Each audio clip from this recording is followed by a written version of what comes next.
Ah, there we go. Oh my goodness. Okay. Hello, everybody.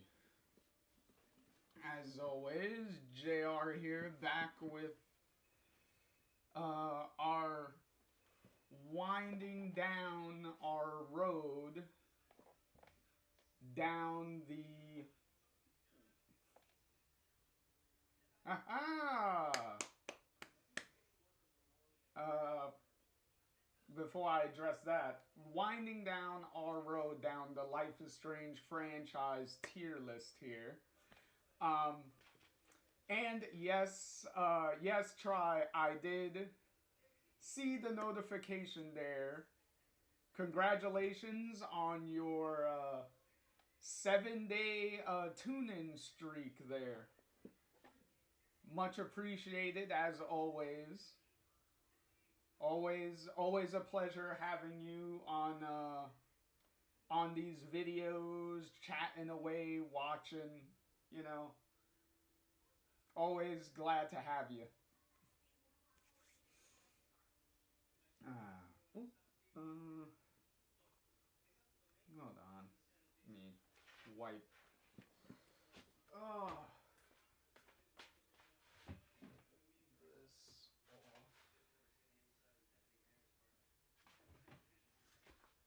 There we go. Ah, I had a lot of water on it. Yep. Oh, okay. All right. Ah, I'll save that for a little while.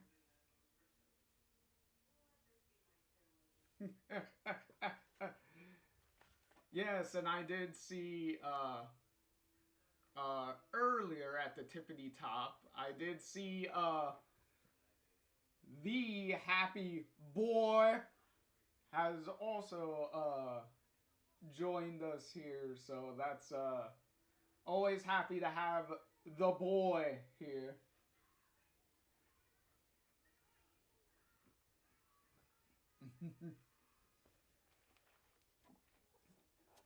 And your little comment of and you thought Happy was the one who was good at combos. Well, apparently you definitely hit the combo breaker with him. Oh, speaking of which, say the boy's name and he appeared. Always happy to have you. Happy, always great. Uh, and yes, try. You're excited to see how the rest of the list shakes out. Definitely. Oh, you're very welcome, Happy. You're very welcome. Very welcome all the time. uh, so, a little bit of housekeeping. In our last episode, let me bring it up here. Okay. So, in our last episode, we were able to get. Um, Always happy to have you hanging out here, boy. Always much appreciated. um, in our last episode, we pretty much like rapid fired a lot of the list last time. Um, so from the top down, we got the farewell DLC from Before the Storm. Right now at I know, try, yeah. Square Enix, don't cancel the internet again, please. Yeah, I know. uh, yeah, Square apparently did not like my did not like my criticisms of their latest Life is Strange game, and apparently decided to hire an assassin squirrel to eat the wiring outside and cause an outage for my section my section of the area. So that was fun.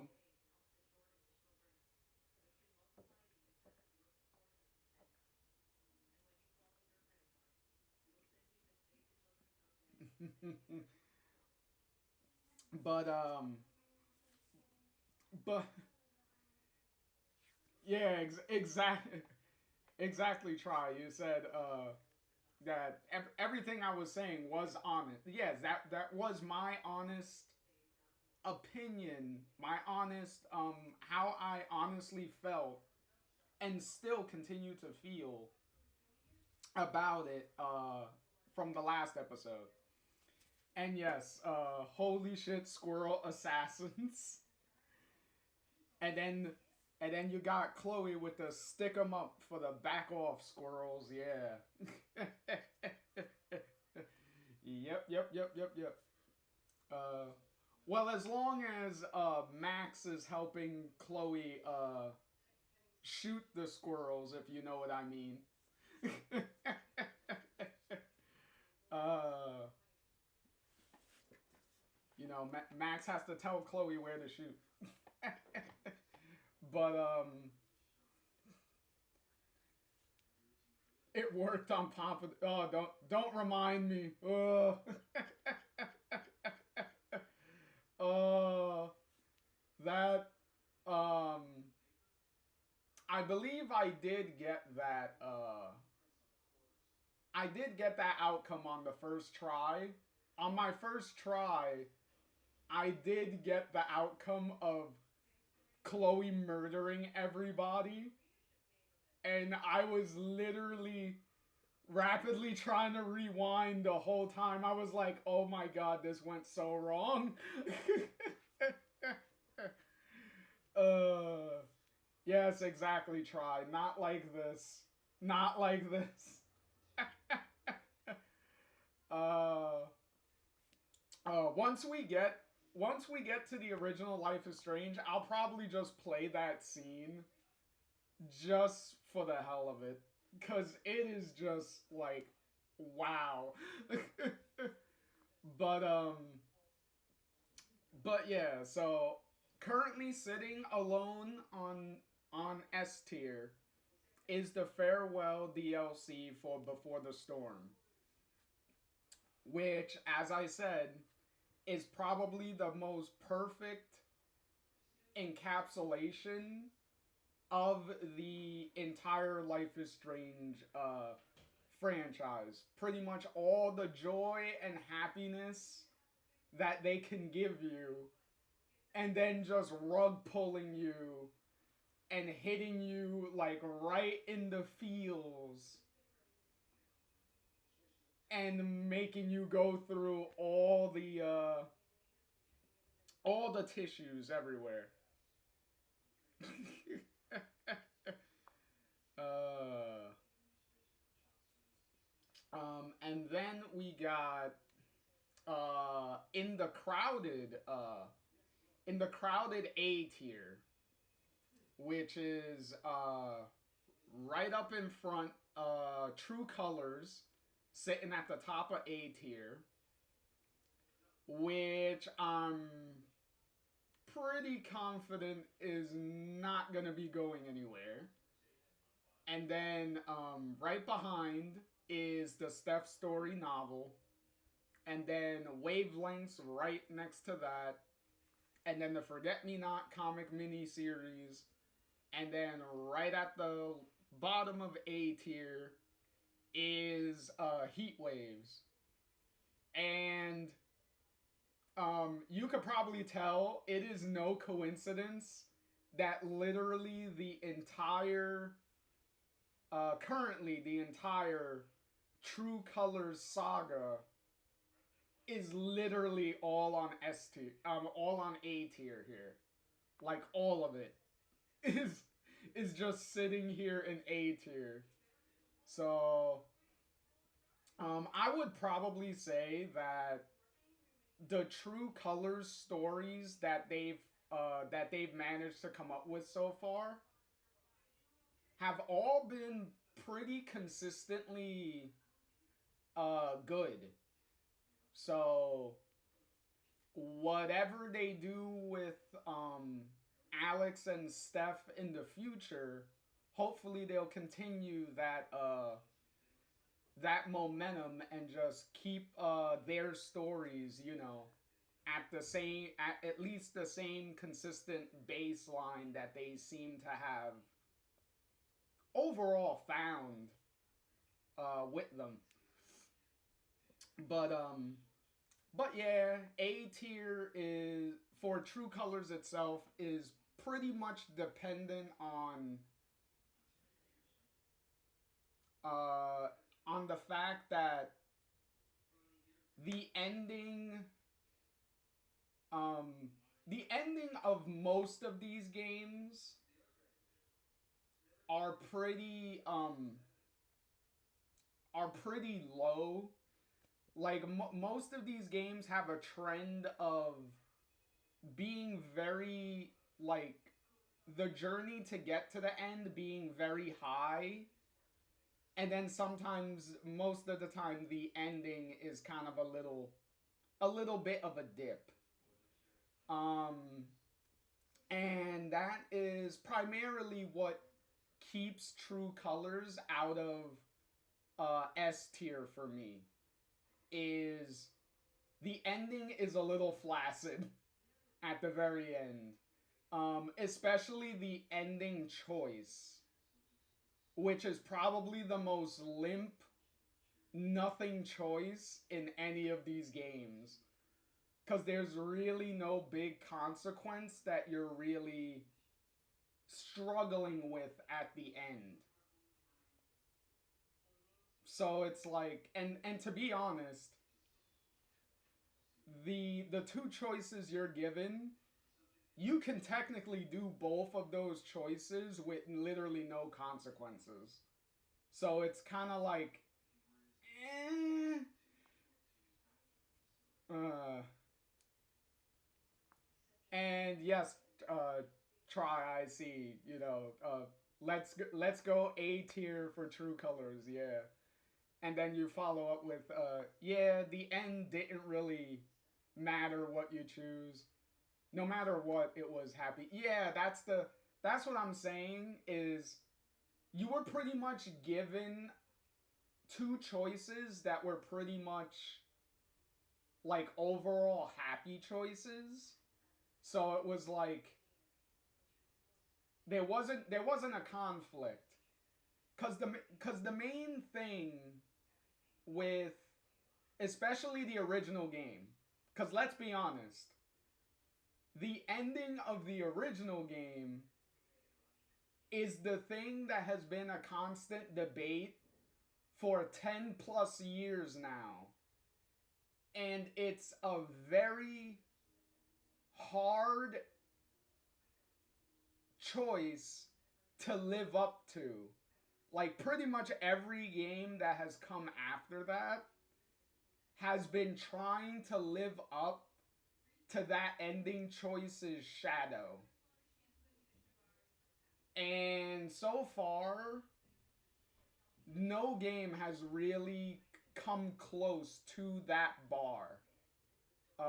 Sadly. I think probably, if I'm honest, probably the closest we've gotten may have been Life is Strange 2, depending on how your choices affect the ending. Then some of those endings can be pretty consequential. Because with Life is Strange 2, depending on what you do, Sean can actually die in the end of Life is Strange 2.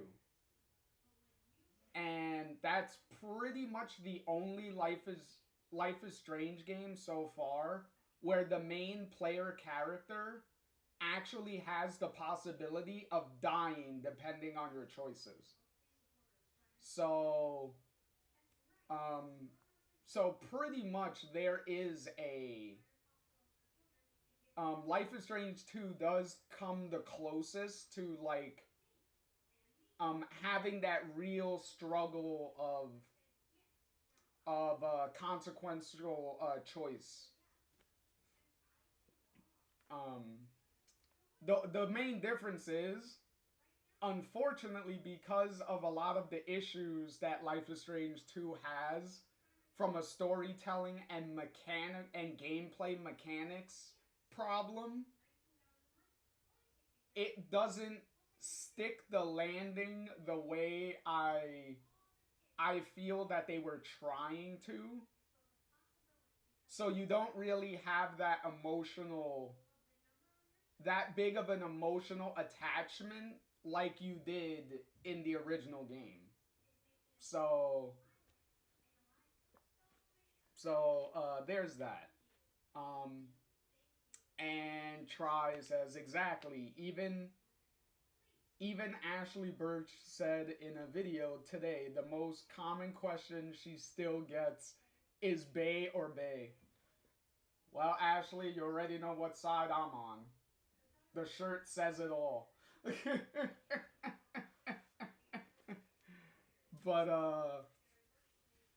But yeah, um it's definitely one of those things. And obviously the choice at the end of Double Exposure was a pretty limp choice too, because it's like, so it's because it's like, do I side with the God Complex character, or do I go tell him to fuck off? So it's like, really, what choice are you giving me by the end of Double Exposure also? Especially one that you could make the argument is completely against Max as a character. So it's like you're giving me a choice that betrays the characterization of the character that I'm playing as. So what choices are you really giving me here? So, um, which, um, which I will, also, with Double Exposure, and all the stuff that I vented at in the last video. I do want to make this abundantly clear. There is no, let me go full screen real quick. There is no hate or anything from me to either Don't Nod or Deck 9 for in as far as Double Exposure for Deck 9 and Life is Strange 2 for Don't Nod. Every creative knows that you cannot always create a banger product every single time. You're gonna have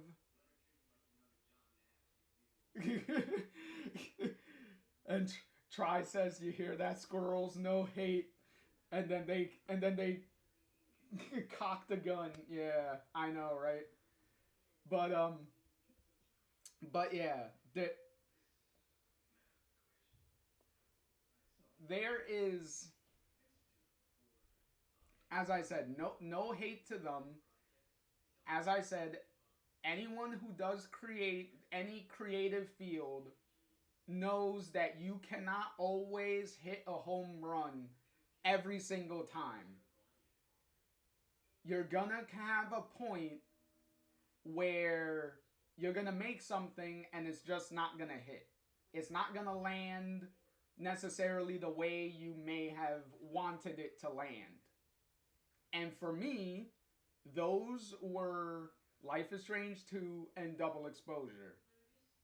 Both of those did not land either from Don't Nod or either from Deck Nine. But just because they didn't hit, I am not the so-called fans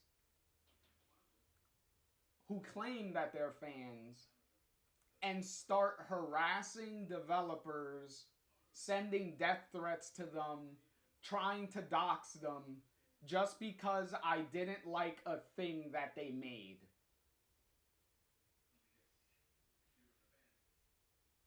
And completely shame on everyone who even did that, to the point where Don't Nod themselves had to defend the Deck 9 developers that were getting reamed and burned at the stakes over Double Exposure when it got released.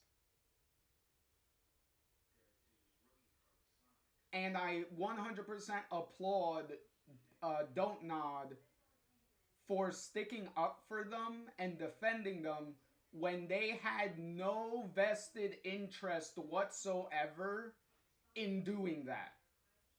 Because they've long stopped working on Life is Strange games after Life is Strange 2. They have not been involved in any Life is Strange project since 2019, when Life is Strange 2's final episode came out and it was done. So they did not have a reason to defend it whatsoever. But they chose to stand with Deck 9 and be like, it doesn't matter how you feel about the game, this type of behavior is not wanted, and we do not appreciate you using our names and our project that we made all those years ago in trying to bring all of these people down, who the vast majority of them were just doing the job that they were paid to do. Because it's not like Deck 9 are the ones that call the shots completely. They don't own the IP. They're contracted developers hired by Square Enix to do a job. And if Square Enix, the IP holders, are telling you, you do this, then what are you going to do? Your choices are very limited on even being able to fight them on anything.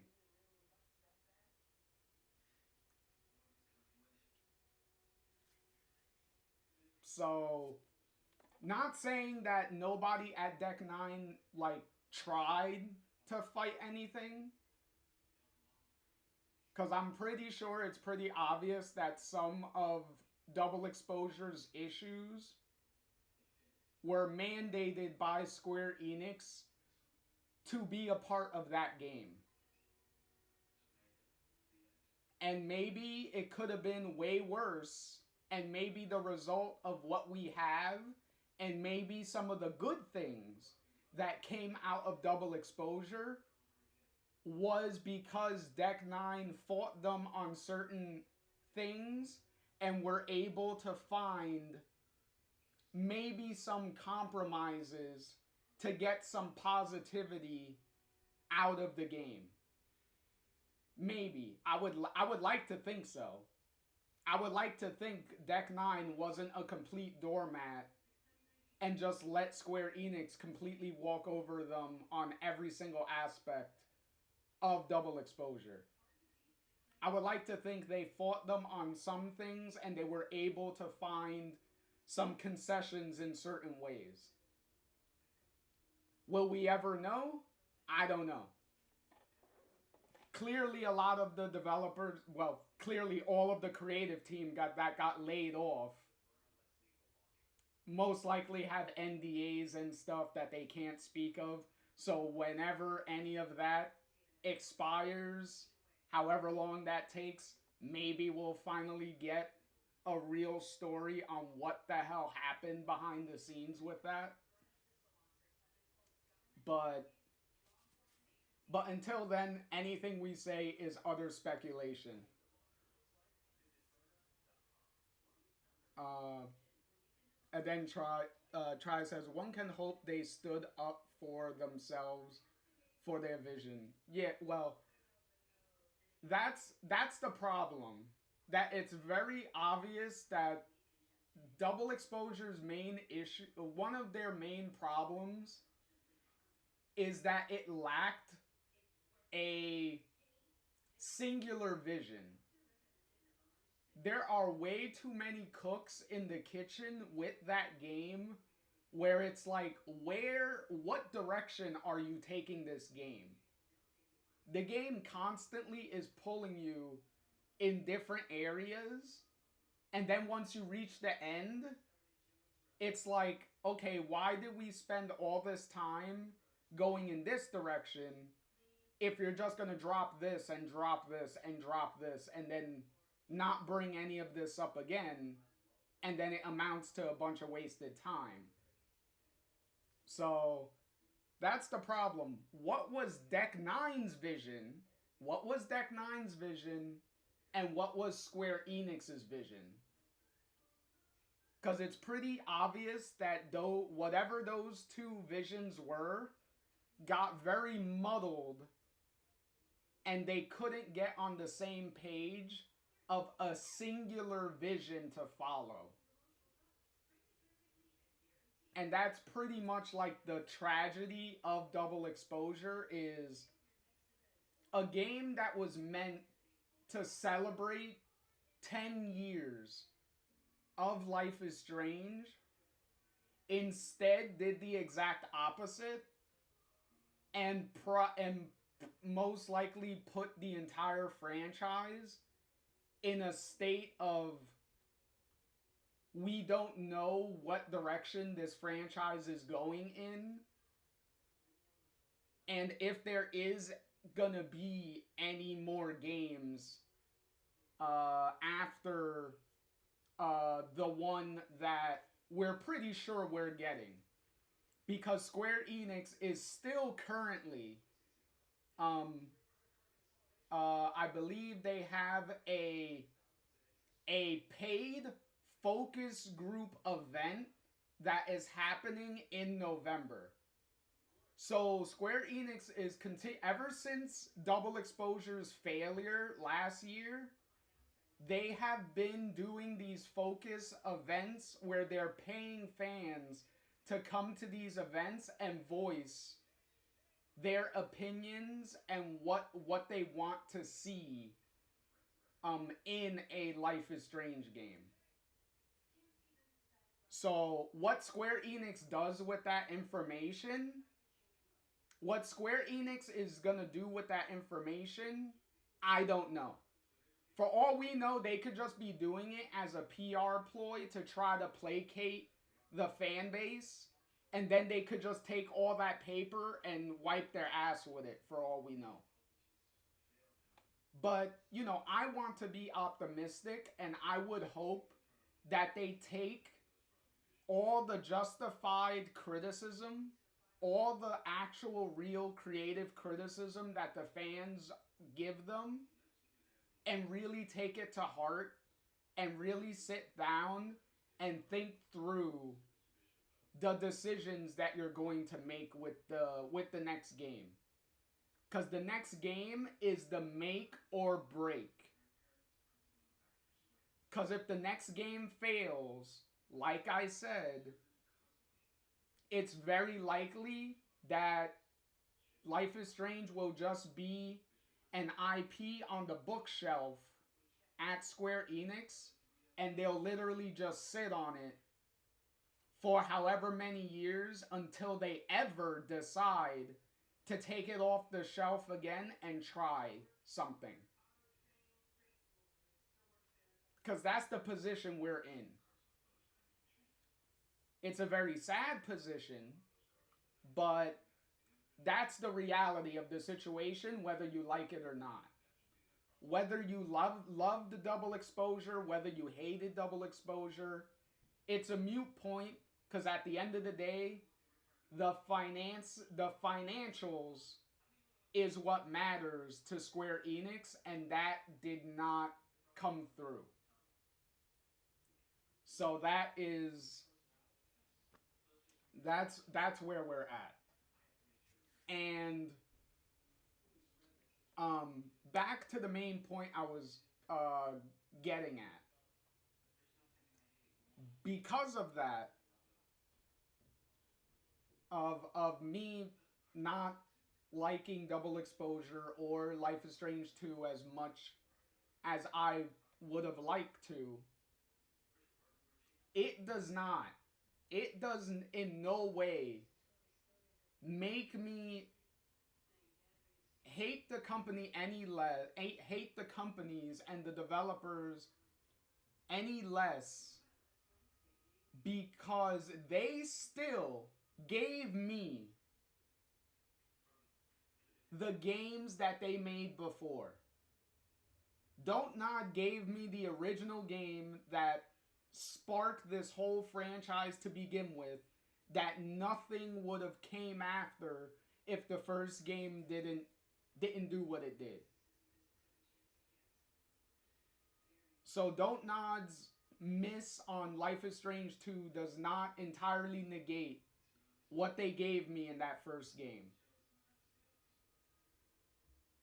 Which likewise, double exposure's failures does not negate what Deck 9 gave me with True Colors and Before the Storm. It does not take anything like that away. So that is pretty much that. And probably also one of the things that hurts me the most about the reaction of double exposure is because I've been through this type of fan backlash before. If anyone remembers the backlash of Last of Us Part 2, I was in the trenches during that bullshit going on too.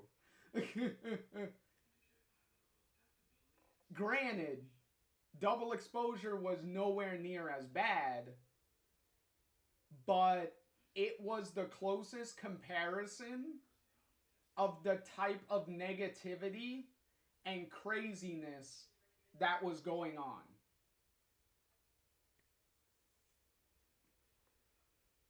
So I was definitely getting PTSD flashbacks of like, oh my god, it's Last of Us 2 all over again, when double exposure's reactions and everything was happening.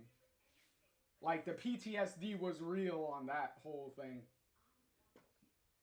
But in any case, so, and obviously, so B tier was the Captain Spirit DLC, which, yet again, it's DLC. The biggest crime of it is that it's too short. Really good ideas, but too short to really execute them to the fullest, sadly.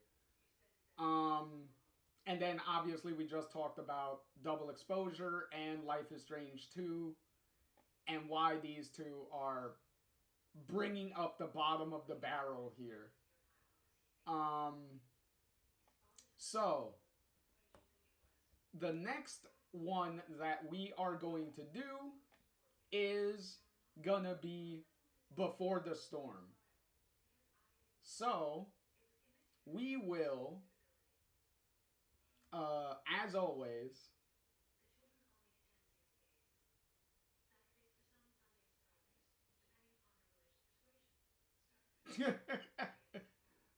oh yeah, and I did. Let me catch up to your comments real quick. Try. In my latest thing when I was talking about the paid Square Enix like fan events that they're doing to the paid focus test pretty much for the next game. Uh, that you said really you might have to look into it. Yeah, if I remember correctly, one of them, because it's two events. One of them was in Los Angeles, I believe, and the other one I believe was in the UK. So unless you could jump on a plane and go to the UK, I don't know if you're gonna be going to that event. And then you say that I'm gonna call in an audible and I'm gonna add Bloomin' Rage to the tier list. uh, but oh, hold on. Since you brought up Bloomin' Rage, since you brought up Lost Records, that is a perfect example of missing missing your um of missing on a previous project, right? And then learning from your mistakes and then being able to rebound with something even better on the next go around. Because a Lost Records was a excellent um step up from Life is Strange 2. Lost Records was pretty much as close to the original Life is Strange that Don't Nod has gotten so far. Like if Lost Records was on this list, it would easily be in S tier immediately. Um but that's the thing. Is Deck 9 going to be able to be afforded the same opportunity to learn from their mistakes and rebound with the next game? Like that's the position they're in on if they're even going to be able to do that.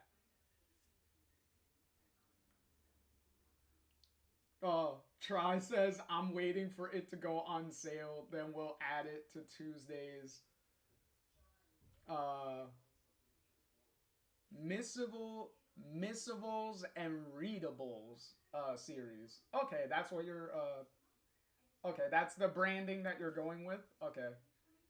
Hopefully I said it correctly. Um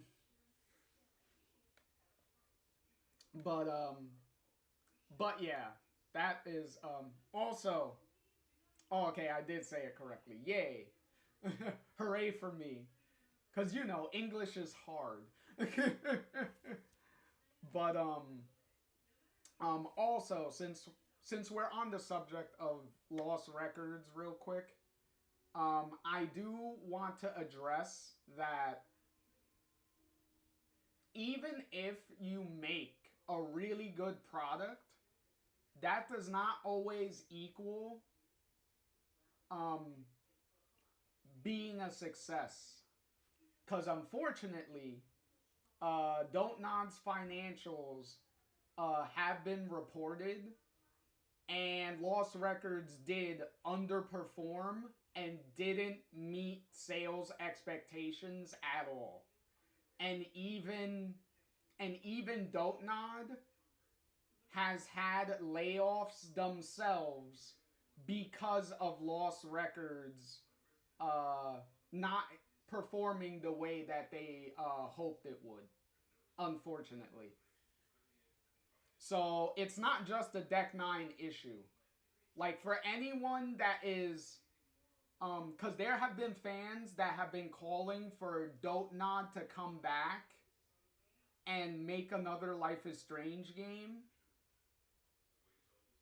Dotnod are not in the rosiest position financially as a company either.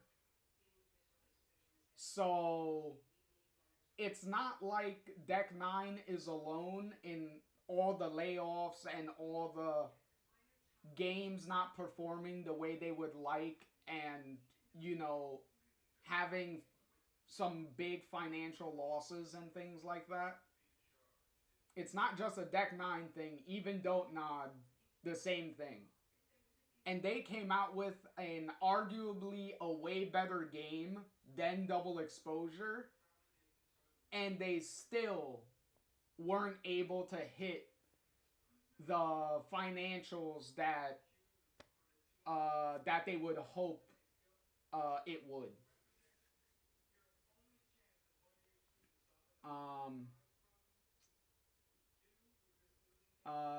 And Try says a missive is like directions and readable like text logs, but it's a pun on submissive and breathable.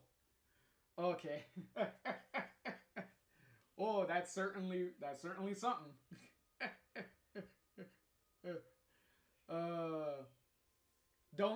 Don't tell YouTube that. They'll probably try to ban you for it.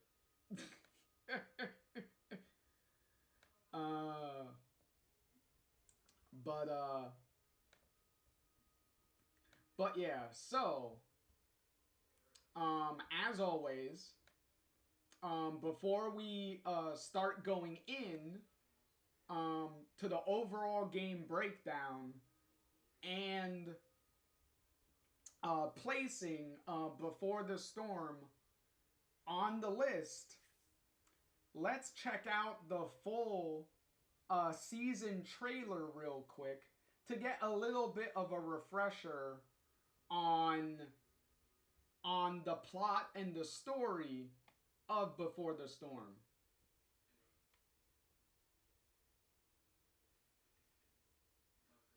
Hold on. It's a joke on the Frida Kahlo Reddit moderator video memes. Oh, yeah. It's... Hey. You still gotta be careful, because as we know, it's not like YouTube plays by anyone's rules but themselves.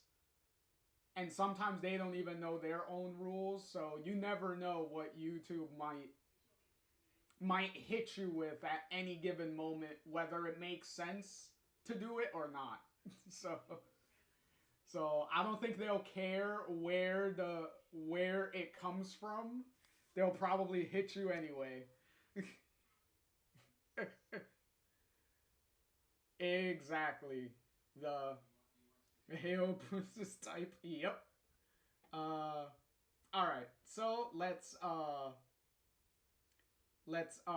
dig into the trailer real quick, and then we will discuss the game.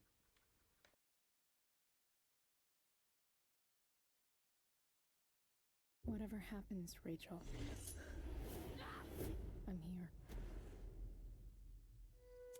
How do you know which way is up when your whole life has been turned upside down?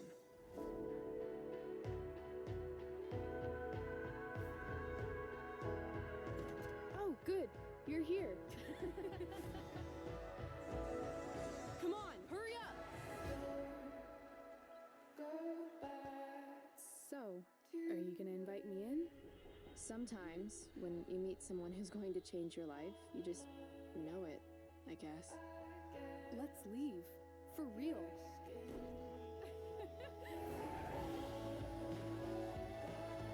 Fuck. Talk to to me, Chloe. I know I fucked up. You don't scare me. Who are you? Shit.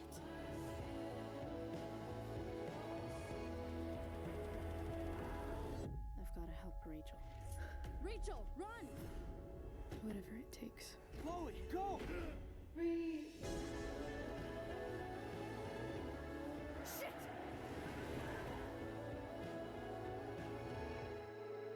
You're the only one in the world I can trust. Whatever happens, Rachel, I'm here.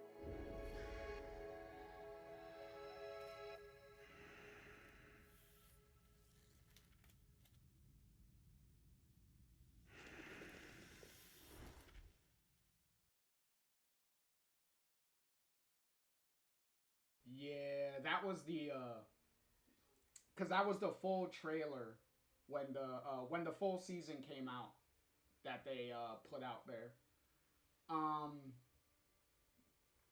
Okay, so let's jump to full screen real quick. Okay,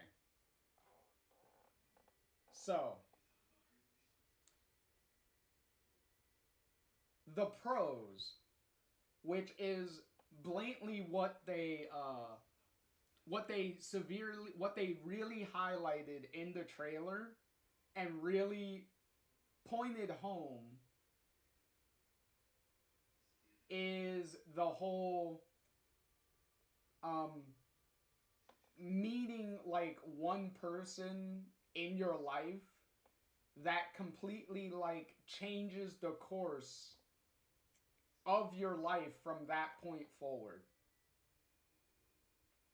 and trying to capture that feeling. I don't know if any of you ever had like that one person in your life that really like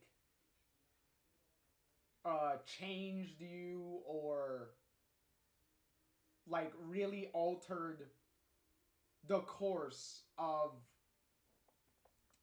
where your life was gonna go from that point.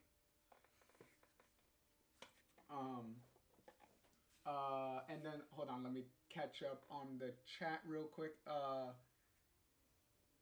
Try says, yeah, at this point, if YouTube keeps it up, I'll just end the channel and start a Patreon. Hey. And then you also said you forgot what a banger the trailer was. Yeah, I know, right? And then obviously Boy here responding to my question of if you had that one person in your life, and you say of course. So definitely a relatable thing, and probably the biggest achievement of Before the Storm is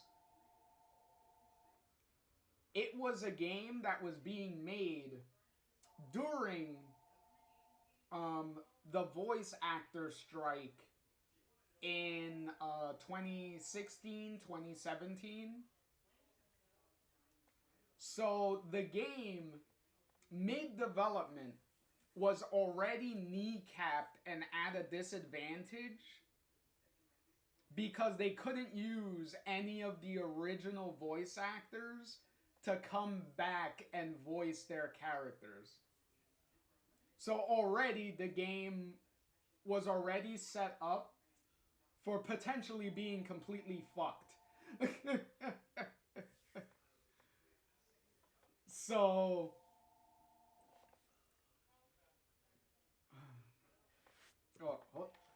hold on a minute. I'll be right back.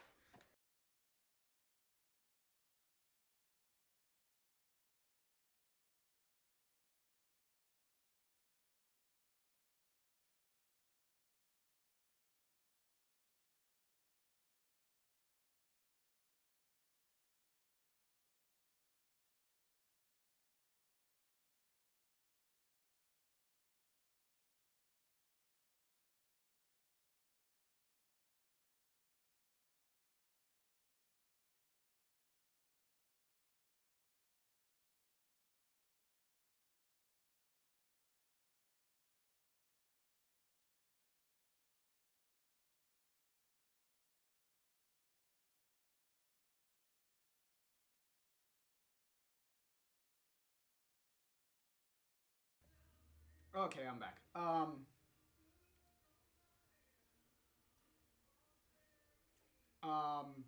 okay, Try says that you remember that the same thing with Ashley Johnson with Critical Role back in 2016 is she couldn't be a part of it because of the strike going on.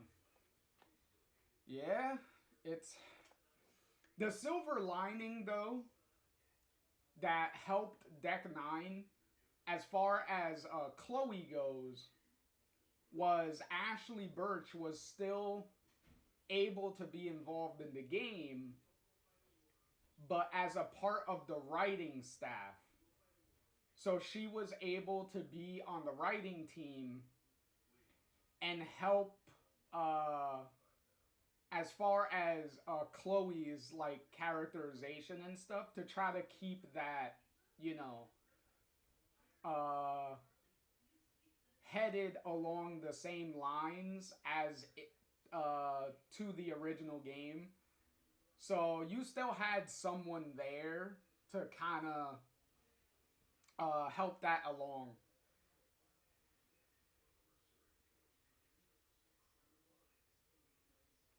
Mm, um, yeah, you said she well as in reference to Ashley Johnson, she could. It was a blind spot. She had to leave for a bit, I think. Yeah.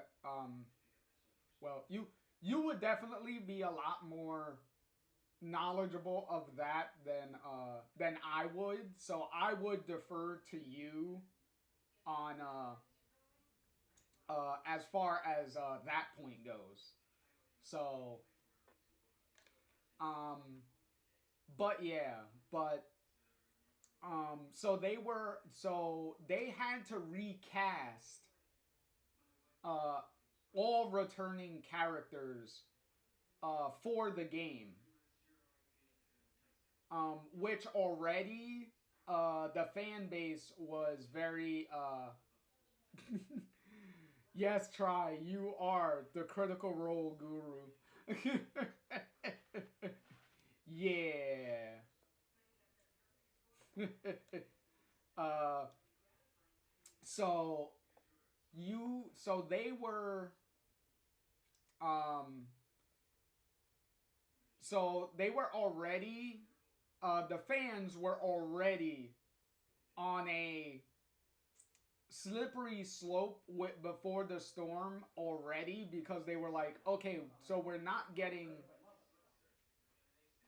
we're not getting like Ashley back, and we're not getting like everyone else from the original game back because of the strike. So it's like, okay, so we're gonna get a bunch of new people, and it's gonna be a shot in the dark and a roll of the dice if any of these new people are even any good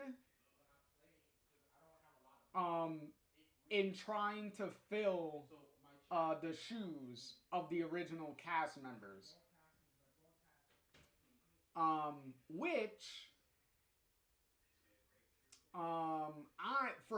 I'm completely happy to say that Rihanna DeVries definitely did a really good job at voicing Chloe in Before the Storm, which was the one, if there was one character that severely needed to hit a home run with, it needed to be Chloe. Especially when the entire basis of the game is Rachel and Chloe's relationship and how that starts and how that develops to lead into the original game. So if you could not cast someone to fill those shoes, it wouldn't matter how well the game is going to be otherwise. The entire thing was going to fall apart. So I'm glad that I'm glad that that Rihanna was able to give the performance that she gave. Uh, which, on the same note, uh, she did an argue. Well, I know this is gonna come off kind of like a backhanded compliment, but she did give a pretty good imitation of Ashley Birch for Double Exposure. As far as having to re-record Chloe's lines from the original game. So um it's kind of bittersweet because I would have liked Rihanna to have more new material to work with instead of just here's a piece of paper of the lines from the original game. We just want you to recite those as close to Ashley's performance as you can get. So I wish she would have had like enough new stuff to work with instead of one Polaroid selfie well, Polaroid picture of new Chloe lines, and technically it's not even real Chloe lines because it takes place in a nightmare. So it's like, does it even really count? So that's the sad part. Is that I did love that that she did come back for the Wavelengths DLC, and she was at least able to have some new Chloe lines to work with in that DLC. But unfortunately, Double Exposure did not offer her the same luxury, sadly. And yes, try. I did see imitation is the highest form of flattery, they say. Yeah. I will say though, Rihanna definitely did get closer to an Ashley impression in Double Exposure than she had in Before the Storm.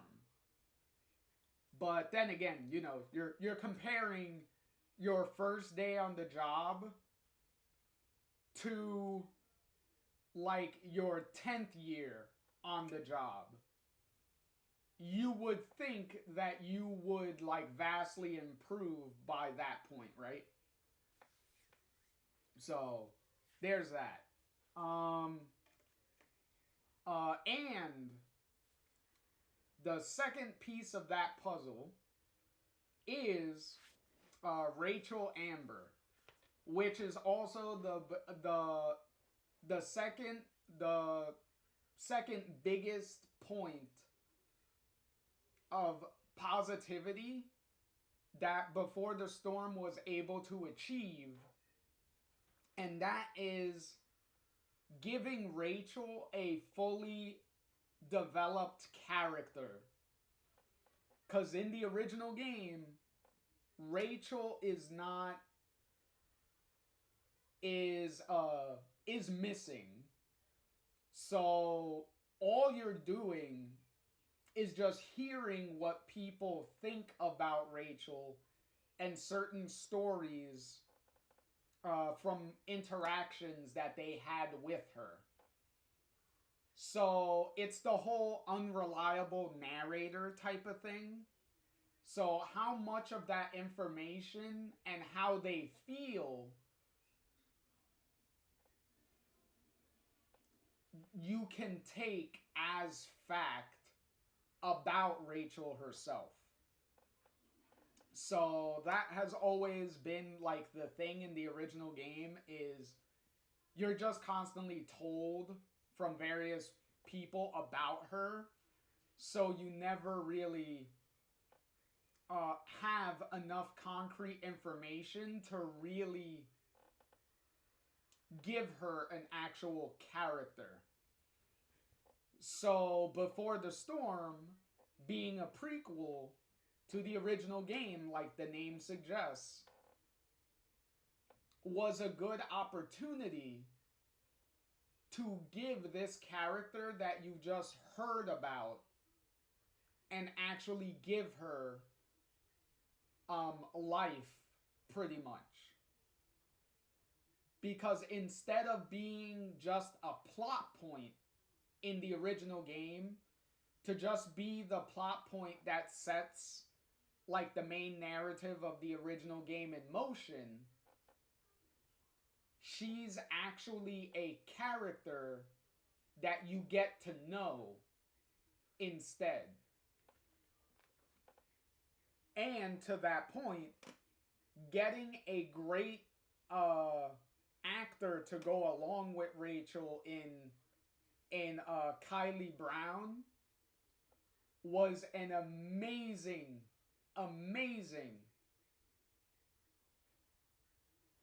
stroke of luck that they were able to get someone that can immediately, when you get your first long-standing scene where you're able to like talk to Rachel and do so much and do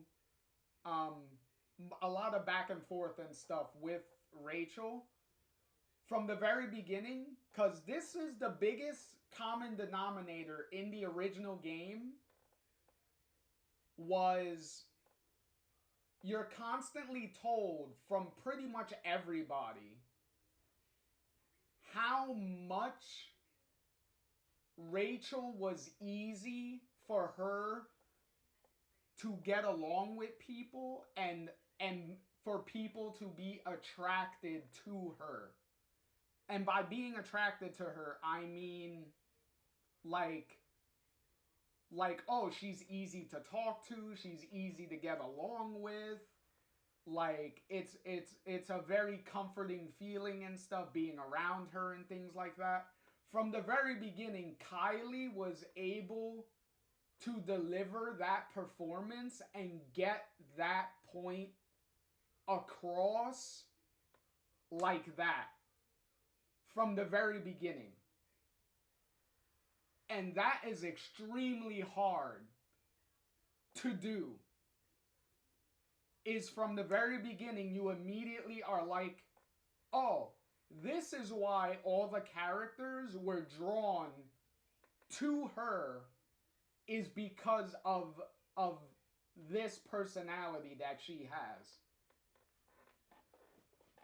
And that is the biggest strength that that Before the Storm was able to achieve. Along with Rihanna and Kylie having amazing chemistry throughout the game. Which makes complete sense, because if the game is going to live and breathe by this relationship between these two characters, the performers need to have the best chemistry you can possibly get to sell that relationship to the audience. And Rihanna and Kylie like had that in spades. Which before I continue, I thank you very much, Happy, because Happy says that I am very well spoken and I'm easy to listen to. Thank you. I'm I much appreciate the kind words, Happy. Thank you so much.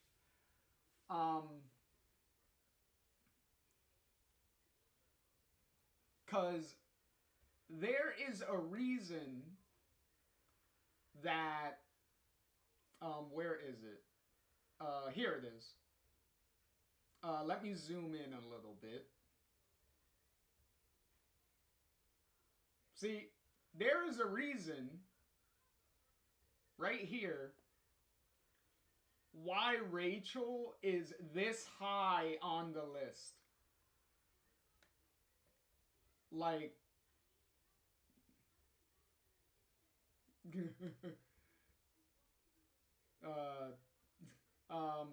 there's a reason why she is this high on the list. Because, and, well, I'll save it for when we get to the comics. But there's a reason why Rachel is this high on the list. And the biggest, well, which is also why, where is, here we go, the episode tier list. This is also why, episode 2 of Before the Storm sits at S tier, like this high on S tier, is because episode 2 has the most Rachel and Chloe interaction pretty much in the whole game. And the chemistry in that whole thing is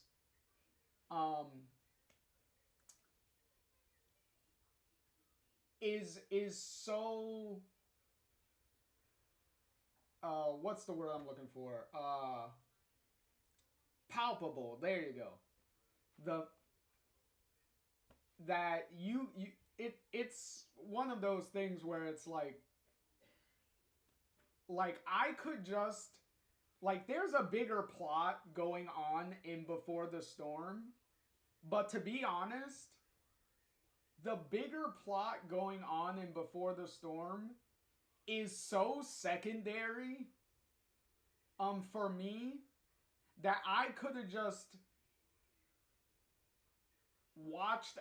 I could have just played through a game with just Chloe and Rachel just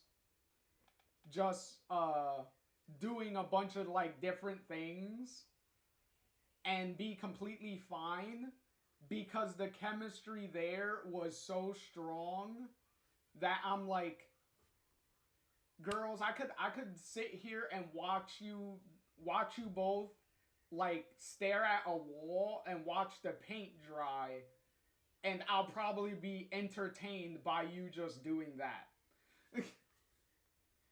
Cause it was that good that I was like, most of the time when the plot started coming in with Before the Storm, to be honest, I was immediately like, hey, plot, go away. Like, get the plot out of here. I just want to stay with them for like a while longer. I don't care about the plot. The plot can go to the side. I just want to stay with this.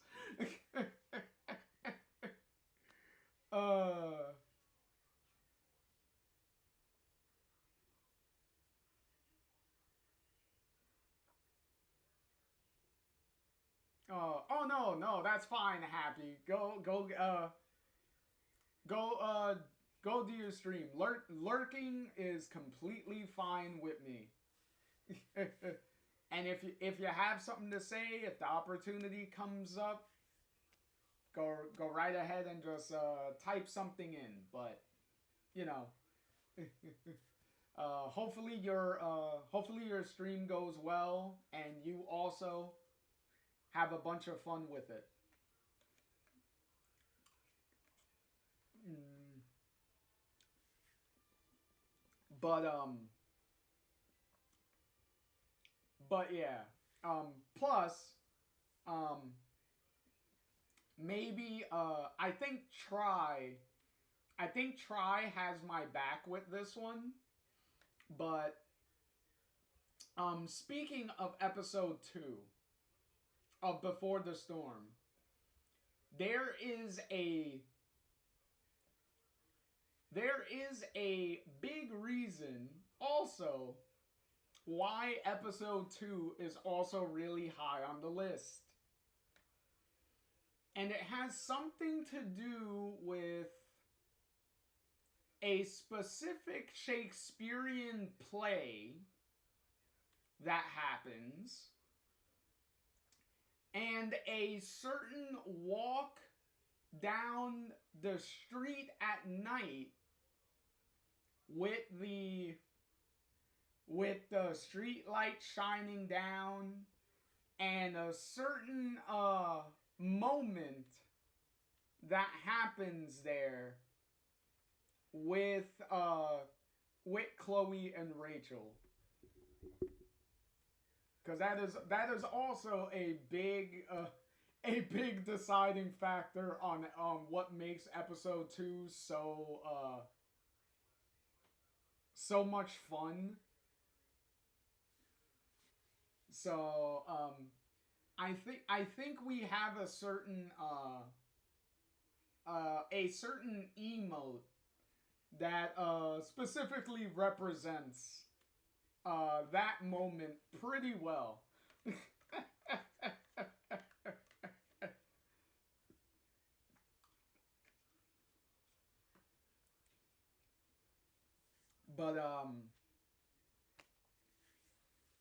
But yeah, that's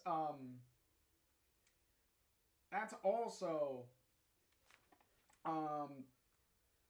let's see, the negatives. Oh no, no. Hold on just 1 minute. There is also one big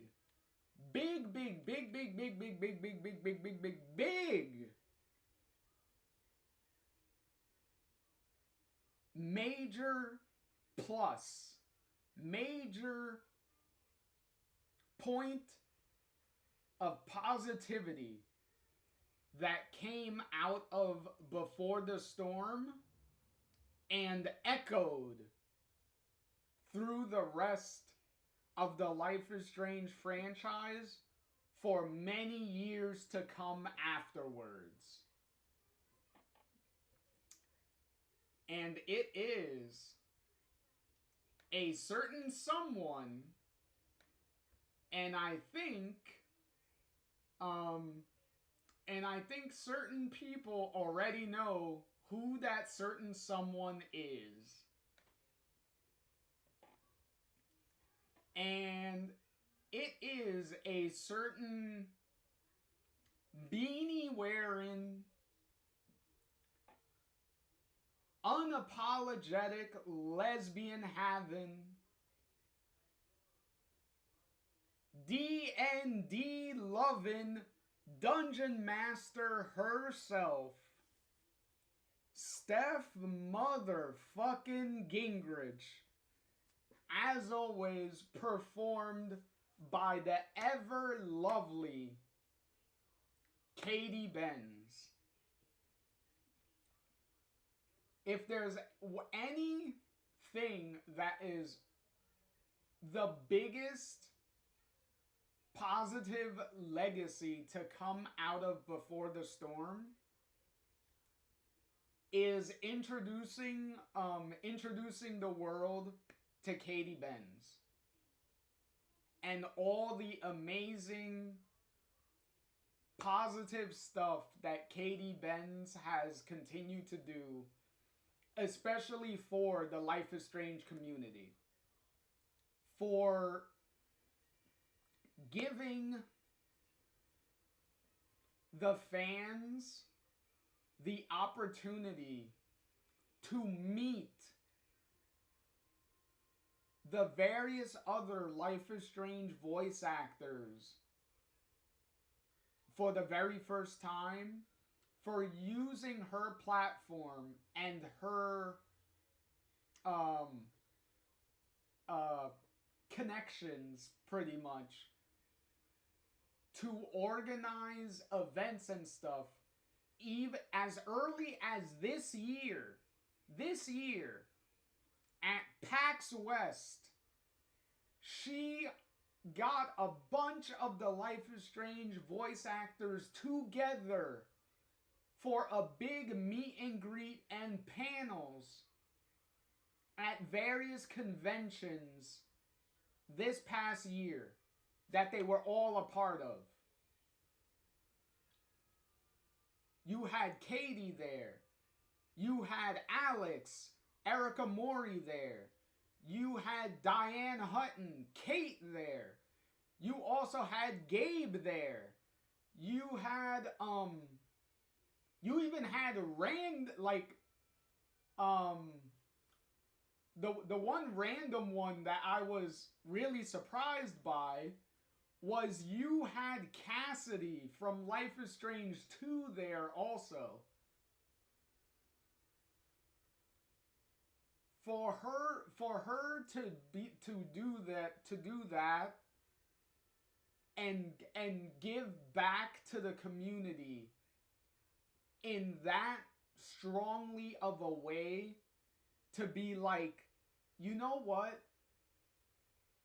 Let me see if I could contact and get a hold of all these other VAs in all these different Life is Strange games and see if we can get them all together and do these like events and stuff for the fans.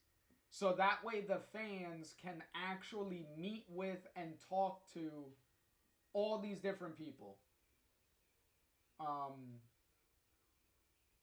Oh, wait, now that I think about it, I believe one of the people I'm missing from the meet and greet, I think, was also Rachel herself. Kylie Brown, I believe, was also a part of the convention thing that Katie was doing.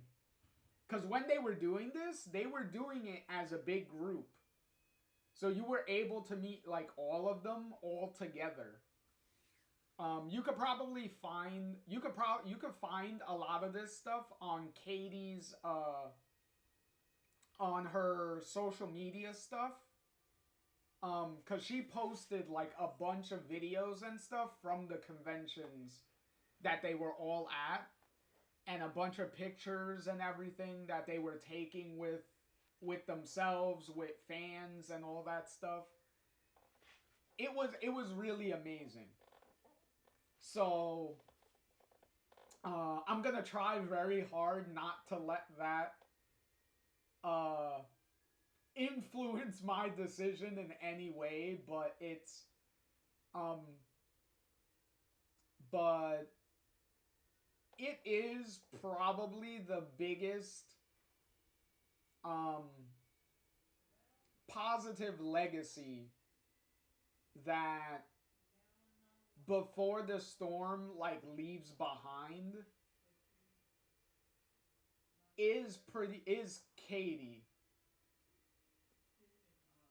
which also says a lot of how good Katie was, that you took a for all extensive purposes, a small supporting character, and you ran with the material that you were given so well that you made yourself just as memorable as both Rihanna and Kate and Kylie was. For you to bring a character with the small amount of material in comparison that you had to make yourself pretty much just as memorable as them, which are the two main characters, I think speaks volumes to her performance and how well she was able to do all that. Because, come on, there's also a reason why her True Colors version is also in S tier, and why her performance in Before the Storm was so good with the fan base that they brought her back to have a much bigger role in True Colors. Because I guarantee you, if Steph was not pulled off as well as she was by Katie, then it would have been somebody completely different in Steph's spot in True Colors. That much I can guarantee you.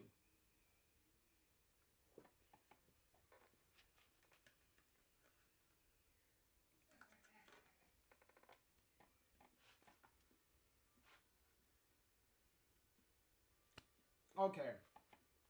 So,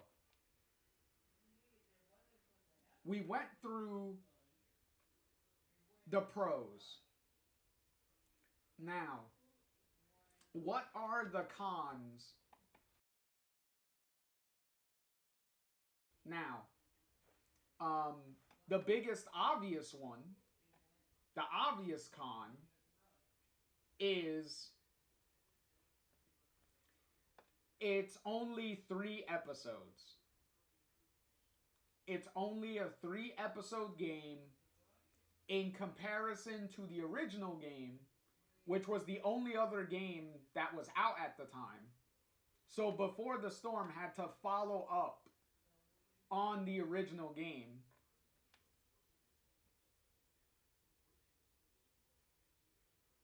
Of 5 episodes. So the original game had 5, and Before the Storm only had 3 episodes to work with. And you can definitely feel that there is some rushed aspects to Before the Storm because of the limited time that they had. So they had to get things moving pretty quickly. Which is the complaint that a lot of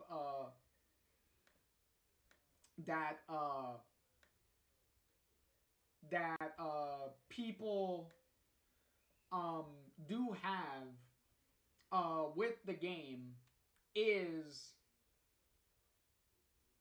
the Rachel and Chloe relationship.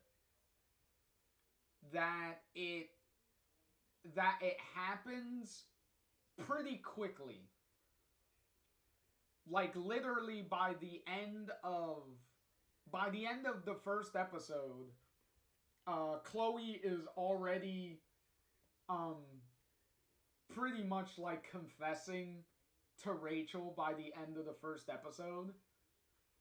And by that point,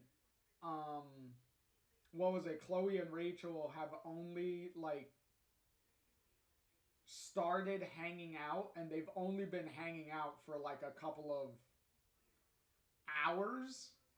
So it's like, oh, okay, we we really went from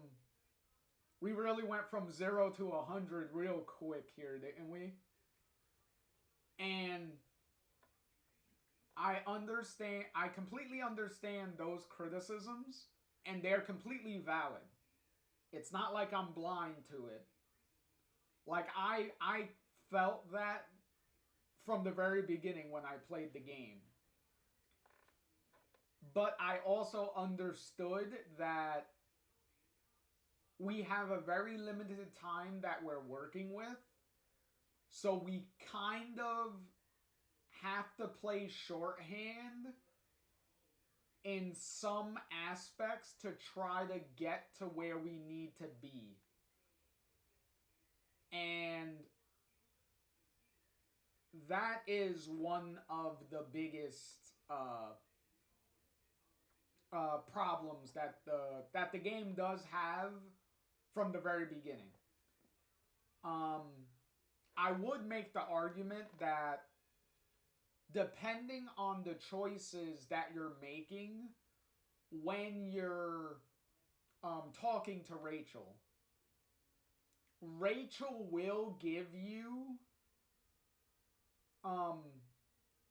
hints as to the fact that Rachel has been eyeballing Chloe for a while and just hasn't had the opportunity to try to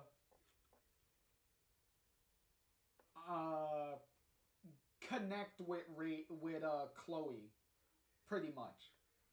Like, she was, like, it's pretty clear because depending on your dialogue options, she does blatantly tell you that she's been watching you from afar, pretty much. So, but yet again, because this is a player choice game, and unlike the original game where you had rewind powers and you could immediately rewind and choose different dialogue options so that way you can try to see all the information that you can. Before the Storm does not have that. So whatever choices you make, you have to commit to them.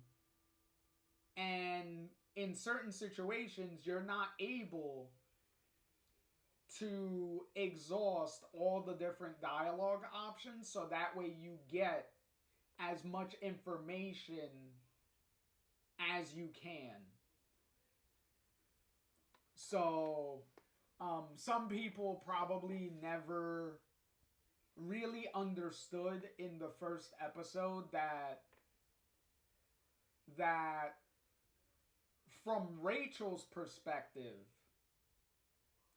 she has been watching Chloe from afar, so there was already on Rachel's end a pre-established interest.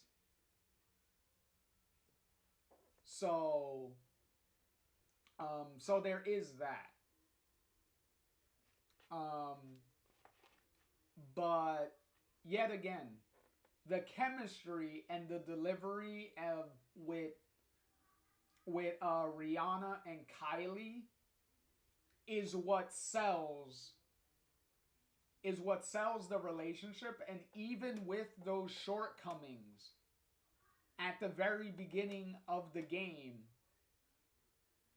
the performance is strong enough that for me that they're able to overcome those limitations.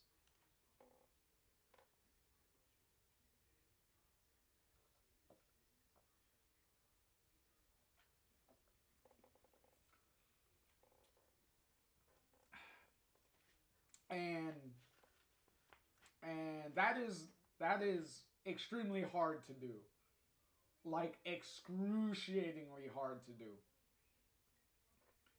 So, The fact that they were able to pull all that off is incredible. Um, uh, let's see. Another downside was a lot of characters continue to suffer the same problem that the original Life is Strange also suffers from. And a lot of characters are just there, and they don't really contribute to the main plot of the story. So a lot of characters can just be like taken out of the game, and it wouldn't really affect the game like at all. So, granted, Before the Storm, excuse me, is a little better than the original game in that regard, because Before the Storm has less characters that they're working with. So there's a lot less of a this character is pointless problem. But it still is a problem. Like most of these characters are pretty much in the game just for fan service purposes of being like, oh, you're from the original game. You're from the original game. Like, without really serving any purpose to the real story of the game at hand. So that is definitely a problem that's not really really a big issue. And because of the amount of time that they had to work with, there is certain information that we really could have used to set up the original game a little bit more. Like the biggest thing that they needed to really address, but they didn't do it, is the connection with Rachel and Nathan. Because that's a big plot point in the original game, and they don't like really try to set that up in the in Before the Storm. They just have the one photo in Rachel's room that she has with Nathan, with just her and Nathan. And the only scene in the entire game that Rachel and Nathan have together is just the play. And it's just them acting with each other in a play. So there's no real scene where they're just being themselves and interacting with each other. Which is like the biggest missed opportunity that they had, is at least have some real interaction between the two, so that way we can set up what's to come in the original game.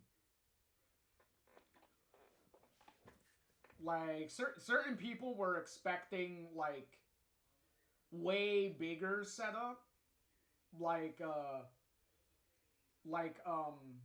something with Rachel and Frank, or maybe having like Jefferson around or something like that. But I would make the argument that if you would have took it those steps a little too far, then you would risk spoiling a lot of the mystery and shock value of the original game if you lean too far into setting it up to the point where you're just literally spoiling the whole thing. And then if you play Before the Storm and then you jump into the original game, then the mystery of the original game isn't a mystery anymore, and it just becomes a tedious exercise of the characters catching up to the audience.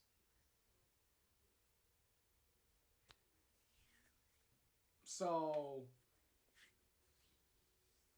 yeah, that's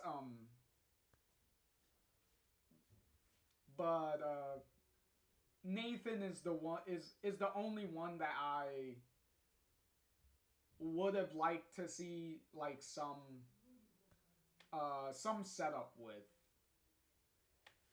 At least like a casual like interaction between Nathan and Rachel a little bit. But we got nothing, so that's kind of disappointing.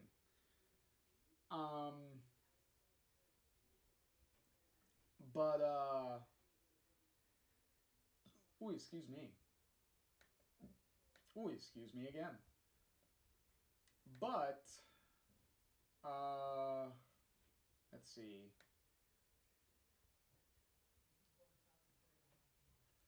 But I believe, for me, that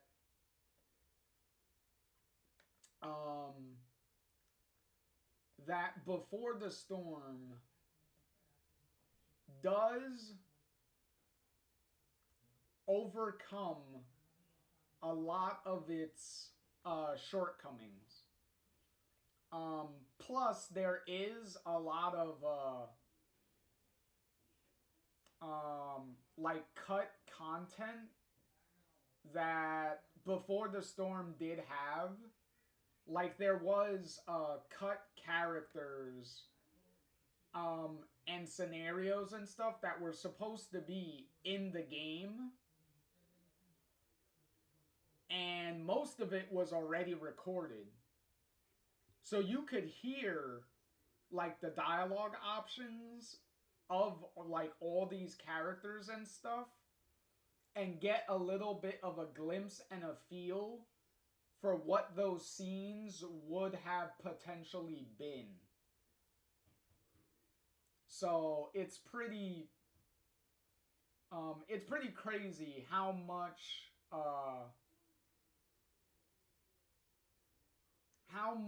ambition that Deck 9 had for their first outing with Before the Storm. So, kudos. Kudos to them for, like, really trying to swing for the fences in their first, on their first shot. And thankfully for them, it paid off, because if their work on Before the Storm didn't hit and didn't land, then we wouldn't have gotten True Colors afterwards. As far as Deck 9 goes. Like, True Colors was the next Deck 9 Life is Strange game, which True Colors would have the unenviable task of following up Life is Strange 2. So, um, what's also funny is technically Deck 9 has the distinction of being the company that brought back the Life is Strange community together after the divisiveness of Life is Strange 2. And then they were also responsible for dividing the fan base again with Double Exposure. So they definitely have like a yin and yang thing going on with themselves, where at one moment they're bringing the fan base together, and then in the next moment they're splitting it in half again. So, it's definitely the duality that is Deck 9. So, but yeah, it's definitely a unenviable situation to be in.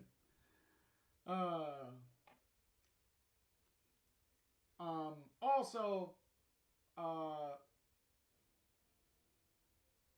just like I said earlier with True Colors, Before the Storm does have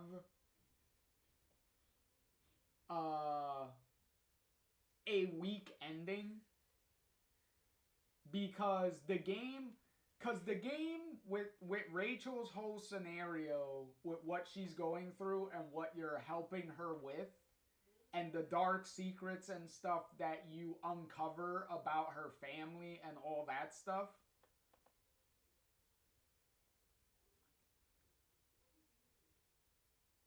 the final choice of whether to tell Rachel the truth or lie to her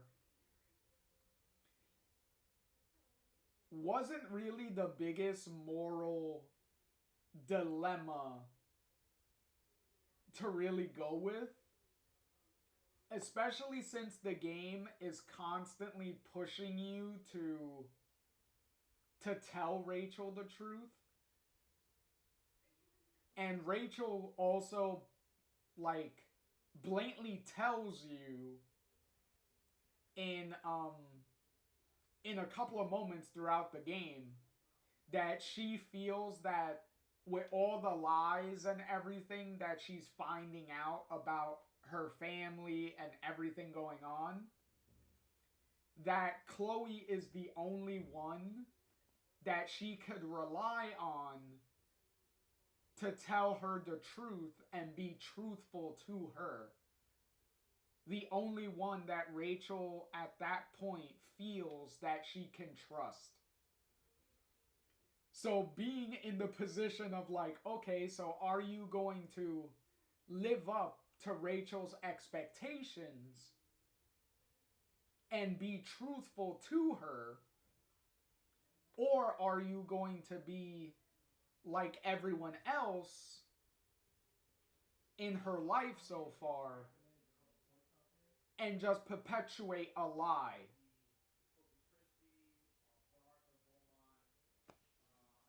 Like, it's definitely a very clear choice to go with, but it's definitely more of a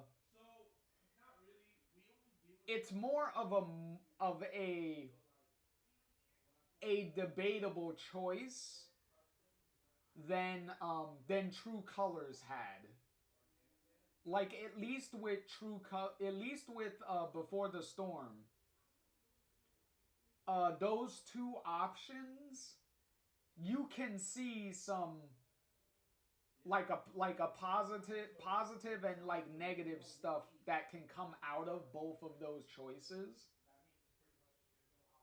instead of True Colors option where you're kind of just choosing between two overall happy choices. And there's really like nothing extremely negative to come out of both of those. so at least Before the Storm did have some sort of debatable like final choice. Because you do see, plus it also helps that if you choose both of those options, you do see the immediate aftermath and stuff, the immediate consequences of both of those options. So you're already seeing what the initial fallout of your choices is pretty much going to be. So that does help in trying to at least have some sort of like a moral debate on which choice is like the better of the two, pretty much. Especially with the lie option, because the lie option is kind of dependent on you having played the original game and knowing like information that happens in the original game. So it's definitely one of those things that the choices aren't really the best if you're taking Before the Storm in a vacuum. If you're just taking Before the Storm on its own, then the final choices don't really hold as big of a weight between the two. Like, from that perspective, one of those choices is clearly a lot more of a better choice than the other one. But if you're taking the original game into account and you played it before playing Before the Storm, then the final choice becomes a little bit more of a debatable like dilemma at that point. But yeah, it's definitely one of those things where it's like, this is kind of hard. Okay.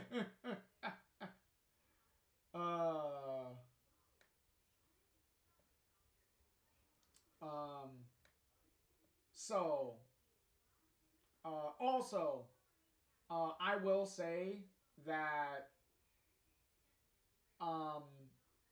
another con about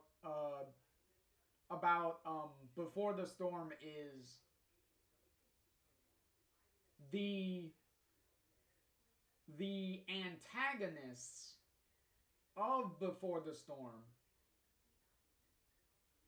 are not really the strongest. One of them is just extremely cliched, like big bad, like drug dealer guy. So he isn't like really like interesting or complicated like at all. And the other antagonist is a little bit more of a rug pull by the end. So that one was a lot better of a antagonist. But the final reveal for that one comes by towards the end of episode 3, which is the final episode. So it's kind of one of those things where almost until the very end of the game, is when you get the rug pull of like, haha, I was the real mastermind villain all along, type of thing. Granted, it's done well. Like, they're acted very well. They're very sincere and stuff with, like, the conversations and stuff you have with them, but, like, before the big reveal. But, you know, once you get the big reveal and you actually see all the real actions that they were doing and the convincing lies that they were telling you, that they were telling you, the player, which was Chloe in this game, and Rachel, is really like a what the fuck moment. Like, it's really one of those things where it's like, I can understand where your motivation was coming from,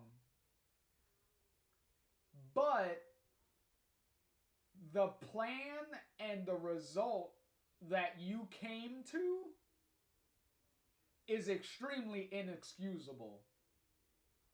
Like, 100%. So pretty much any sympathy that I would have for you immediately gets thrown out the window when I'm like, okay, so you're like heavily conspiring to commit fucking murder.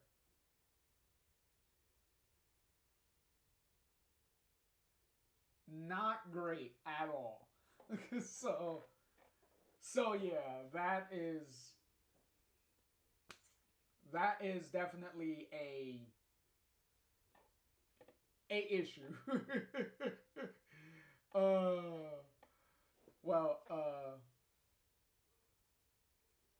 so yeah, it's a as far as the villains go for Before the Storm,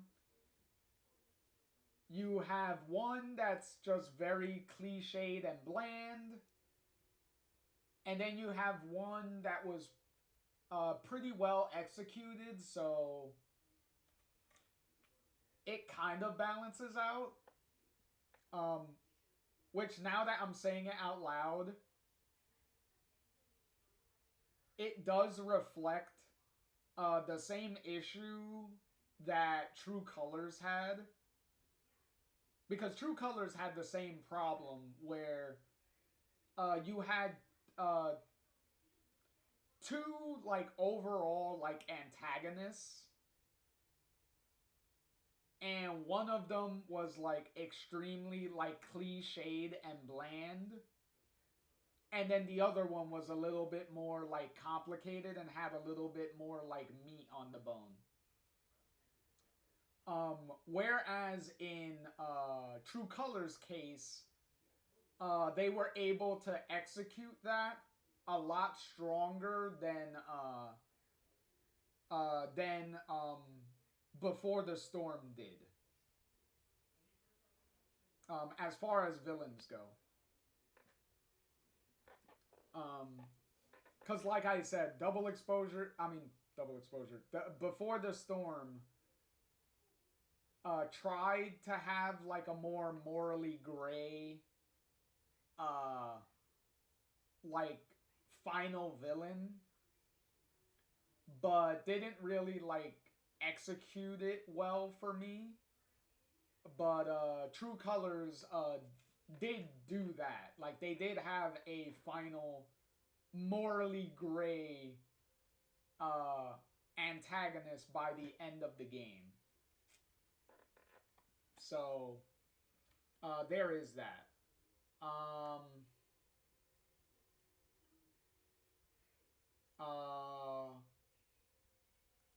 Also, Before the Storm, well, this could be a pro or a con. but it depends on the player. It depends on you, the audience who plays the game. Of Before the Storm is the only Life is Strange game that does not have a blatant supernatural element to it. So you're not playing as someone who has superpowers, and you're not around anyone that has superpowers. Like in Life is Strange 2, even though you're playing as someone who doesn't have powers, you're constantly with Daniel, who does have powers. So Before the Storm purely doesn't have a blatant supernatural element to it. You could debate on if a certain someone does have a supernatural power, but it's something that is not 100% confirmed. So it's more of a open-ended thing where you could interpret it whichever way you want to. So hence why I say not a blatant supernatural element. And yet again, that could be a pro or a con depending on who's playing the game. So if you just want the supernatural element, then you're probably not gonna like it. If you can take or leave the supernatural element and it doesn't overall matter to you one way or the other, then you'll probably like the game just as much. Because that was also a criticism of the original Life is Strange game, is that people felt that their choices didn't really matter, because since Max had the rewind powers, you were just rewinding your choices pretty much 99% of the time. So you never really felt like your choices really had consequences most of the time. So with Before the Storm, since there isn't any time travel powers of rewinding, then you really had to take into consideration every choice you were making and thinking of okay, what are potentially consequences that could come from this, that, and the third type of thing. So, which is also a thing that every Life is Strange game would do after Before the Storm, is keep the choices being how would you say it, being a permanent thing. Meaning once you choose the choice, that's the choice you're stuck with, type of thing. There is no rewind, do-over. So that's also a thing that also technically makes the original game unique in that regard, because it's the only game that that does do that type of thing.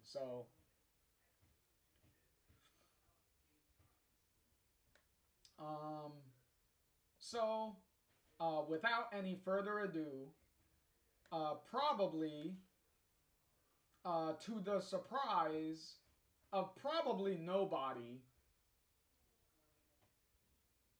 Hold on.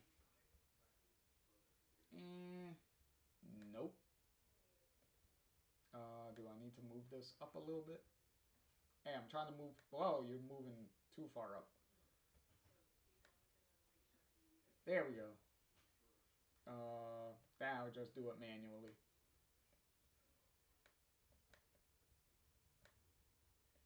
Wait, what happened? What's happening?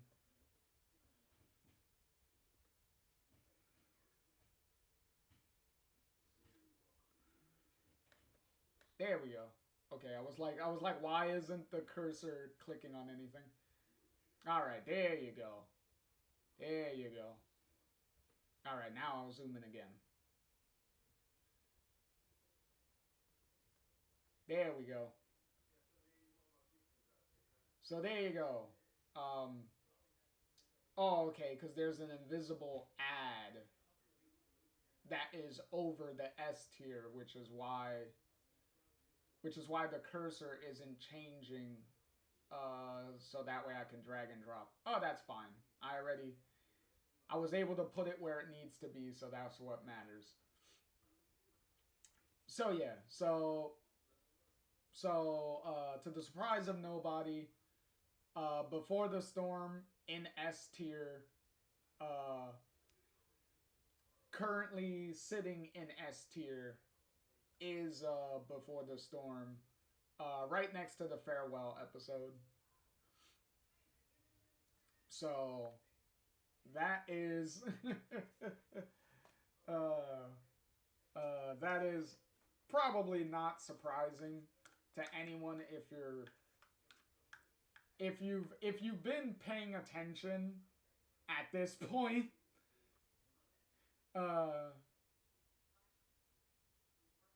Yeah, if you've been paying attention to at this point, considering the tier list here and where like Before the Storm characters themselves landed on this tier list, and where the episodes of Before the Storm also landed on the tier list,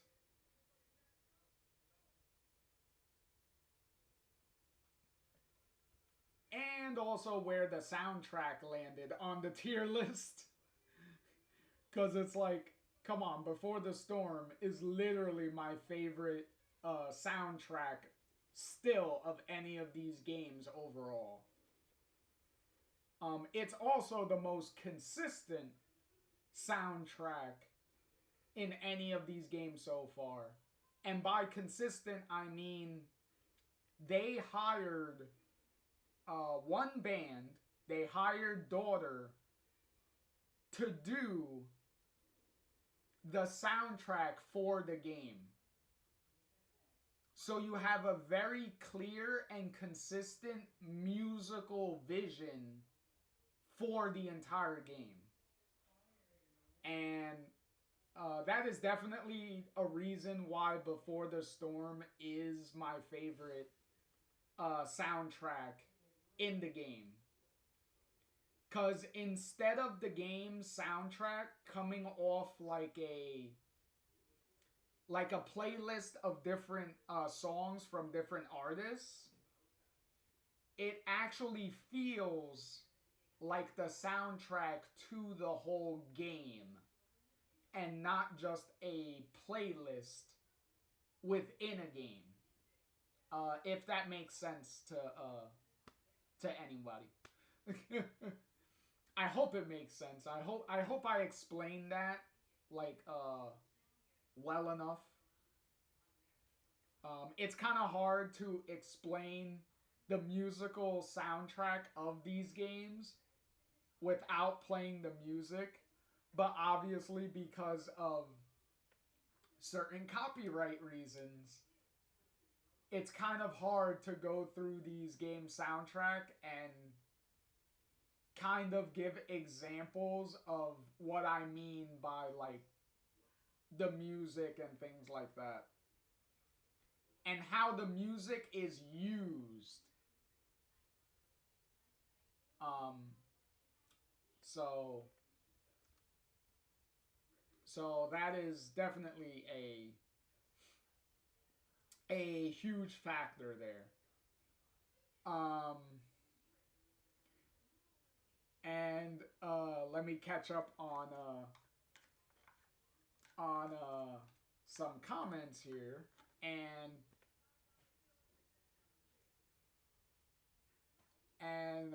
let me see. Try has a couple of comments here. Um, nice S tier, BTS. Yep. Before the Storm S tier. Yep. Uh, and and I never figured you for a Chloe fan. uh, yeah, I know. I've been. Hold on, let me go full screen for this one real quick.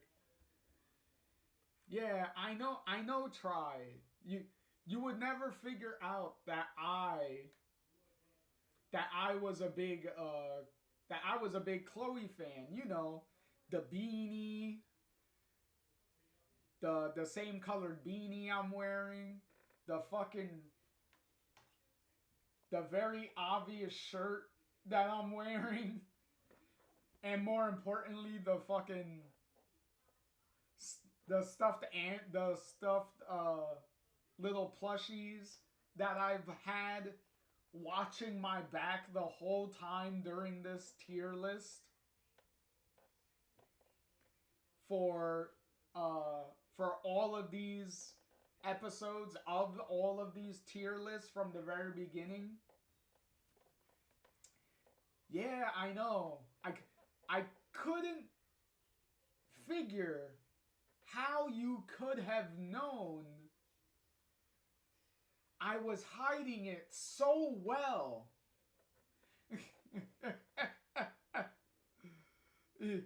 Yes, exactly. Tried. The Chloe love is so subtle. I know, right? I was wearing the various like shirts and stuff during my streams when I was playing these games, and then wearing them again when I was going through the tier list when I was actually talking about um the games themselves. Yeah, that's yeah. It was so hard to figure out. I made it pretty much nearly impossible for anyone to tell. I was so good at it. I literally had to point it out to you for you to figure it out.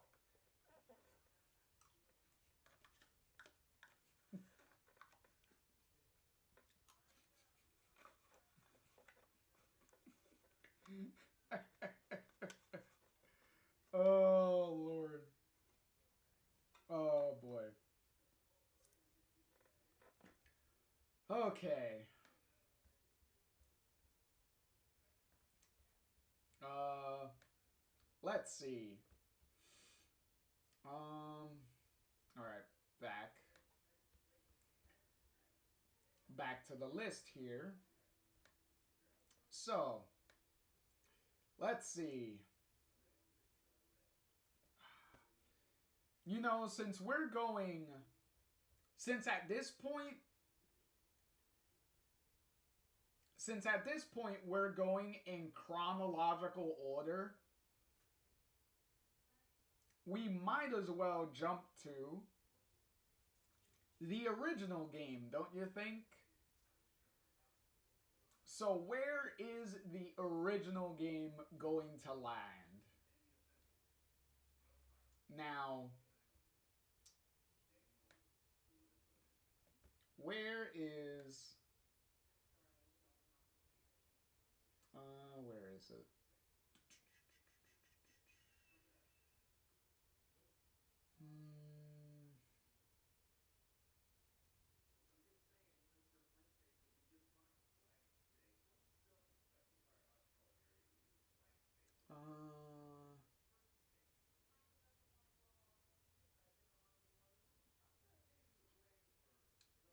You know what? Okay. So, unfortunately, the original Life is Strange game kind of didn't really have that big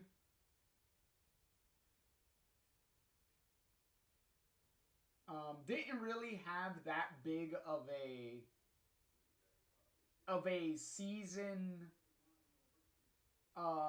trailer per se. Because I was looking, because I pretty much made a list of all the videos, like all the trailers and stuff that I've been using. I pretty much saved them into a list. And I couldn't really find a good season trailer that they put out. So what we're going to do is I'm going to play the final season finale trailer again. The trailer for the final episode, when the final episode came out. Because technically, that trailer kind of felt like a season-long trailer anyway, because it pretty much shows a bunch of the moments from throughout the game in the trailer anyway, so it kind of feels like a season trailer to begin with anyway, so might as well just go with that.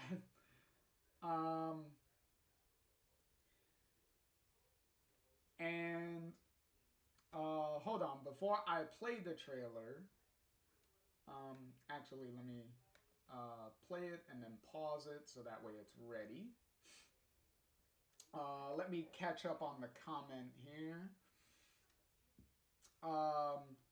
Try says, I think I've got a pretty good idea of the tier that I'm going to put that you'd put the original Life is Strange in.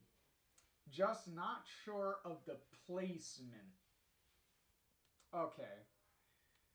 Alright. So let's give this finale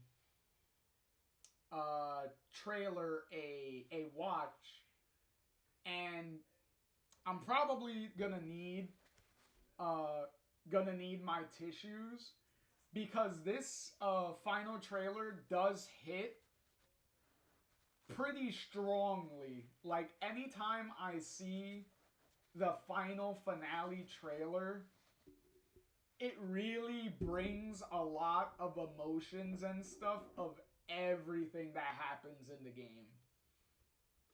So, and at 2 minutes, it damn well should, right? So, let's play this trailer.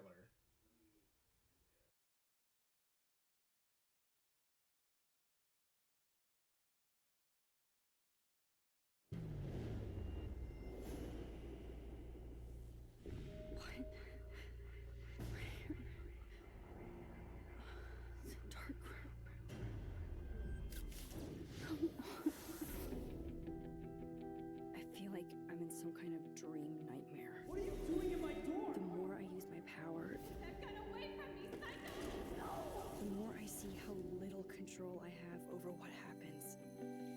What kind of friend are you? I don't think I'll ever know how much destiny I'm changing. Victoria, listen to me. And the winner is... Oh my god! Rachel in the dark room. Oh my god. Kate wasn't the first. Max, come on. Think.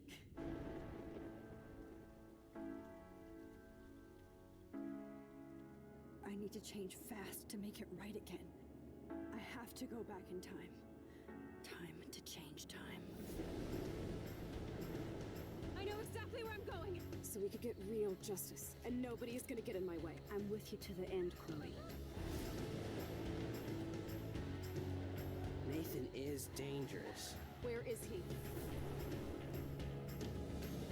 Warren, do you believe me? Of course I believe you. You're the most amazing person I've ever met.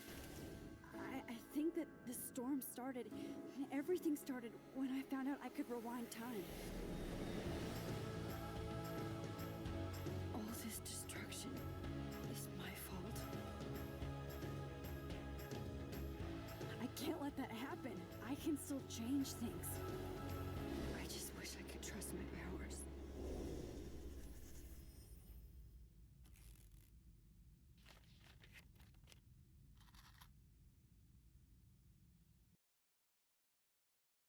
Oh boy. Whew. Every time.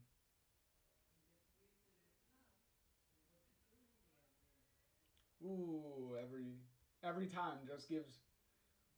Ooh, that just gives me chills. Like that just gives me chills every time. The music and everything behind the trailer and everything. I will say, if you listen, if you watch like the trailers and everything, especially for the original game, if you watch those trailers, there is songs that are used in those trailers that are not in the original game.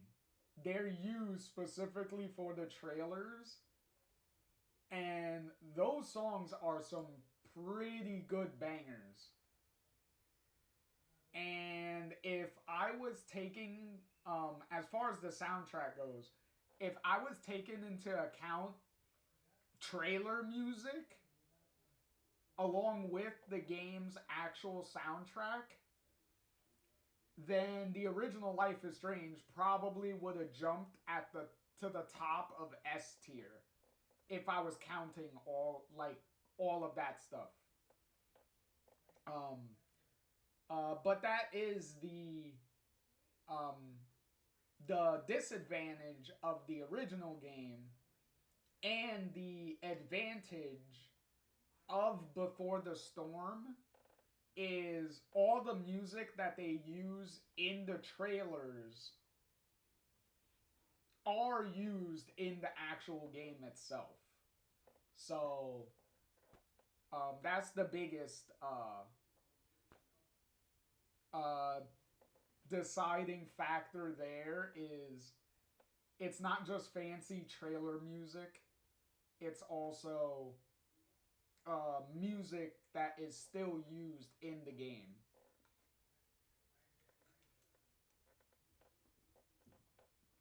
Which, to be fair,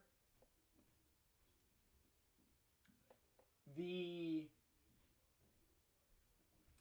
original scratch that to be fair, the Life is Strange games that would come kind of after, particularly Before the Storm, True Colors, Double Exposure, the music that they use in those trailers are used within the games themselves for the most part. I think, barring maybe, I think the initial launch song for True Colors, I don't think is in the actual True Colors game, I think. I don't recall ever hearing it within the game, so that might be one thing. Also, I think Life is Strange 2 also still had the same thing where there was some trailer music, but it wasn't used in the game itself either. So yeah, it's still a little bit of a hit and miss sometimes where certain music in trailers is not reflected within the actual game itself when the game comes out. So kind of a bummer when it comes to that.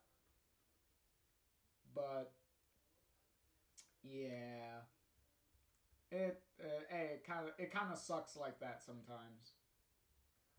But but yeah, let's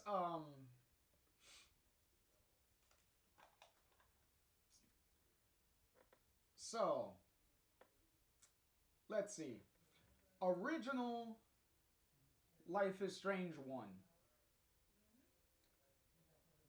Pros and cons. Pros and cons. Pros and cons.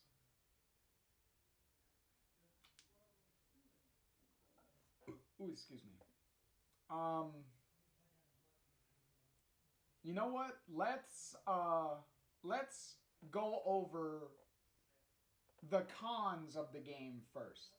Let's go over the cons of the game first.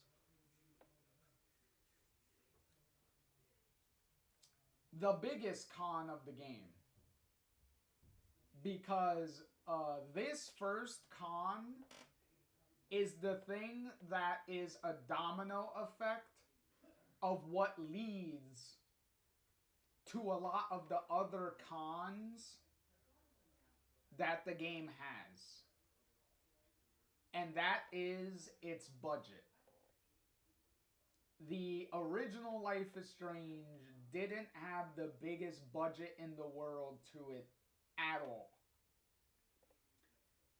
And if you play the original game, if you played the original version of the game, it is very obvious the budget limitations that the game has. Between the very limited idle character animations when characters are talking to each other, because if you're paying attention to when characters are talking, they will do repeated like animations during dialogue at certain points. Like what are some of the more famous like repeated animations? Let's see. How many times did you see like a character do like the neck thing, where they lift their arm up and they kind of like scratch the back of their neck and then they just put their hand down, their arm down, or they do the little wipe the face thing where they just go, and then that's like it. Like that.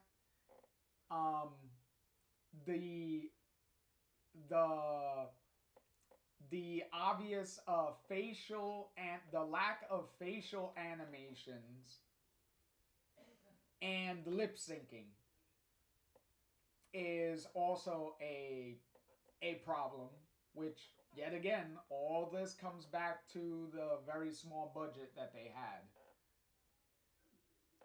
So they didn't have a lot of budget to work with to have very expressive facial animations and um,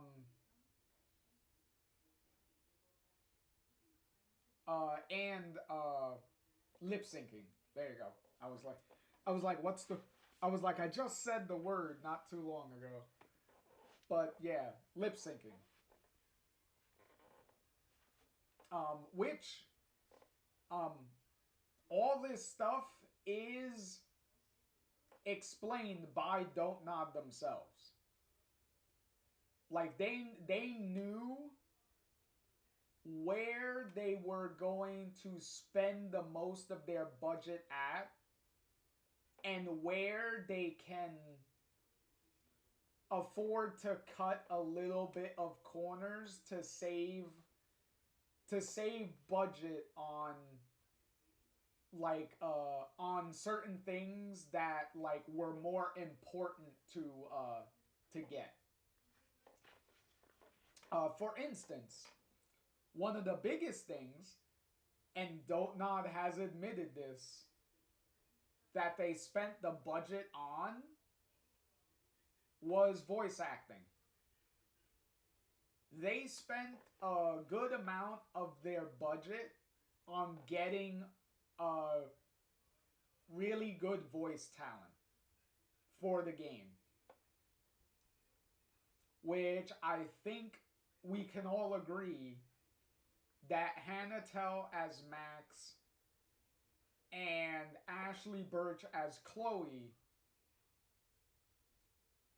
was worth every penny of the budget that they spent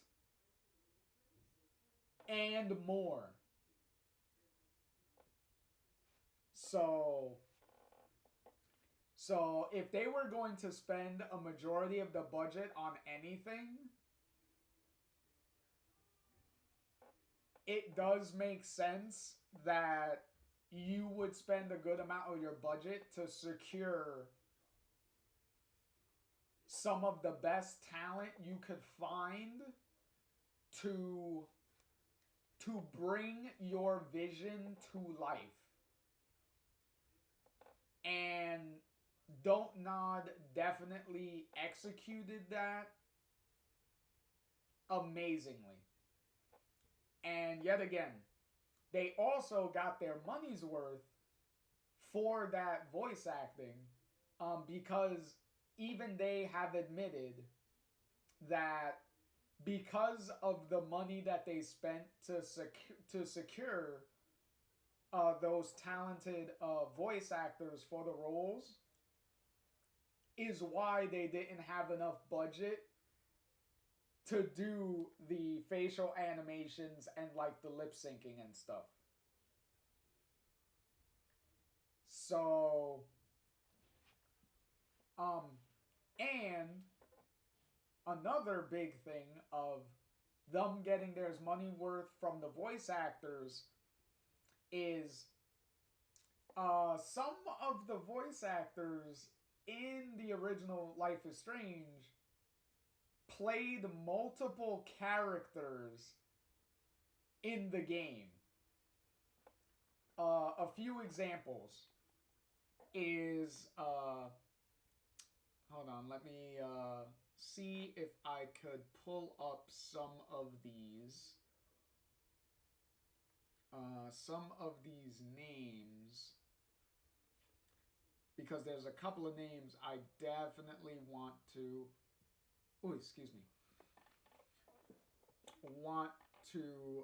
address. Okay, here we go. All right, so we have what was it? Diane Hutton, who played Kate, because her most important role in the original Life is Strange was Kate.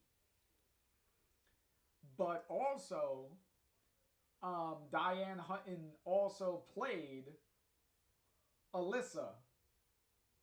So you have those two roles that she played in the game. You also had Hannah Tell and Ashley Birch. They also played Victoria's mean girlfriends of Courtney and Taylor. So um, it's always funny too, especially when it comes to Max, is when Hannah Tell is talking to Victoria's friends, when she's talking to Courtney and Taylor, it's always funny because she's like, okay, it's like, hey, Hannah, you're talking to yourself. Because you have two of your characters talking to each other. And then you have, and then in the other regard, it's like, hey, you're talking to Chloe in another body, type of thing. Because it's like, yeah, I know you're talking to, like, Victoria's friends, but all I hear is Chloe's voice coming out of that body, which is pretty funny. And then we also have one other important double act, and that is Derek Phillips, who plays more importantly Mr. Jefferson. He also played Samuel, the janitor of Blackwell. So it's kind of funny hearing Derek go from Mr. Jefferson and then going to like Samuel. So him jumping back and forth is pretty crazy on that one. Especially considering like where the story goes and everything. It's pretty nuts.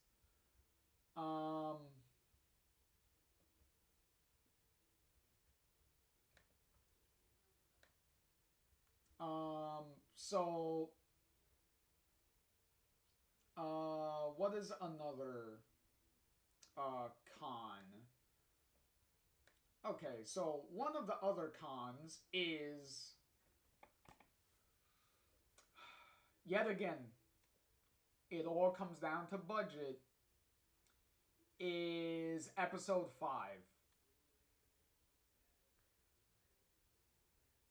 Episode 5 is definitely where a lot of the budget issues that Don't Nod was facing towards the end of the original Life is Strange's development really started coming to a head and being very noticeable. Because there is a lot, and I do mean a lot, of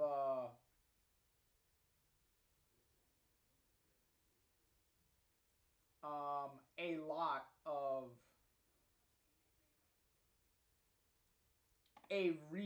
reusing animations. So you have, well, I already said animations, but reusing of assets, because there's a lot of repeating environments that happen during the nightmare sequences, where you're going through the photography classroom again and again a couple of times. You're going through the dormitory hallway over and over again a couple of times. You're going through like a fragmented version of like a couple of different assets in a sneaky maze. Hey, Bo, how's it going, man? How's it going? Going good? Everything going good?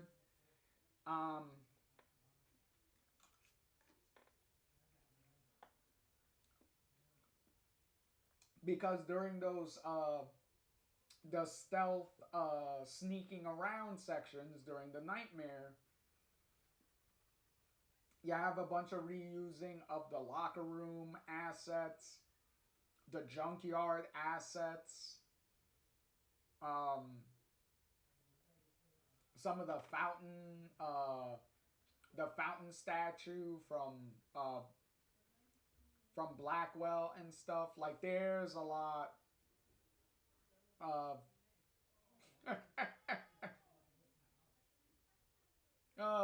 don't worry about it. Hey, Bo, don't worry about it. It's okay.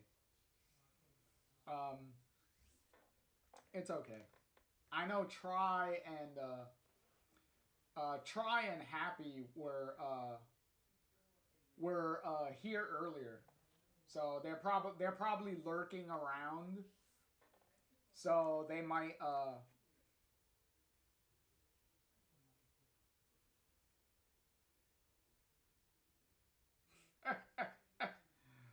yeah, you can't believe that I would be late to my own stream. Yeah, sure. Even though I have the timer ticking up right in front of me.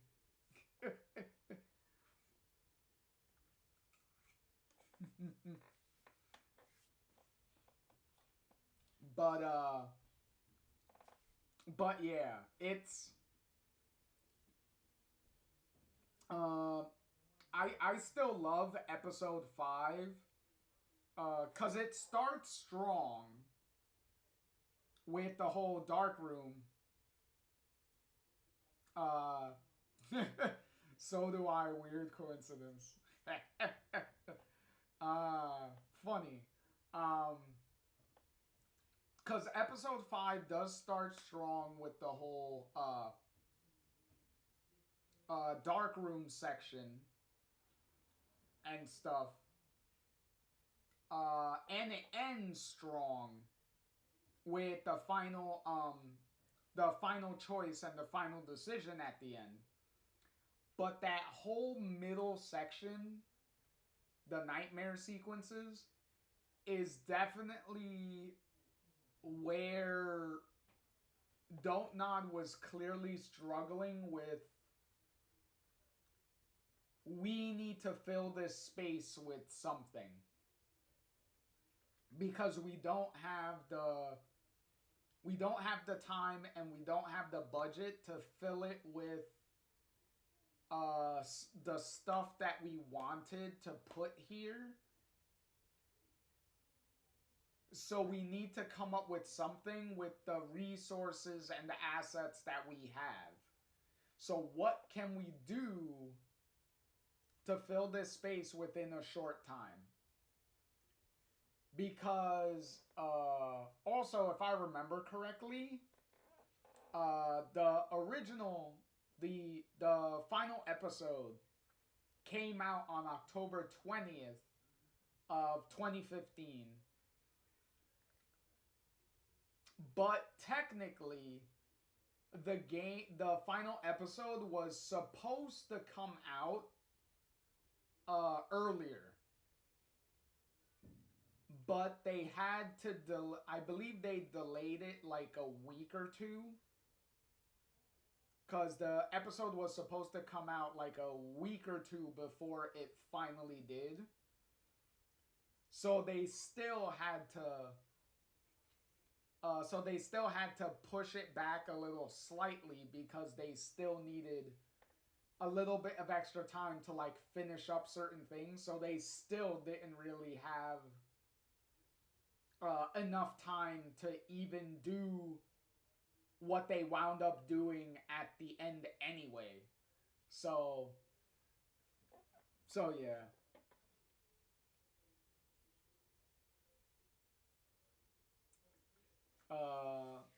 Hold on, Bo. What did you say? I was moving like that one detective from Dexter in my last stream.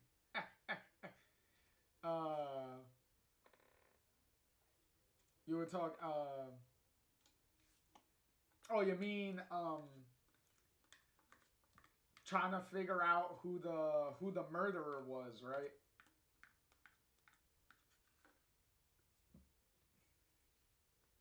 Because I remember that you were trying to figure out who the murderer was in your last stream. Yeah. See, I remembered. See, Bo, I remember.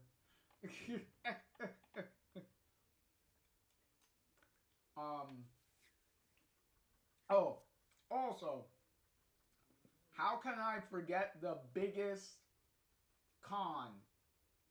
The biggest problem with the original Life is Strange, which is so unforgivable that every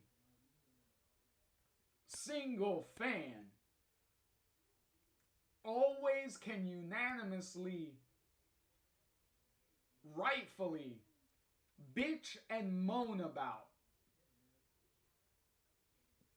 And that is collecting the stupid fucking bottles in the junkyard in episode 2 and then having to do that bullshit all over again in the stealth section during the nightmare sequence in episode 5. It was bullshit the first time, and then it was also bullshit the second time when they had us do it at the very end. Granted, on the bright side, at least collecting the bottles during the nightmare sequence was a lot easier and quicker to do. But it was still mean of them to do it again, even though people hated it the first time.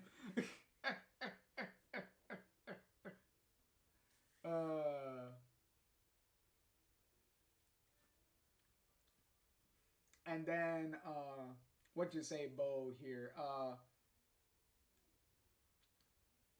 That you already had it figured out at the beginning. Oh, then I guess well,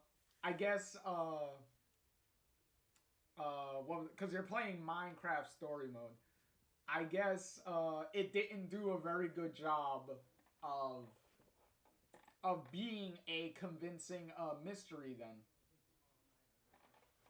If you were able to figure it out from the beginning, then I don't think it did a very good job of being a good murder mystery, now did it? But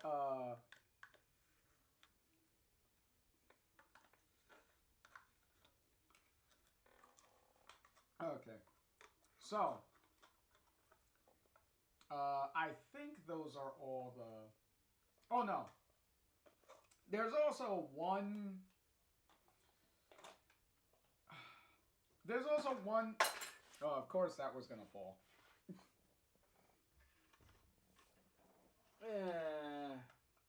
Come here. There we go. I'll just put you like that. Alright.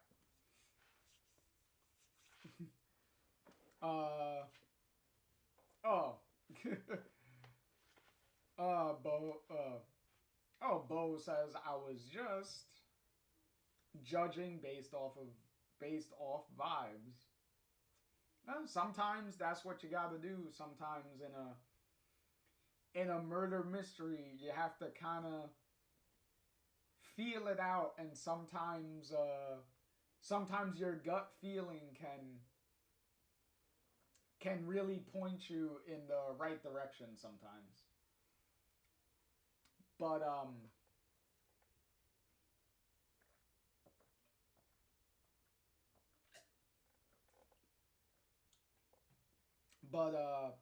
as I was saying, final the final con that I can think of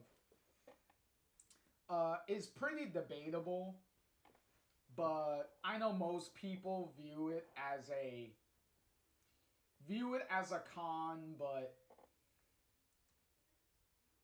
but me within the game, it doesn't bother me. Plus, in most moments when it happens, most of the time characters call each other out on some of this stuff, so it also helps to not bother me really, because even the characters within the game kind of acknowledge it, so it's like okay, well, at least they're like self-aware about it. And that is the quote unquote cheesy, cringy dialogue, which, to be fair, if you're around or you have like young kids, or you like babysit young kids or whatnot, or for whatever reason you're like around young enough kids, especially nowadays,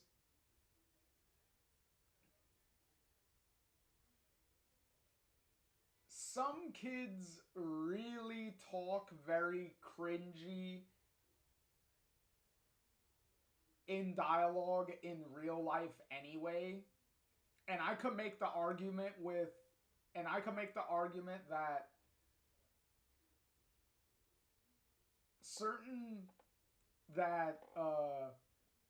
certain young kids can have way more cheesy and cringy dialogue than anything in the original Life is Strange game. Like, if you think Life is Strange has very bad cringy dialogue, then you haven't been around enough like young people around to hear way worse. So yeah, that's probably another reason why the Life is Strange, the original Life is Strange, the dialogue in the game never really bothered me. Because in real life, I've heard worse. So it's like, yeah, it could be cringy or cheesy, but it's nowhere near as bad as what I've heard in real life and what I've heard in like other things before that and other things since that. So it's never been that big of a thing for me. Plus, like I said, there's several instances within the game where somebody says like a cringy, cheesy line, and the characters call them out on what they said. So it's like, it's not like the game doesn't intentionally put in that type of dialogue and not like use it to like make a joke or something like that. Case in point, Max, when she puts on Rachel's clothes and Chloe is like yeah, like kind of like encouraging her and being like, yeah, Max, a little hair, makeup, and some tats, and we'll make a thrasher out of you yet, right? And then Max's immediate follow-up is ready for the mosh pit, Shaka Bra. And then immediately Chloe immediately is like, yeah, no. And then just turns her head and moves away. So yeah, it's not like they don't, you know, they don't acknowledge some of the dialogue. Plus, Max is a very like awkward, like very shy and very like uh kind of an introverted like character from the very beginning of the game anyway. So it's very obvious that she's not uh the most extremely like sociable like person. So at least in the beginning of the game, like that's what she's set up as. And then obviously depending on your choices throughout the game, you could make Max like open up a lot more and be a lot more decisive and a lot more like determined and more self-assured and like stuff like that. So it's all like building blocks to of a learning experience and stuff as far as like Chloe and stuff. I mean Chloe and like Max and stuff go. So and most importantly, which I think a lot of people don't realize and it like goes over their head, is during the big moments, during the biggest most memorable moments throughout the original game, the dialogue hits and the dialogue is extremely well written within all the moments that actually matter. Right? The pool scene, the all of the moment with the various moments with Max and Chloe in Chloe's room, them putting together the information to find out where the dark room is, finding Rachel in the junkyard, um Max's exchange with Jefferson in the dark room, uh, the entire Max and wheelchair Chloe exchanges in the alternate reality, the what else, the final lead up to the final choice where Max and Chloe are talking while the storm is going on and everything's going fucking crazy everywhere. Like there is no like cringy dialogue in the moments that matter, in the scenes that matter, the moments that everyone remembers. The the train sequence, and by train sequence I mean when they're doing the walking along the train tracks hand in hand, and then when they're laying on the train tracks and they're talking and stuff like that, like I don't remember like a bunch of cringy dialogue and stuff when during those like um sentimental like heartfelt reconnecting moments and stuff like that. So oh yeah, and there's another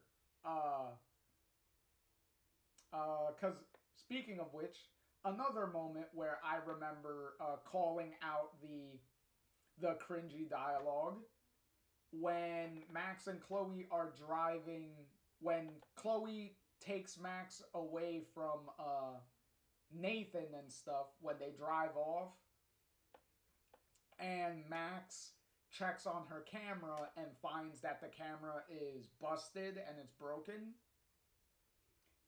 And Max unironically says, "Are you serial?"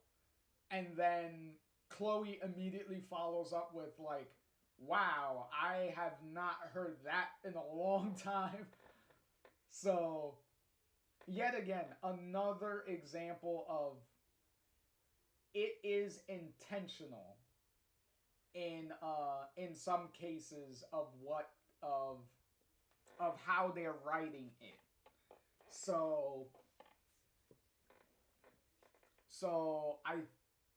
I think for me, what I consider like really bad writing or cringy writing is when you're like writing something and you're really expecting like certain things to be taken completely seriously, but you don't realize that what you've written is going to come off as a complete joke, but you really think that you wrote something completely serious without realizing that nobody is going to take it seriously. Like that type of bad writing and cringy writing, that's what I see as that. And Life is Strange does not come anywhere close to something like that. Maybe that also comes from the fact that I've like played and seen like a lot worse like games and movies and like shows and stuff that are written way worse. So I have a much broader what do you say, perspective on the writing. So yeah, that probably helps with my however you want to say it, tolerance, forgiveness, or anything like that, whatever. But that's pretty much how that goes. Okay. So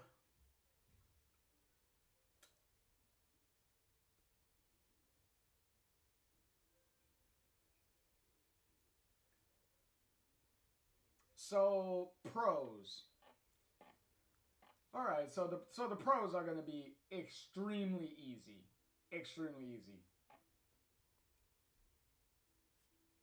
Uh first and foremost, first and for excuse me, first and foremost,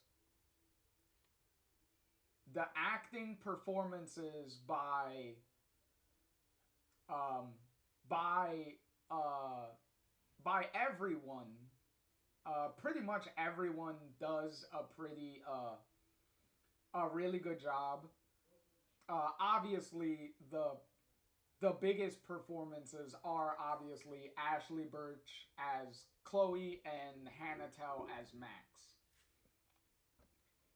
If just like I said in with Before the Storm, if you're going to base a story where you have like a duo of characters and the main crux of the story is dependent on this pair of characters, then those characters have to be the strongest that you can possibly make them.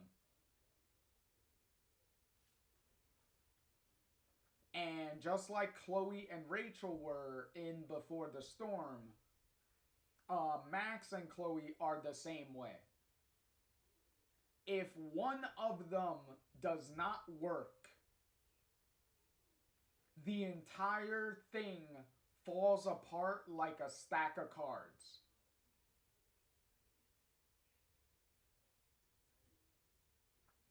And thankfully, they were able to pull off amazing performances. And obviously have amazing chemistry and stuff with each other. Also, if you haven't seen some of the behind the scenes like footage and stuff of the recording sessions with Hannah Tell and Ashley Birch when they were recording stuff, some of those sessions and stuff they did together. They recorded together in the same booth. So if you like really like feel like that like how strong the chemistry and stuff was, that's only because like it was really that in real life, like 100%. So that is not a coincidence, like, at all.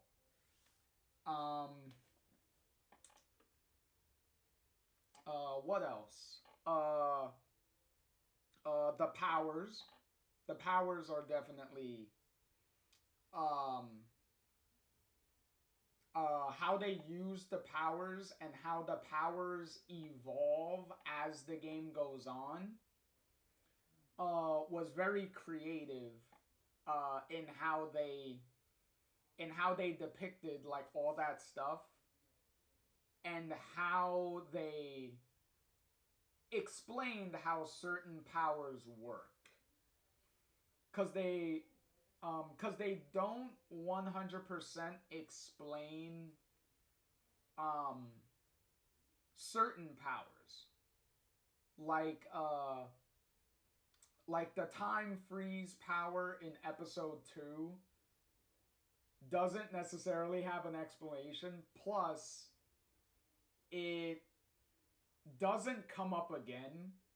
It's the one time that Max does time freeze, and she never does it again.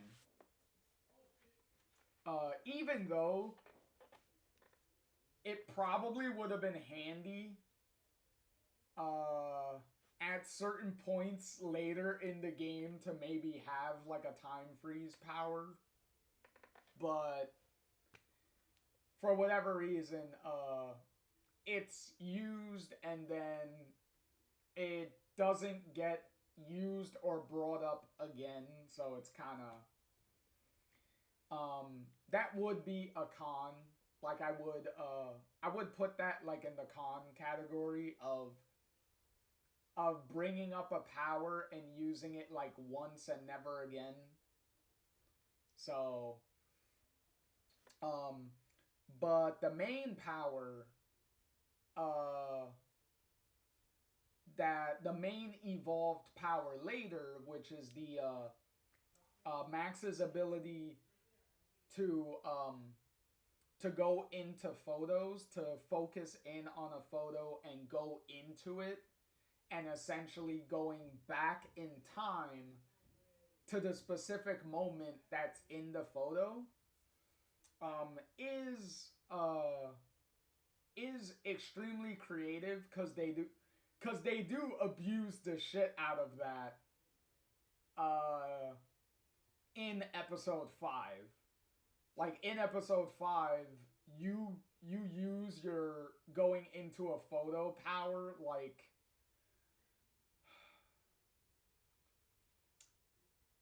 probably like maybe like 5 times by the end of the episode. So they definitely learned that like, okay, if we're gonna introduce a power, we really need to build like situations where Max has to use that power again instead of just using it and then dropping it. So at least they learned from the time freeze incident where it's like, okay, if we're gonna introduce a new power, we really need to think through on actually like using it and trying to get the most out of it. So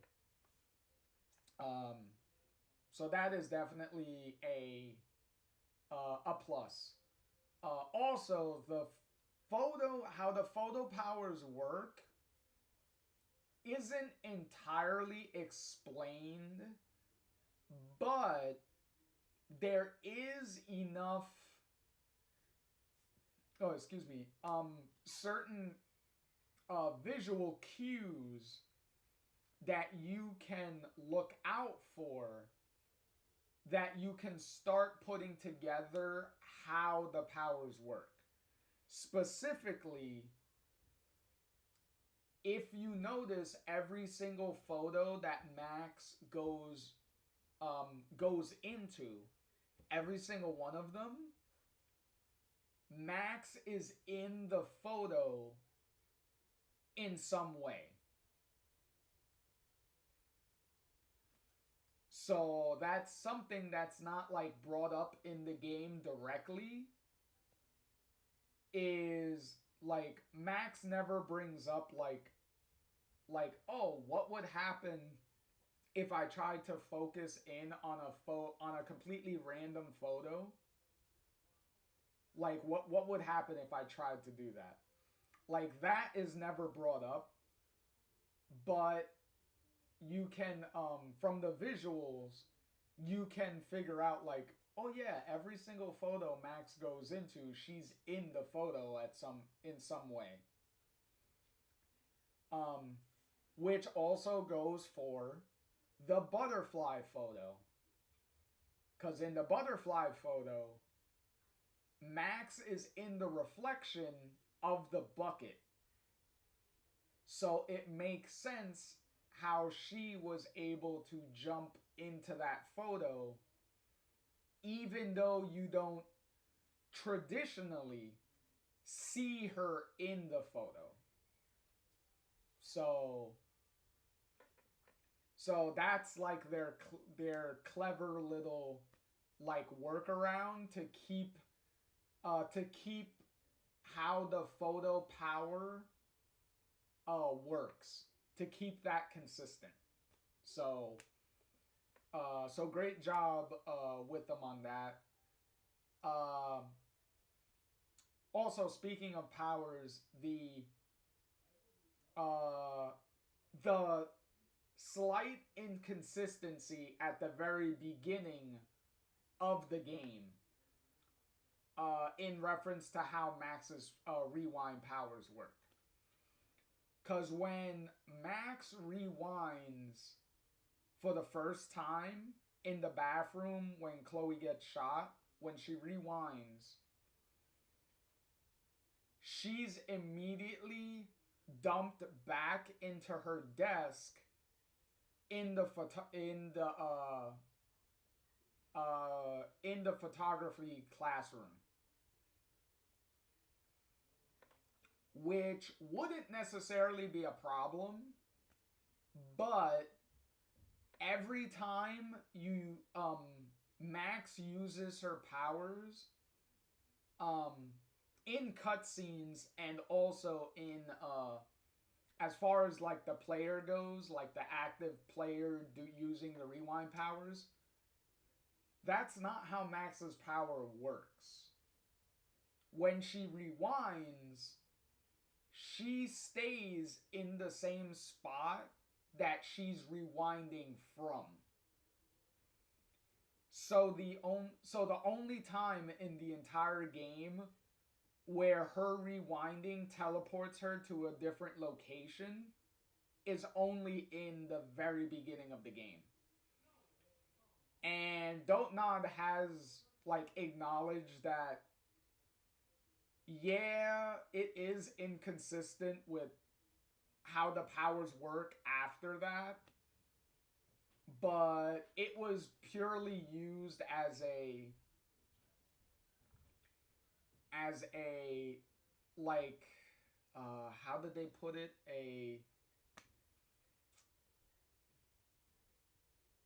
a narrative, uh like a creative license uh situation where they uh kind of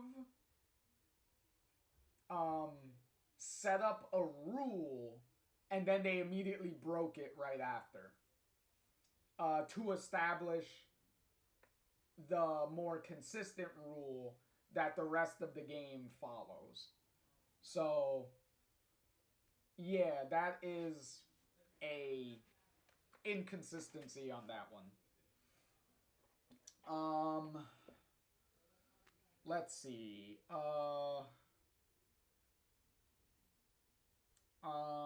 Okay, romance options. Romance options.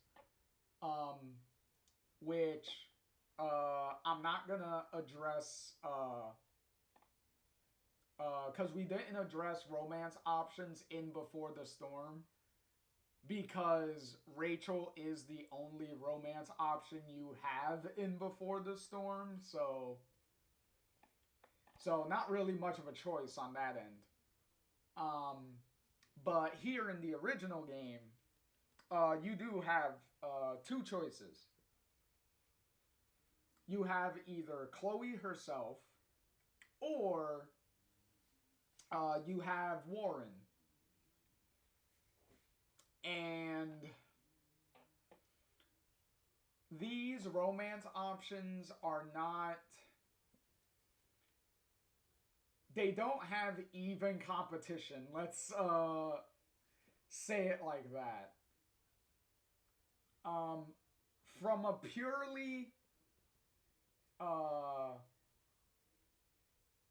From a purely unbiased perspective, Max is way more around Chloe than she is with Warren.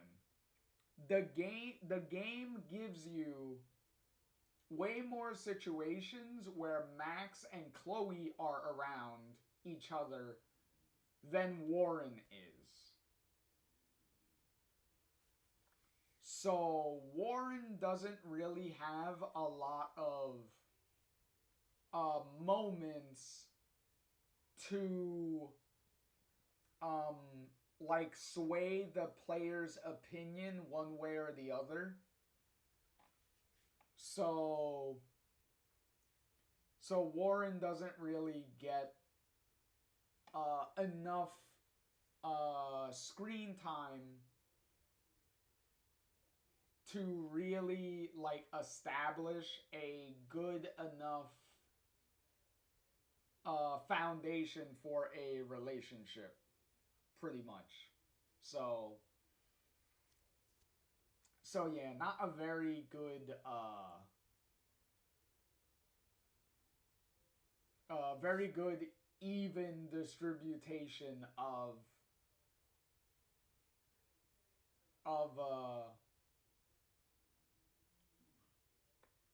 how do you say, of... I'm trying to look for a word.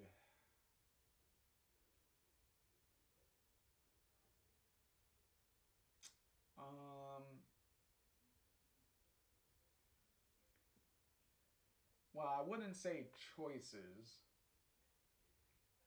Of screen time. Let's put it like that. Not enough of a even like screen time split. Which technically Don't Nod wouldn't learn from, technically, because Life is Strange 2 would be after this for Don't Nod, and your love interests are literally only in one episode to begin and fulfill a romance within one episode. So Don't Nod didn't really learn a having like equal amount of screen time really for your to build a good like foundation for a relationship. Granted, Finn and Cassidy, I think, get enough screen time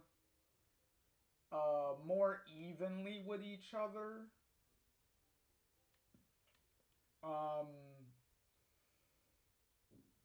If you added all up, like all of Finn's like romance route, and I think all of Cassidy's romance out, I think they kind of balance each other out. There might be a little more with one or the other, depending. So yeah. So they may have even amount of screen time within that one episode. Actually, no, they don't.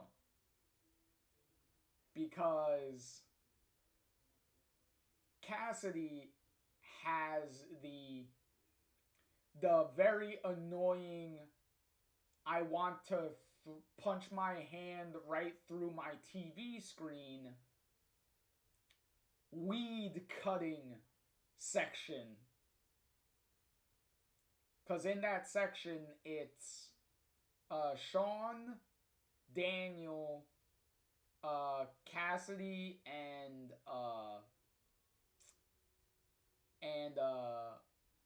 was it Hannah? I think it was Hannah. The character name was Hannah. The girl that you see her titties at the very beginning of the of episode 3, as soon as Sean gets up and leaves his tent, he's immediately greeted with the girl like walking by the tent to talk to him, and she just has her titties hanging out. So yeah, like all of them are doing like the fucking weed cutting thing later in the episode. And Cassidy has like an argument with her like while you're doing that. So, and Finn is off screen doing something else. So I think Cassidy overall, I think edges Finn out a little bit when it comes to how much screen time romance options have with each other. So yeah. So far, I think the best amount of screen time that your romance options have, I think maybe True Colors, I believe. Because Steph and Ryan are mostly with Alex a lot of the time. So all three of them are like together during a lot of the game. So yeah, that's probably the most even like romance choices that you have in any of these games, I believe. So there's that. I don't recall double exposure between Amanda and Vin. I don't know how much of an even split of screen time both of them have. I want to say, unfortunately, I think Vin has way more screen time than Amanda does, though. Sadly. Like I like Amanda, but because since Vin is more tied directly to the plot of Double Exposure, he gets way more screen time than Amanda does. So, even though Vin is like the worst male romance option, sadly, he gets the most screen time of the male romance options. Well, within that game. Because I think overall, I think Ryan has the most screen time out of all the male romance choices, I think. So yeah. So that's a plus. Well, it's a plus as far as if you're going with the romance Chloe route. If you're going with like Warren, then it's obviously a negative because he doesn't really have a lot of opportunities to really do anything. Sadly. Because I overall do like Warren. It's just that he's not given a lot of opportunity to do much. Sadly. So, that is not what I wanted to move up. There you go. There we go.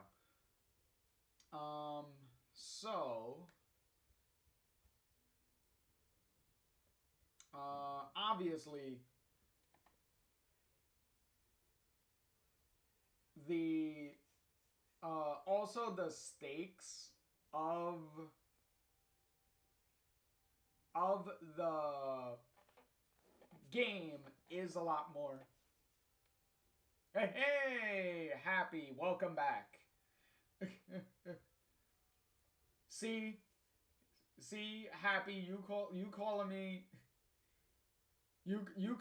big sexy over here. I am very tempted to start playing Sexy Boy on stream right now.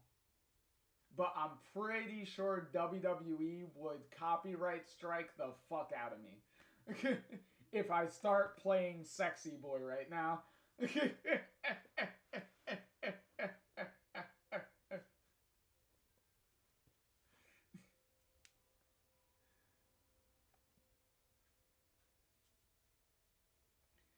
But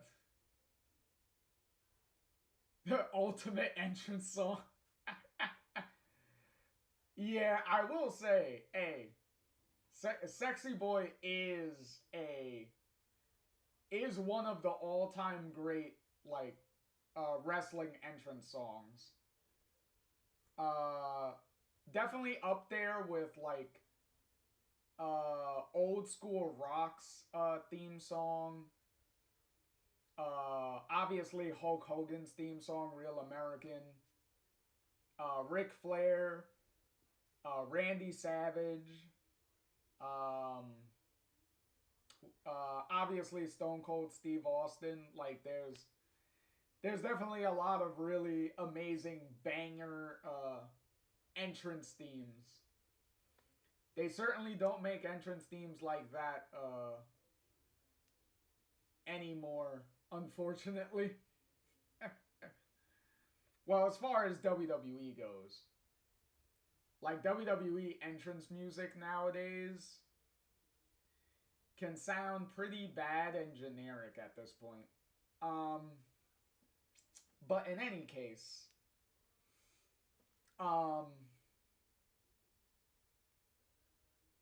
with all of that being said, also the big villain reveal at the end of the original Life is Strange, the big climactic thing of the big mystery of what's going on, who's doing what, like what specifically are they doing and what purpose, what's the purpose of them doing it.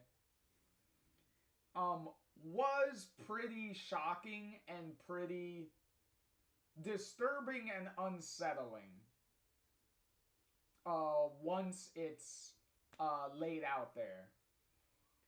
And it's also one of those big, like, plot twist reveal moments that none of the other Life is Strange games have really been able to capture again. Like, there's a lot of lightning in a bottle moments in the original Life is Strange that all the other games have, in various ways, and in some ways, like, directly trying to imitate again, and never being successfully, 100% successfully able to capture those moments again. Some of them get close, but a lot of them do fall very short of getting that moment again, of capturing something as close to that as possible. For me, probably the closest that definitely checks out, yeah. Definitely the closest that probably captured that was probably True Colors. Like, I will say True Colors was definitely the closest to capturing that, the overall, like, positive, like, feelings of the original game. The only downside to True Colors was that there wasn't a lot of, this is gonna sound pretty mean, but there wasn't enough depression and trauma for a lot of the characters to really deal with and overcome. Like, there wasn't enough like trials and tribulations for the characters to go through, pretty much.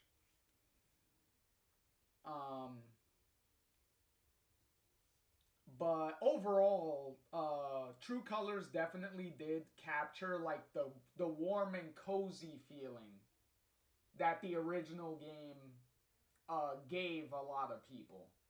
It was able to capture that part real well, but like I said, it's the full package that none of these games were able to get again.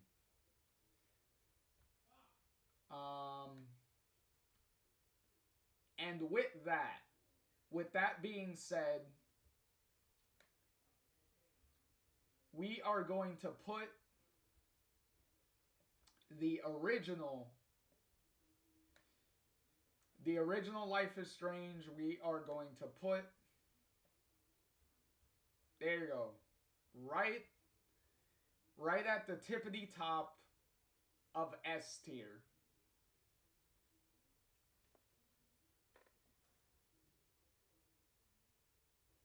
You know what they say, often imitated, never duplicated.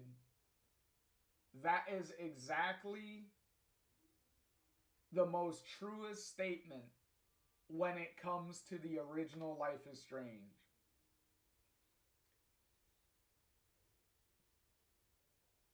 There is a reason that I consider, when people talk about video games, hold on, let me zoom in on, let me go full screen on this. When people talk about oh, video games don't mean anything. They're not, like, video games can't, like, have a message, can't have, like, meaning, can't have a real point. They're just throwaway, like, kiddie entertainment. Like they're just like a distraction. It's a waste of time. It's like kid stuff. When people like say that type of thing, the original Life is Strange is one of those games that I literally will point to and be like, take this game, sit your ass down and play this game. And then when you're done with the game, come back to me and tell me to my face that a video game can't have an amazing message and can't have an actual story with meaning and heart and have a point, and that wasn't just kiddie throwaway entertainment that means nothing. Sit down and play it and then come back to me and tell me that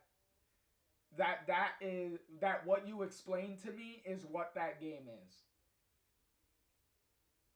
Because I'm pretty sure you will find it very hard to come back to me and tell me to my face that, oh yeah, that still means nothing. There still was no point to it. It was still just throwaway, like kiddie entertainment stuff.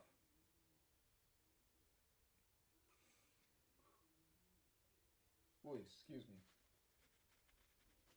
Oh my god. Ooh. Oh, I was not expecting that. Ooh. Ooh, sorry. That little soapbox moment definitely hit me a lot harder than I thought that was gonna hit as I was talking. Ooh. Oh. Ooh, I did not mean for that to drop. And there we go. I'll move that right there. But yeah.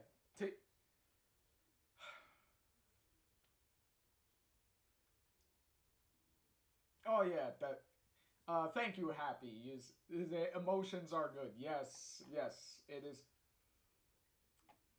One thing that I've learned very early in my when I was younger is don't keep your emotions locked up inside you. Find ways to express them in a positive way. So it's not good to keep all those like emotions like locked up and just keep internalizing it, because you know, I've been around certain people that do that, and those results don't really end very well.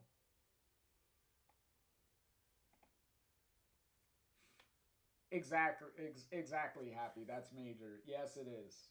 Um, so to give you an example of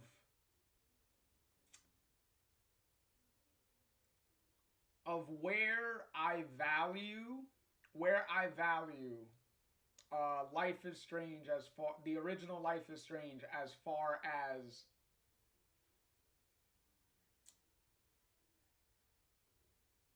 some of the best video games I've ever played, it is pretty much sitting with very good company, I might add, with games like the original Persona 3, Metal Gear Solid Snake Eater, the Resident Evil remake, the Resident Evil remake of the first game, The Last of Us, the original Last of Us, the original Mass Effect trilogy, am I forgetting certain games?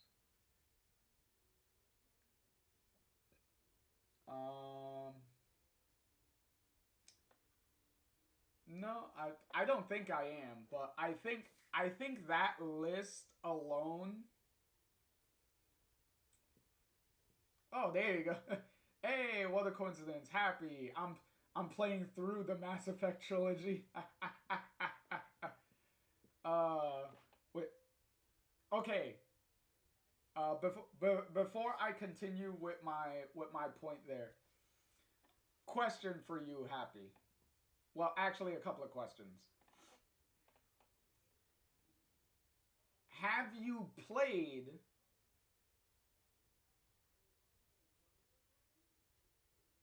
very slowly with other games in between, but I'm excited to... Oh, okay. So that technically answered one of the questions that I was going to ask. But you're excited to experience it for the first time. Because I was going to ask, have you played the Mass Effect games before? And you just answered that you're going to be playing them that you're playing them for the first time. So that would, since you inadvertently answered one of my questions before I was able to answer it, I'll ask one of the other questions that I was going to ask is, are you playing the Legendary Edition of the Mass Effect games?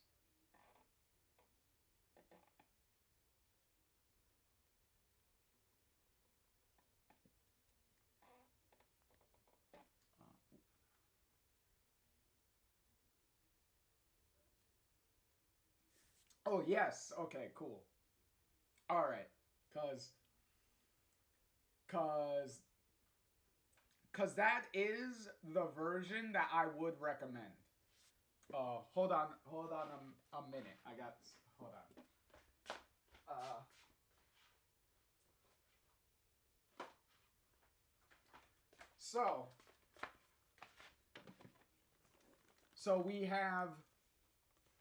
So we have this original version.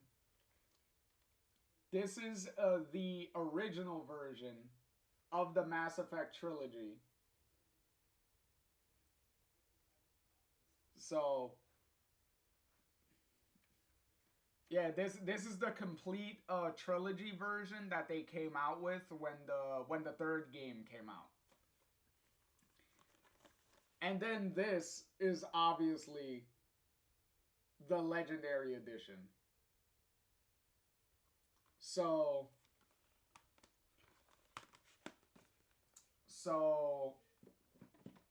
since you're playing the Legendary Edition, yes, thank you.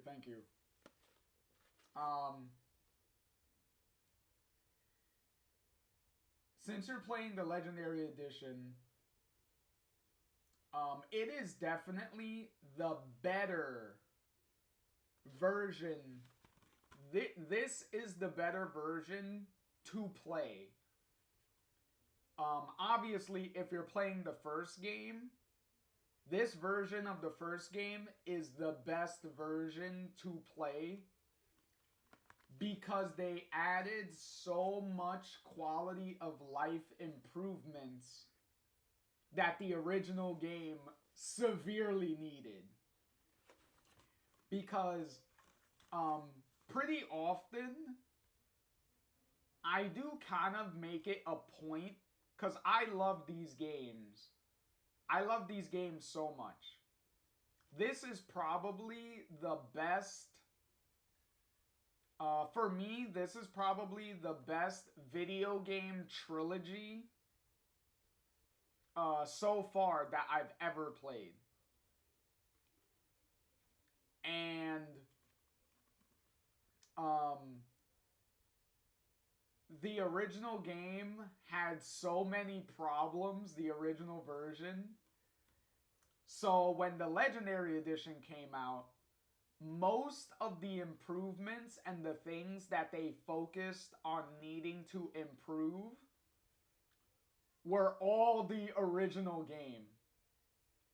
Because they wanted to bring the original game closer to the gameplay of Mass Effect 2 and 3.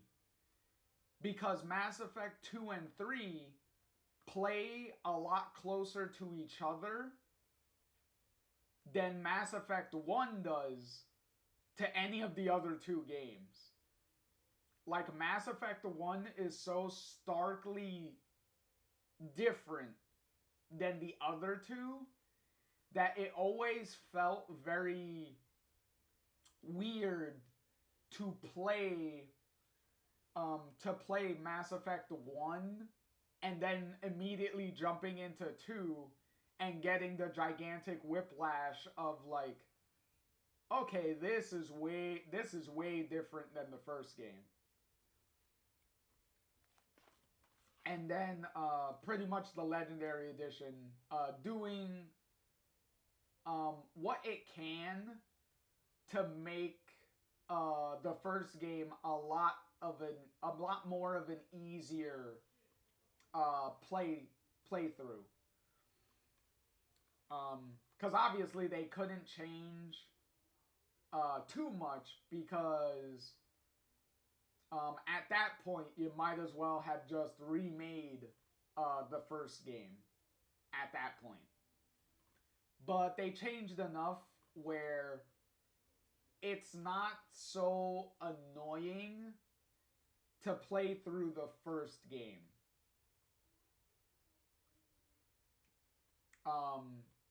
Because also the problem with Mass Effect for me is once I play the first game, I have to play 2 and 3 immediately after. Cause these games definitely feel, they 100% feel like it's one gigantic game that they split between 3 parts. Like, it feels like this big gigantic story and you're only playing like pieces of it. Happy asks, how long is the first game to finish, would you say? Okay. You know what?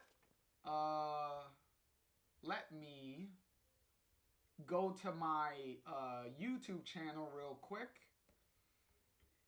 and I can pretty much answer that question for you, because I actually because I streamed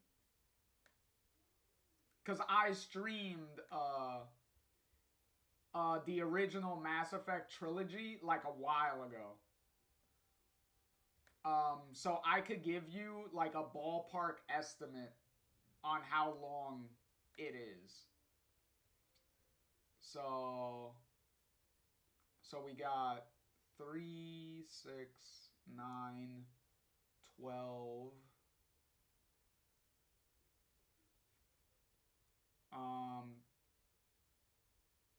12, 15, 20, No, 15, 16, 17, 18, 20. Okay, I would say roughly about maybe 20 to 30 hours. 20 to 30 hours, depending on how many like side stories and side stuff that you're doing. Like how much grinding and stuff that you're trying to do. I will tell you this though. I will tell you this. To give you an idea of what you're in for,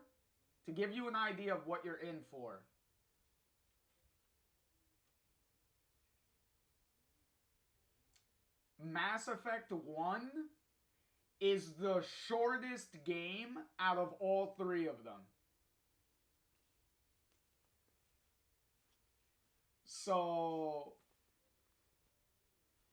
So if you think that Mass Effect 1 may be like long or something, then you haven't seen nothing yet, because Mass Effect 2 and 3 are probably like double the length of Mass Effect 1.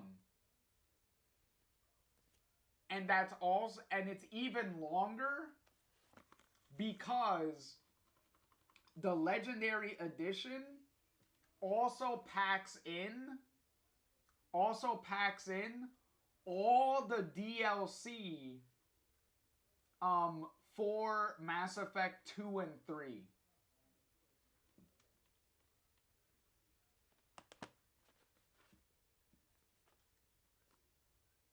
And let me catch up on chat real quick. And okay, so here Try comes in when you were asking me about the how long Mass Effect 1 is. And they say that it depends on how many side missions you do. And then obviously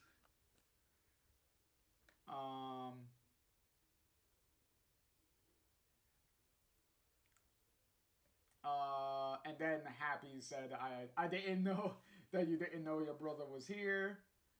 And then Try said that you put in over 40 hours in Mass Effect 2 and at least the same amount in Mass Effect 3.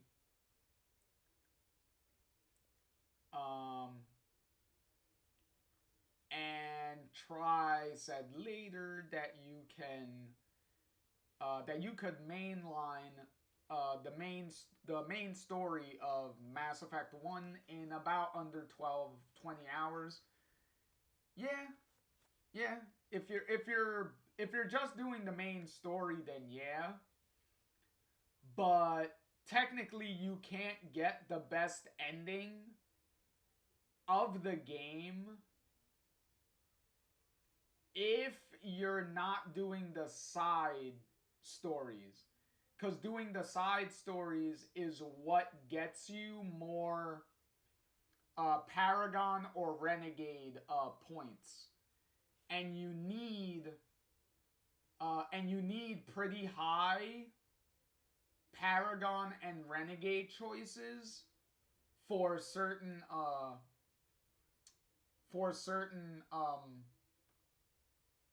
situations later in the game. Like for example, I'm not gonna tell you who. I'm not gonna tell you who specifically.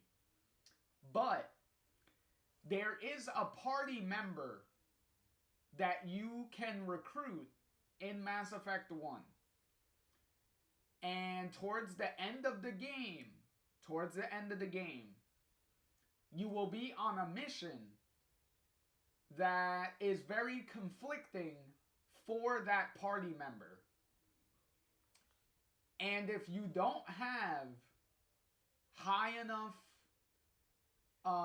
Paragon or Renegade points,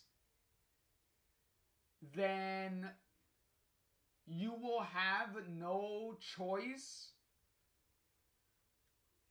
to kill that party member. And if you choose not to kill that party member, then someone else in your party is going to kill that party member. So that party member is going to die regardless if you don't have high enough Paragon or Renegade points.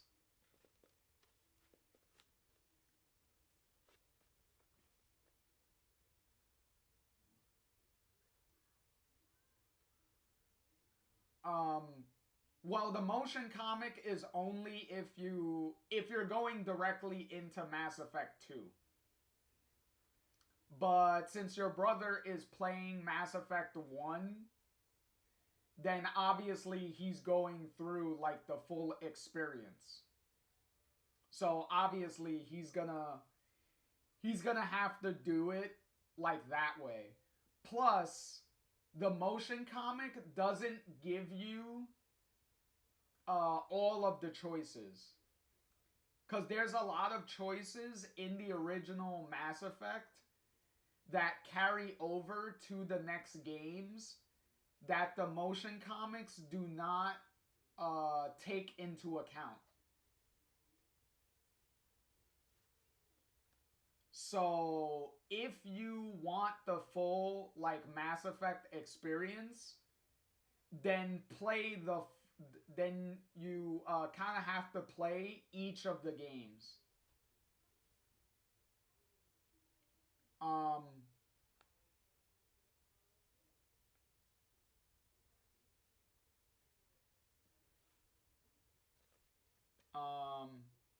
Okay, let me catch up a little bit here.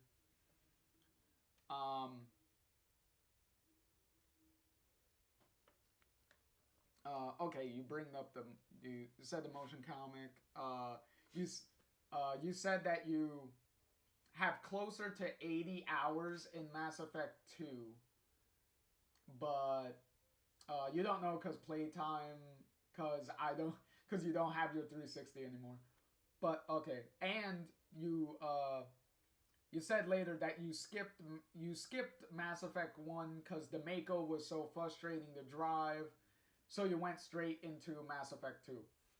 Okay, well luckily for your brother Happy, he's playing the Legendary Edition. So like I was explaining to Happy earlier, the Legendary Edition adds so much quality of life to the original Mass Effect that the game is so infinitely better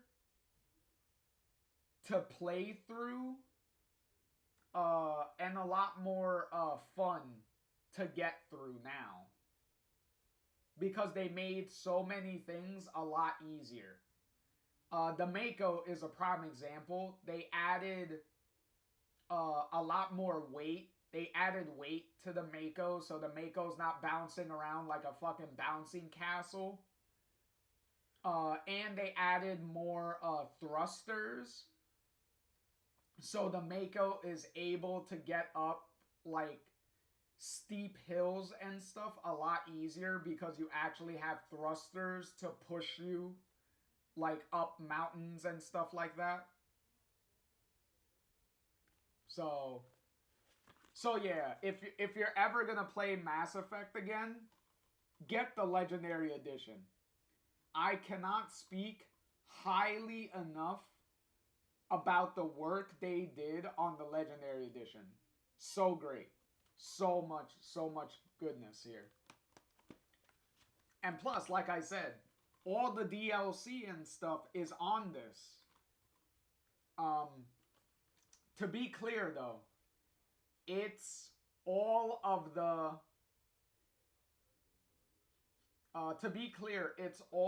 the single player DLC. Because Mass Effect 3 did have a multiplayer in the original version, and there was like DLC for Mass Effect 3. But since the Legendary Edition doesn't count, they didn't do anything with the multiplayer. They took the multiplayer out completely. Then all that DLC is not associated with the Legendary Edition.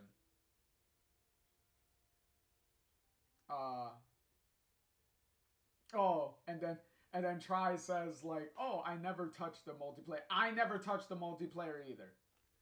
I heard a lot of people really liked it, and people were very bummed when the Legendary Edition came out and it didn't have the multiplayer in it.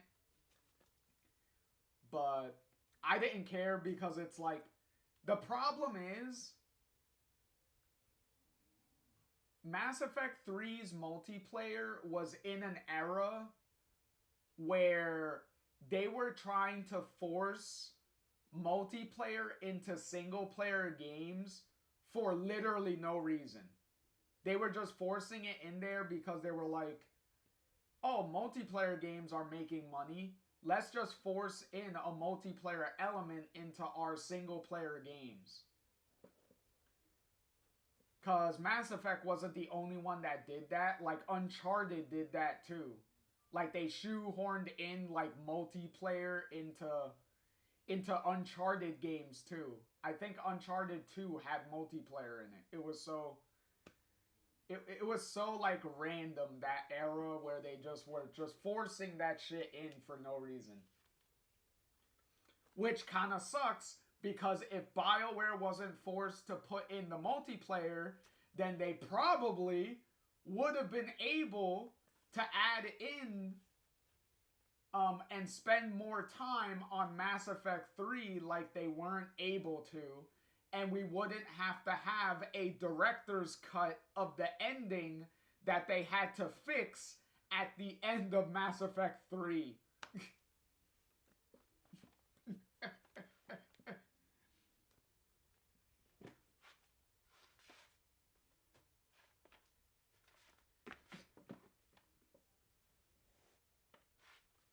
Yes.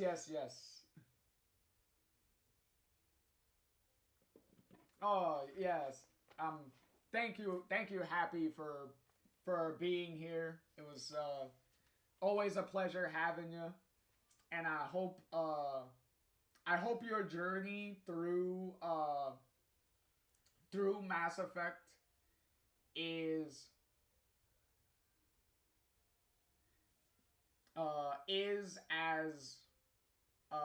as fun and enjoyable as it was for me the first time I played through those games. Because so I really hope it's a journey that you won't soon forget.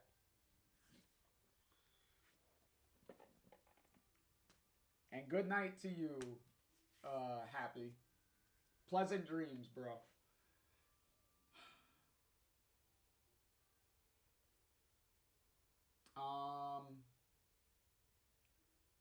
Okay, where was I?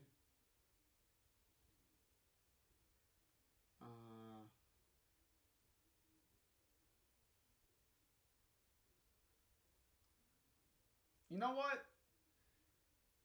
Since Happy's here just for the hell of it. Just for the hell of it. Where is it?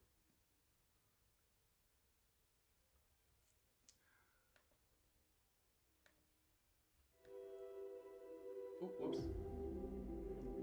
Just for the hell of it.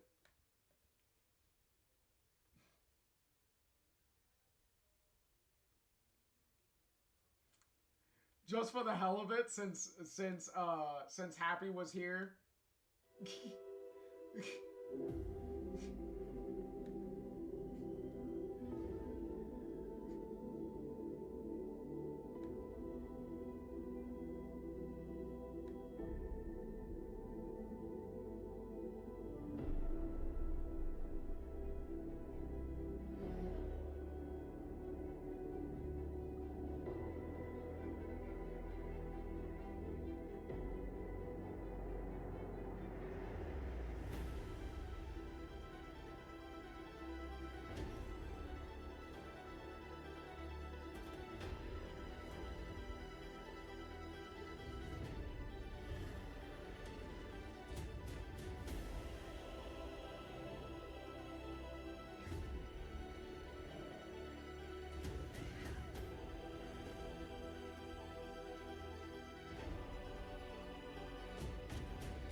to do this.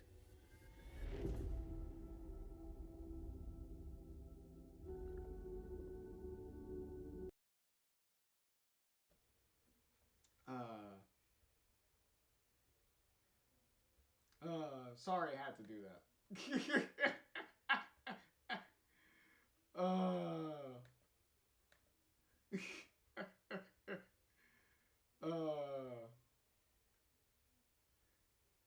Yeah.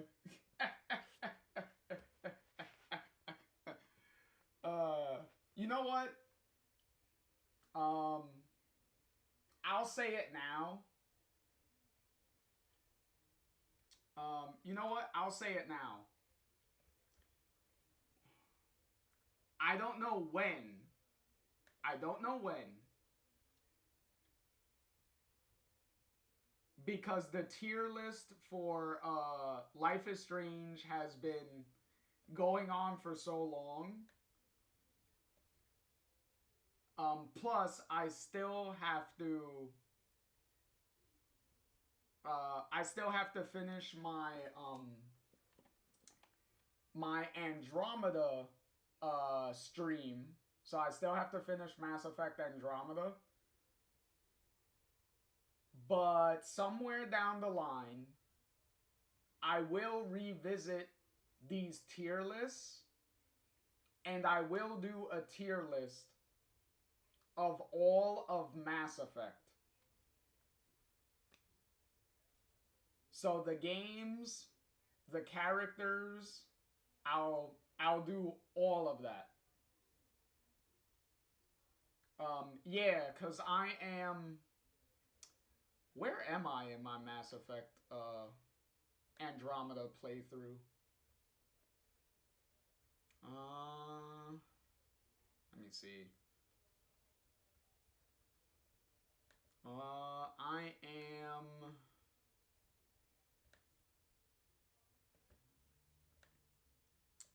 I am 8. I'm in 8 parts in. I know I'm towards the end of Andromeda. So I just need to finish it up. Yes, as you say, Try. That would be cool, finishing Andromeda. Yes. Cause the current plan is once we finish this tier list for Life is Strange, once we finish it, then then I will be finishing my Andromeda playthrough and finish off Andromeda.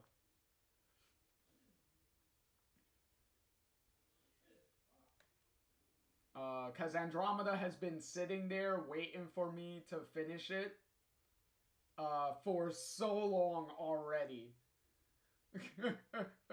So I definitely need to finish that.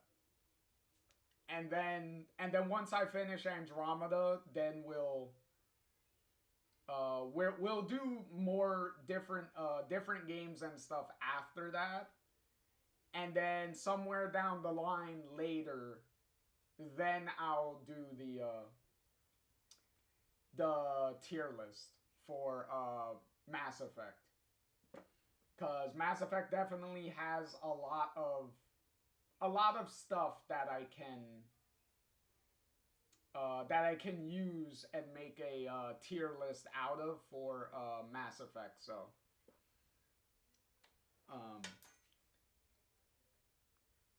So that is definitely gonna be like a big tier list.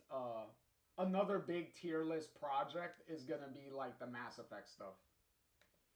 Cause I do have the Mass Effect novels on audiobook. So I do have the novels that I could that I can do audiobook streams for the Mass Effect novels also. I could do that at some point too. So I'll probably do those audiobooks sometime like later. But definitely once I finish like all of that stuff, then I'll do like a Mass Effect tier list, pretty much like what I did with the Life is Strange tier list here. Pretty similar to that. Like I'll do the separate tier lists, and then I'll bring stuff together and like collectively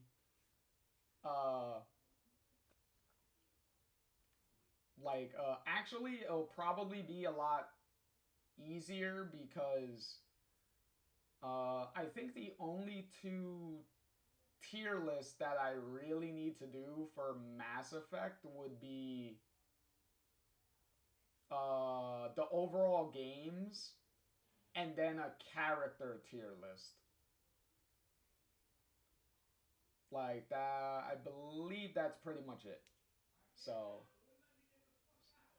it'll probably be a lot easier now that I think about it. Especially compared to the Life is Strange tier list.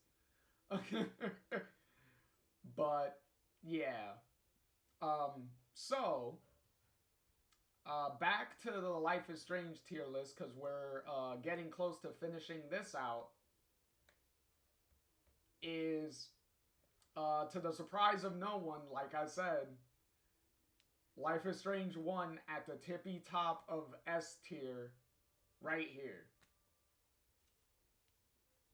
Because, like I said, it's one of those defining games that I point to and be like, this is a perfect example of a video game mattering.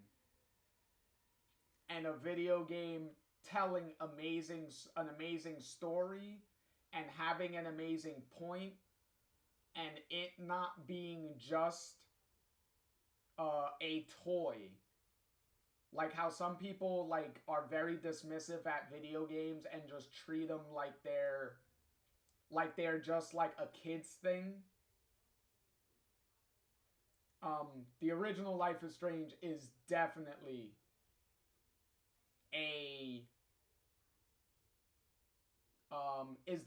one of those games that's like, bruh, you can't play through that game and tell me that is not a work of art.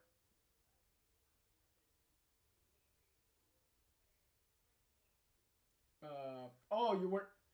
Well, considering what's in S tier, it's pretty easy to figure out that it would have been an S tier, like the top of S tier, because the farewell episode is there, but it's a very quick like DLC episode that you can run through in like less than an hour. Like as good as it is and as impactful as it is, it's still very short. But of the short DLC stuff, the farewell episode does hit the hardest.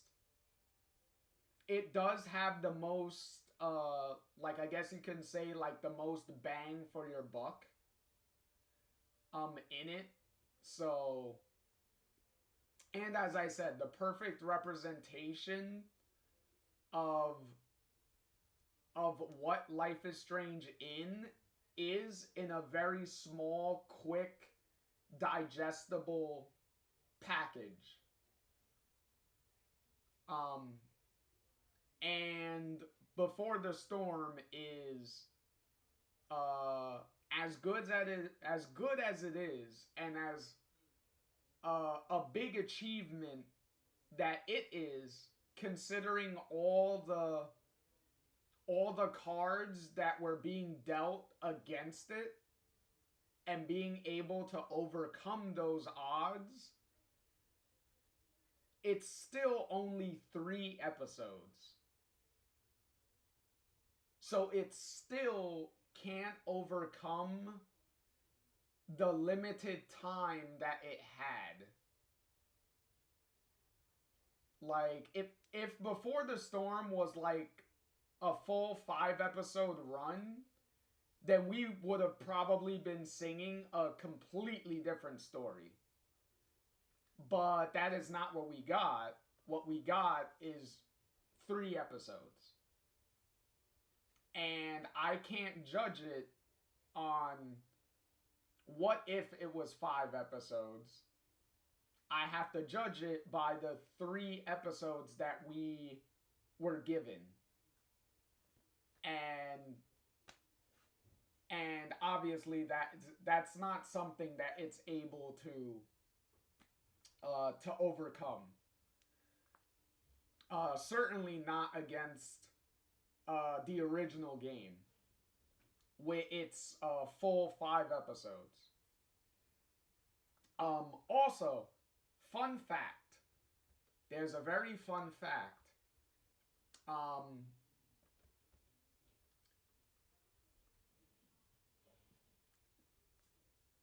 How many episodes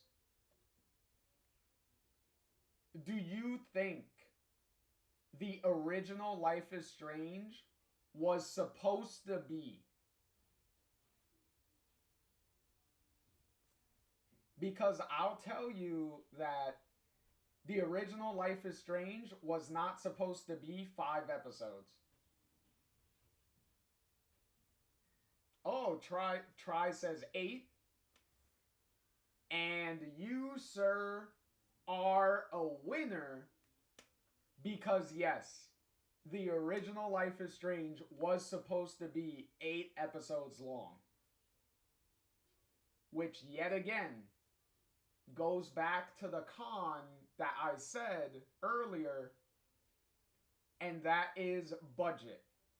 So, obviously, the budget was not going to allow them to do 8 episodes. So they had to dumb it down to 5. Oh, and Try, you say, damn, I literally guessed.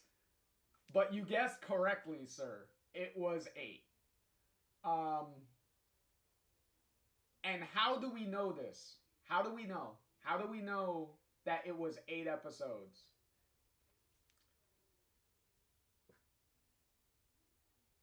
Did you know that the beta version of the first episode of Life is Strange was leaked a long time ago? And people were able to play the beta version of Life is Strange, the first episode. And it was so early in development. Exactly, Try. Oh, really? Yeah. It was so early in development. Because here's another fun fact. Did you know that Life is Strange was not the original title of the game? The game was not going to be called Life is Strange originally.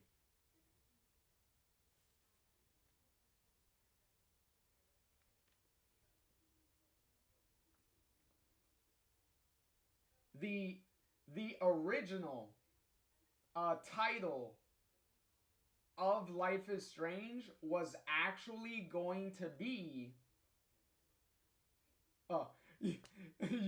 you said the original title was going to be, was it Butterfly Effect? No. The original title was actually What If. So the game was going to be called What If. No, it was not going to be called Twin Peaks 2.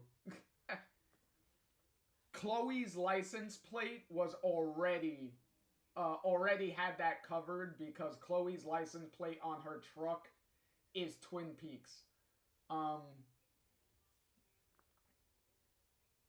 but, and the funny thing about it, when they did the name change to Life is Strange, they technically put in an Easter egg to the original title of What If, because if you platinum Life is Strange, the original Life is Strange, the name of the platinum trophy is What If.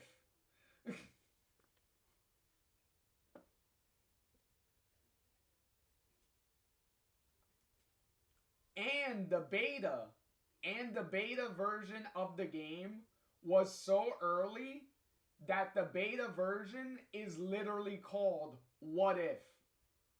So they were still using the original name in that beta version.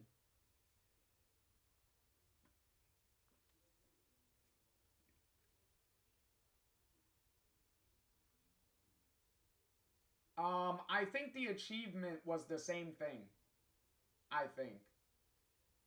Did the achievements have names? If the achievement has names, then the top achievement I think was still What If.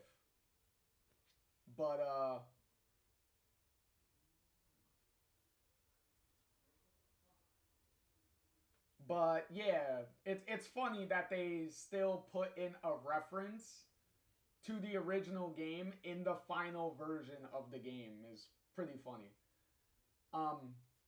But back to my point of how do we know that it was 8 episodes? Because in the beta version that people were playing, they were able to get to a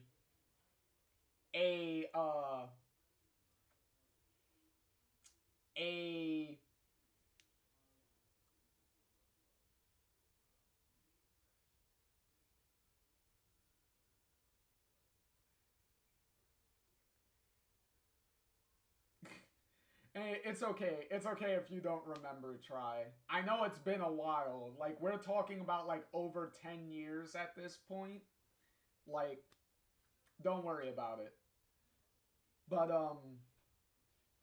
yeah, so in the beta version, when the beta version was leaked and people were able to play through it themselves, they were able to get into a very early episode select screen. It was so rudimentary that it only had like placeholder like blocks and everything, like little squares to represent the episodes, and literally you could count it, and it literally had like 8 blocks to represent 8 episodes. So people were like, "Oh, the game was supposed to be a lot longer than what we got." And here's the funny part. Here's the funny part.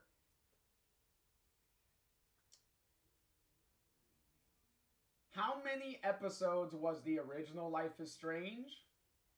5. How many episodes was Before the Storm? 3. How many episodes does that add together? 8.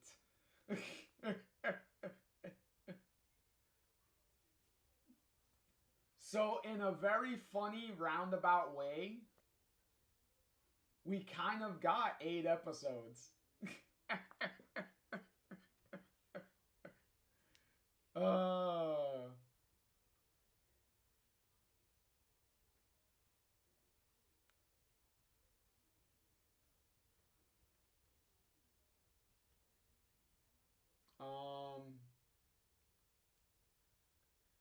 Let me see.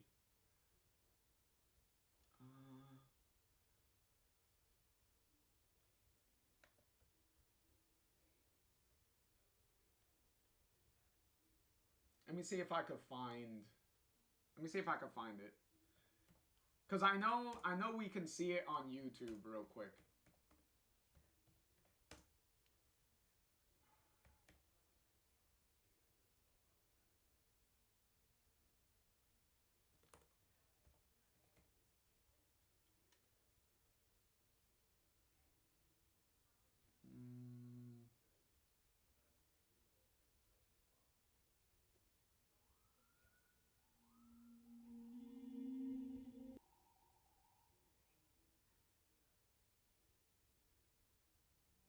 Let's see.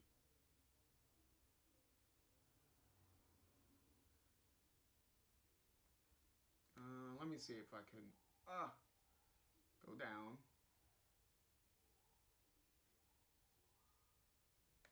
Okay, there you go. Okay.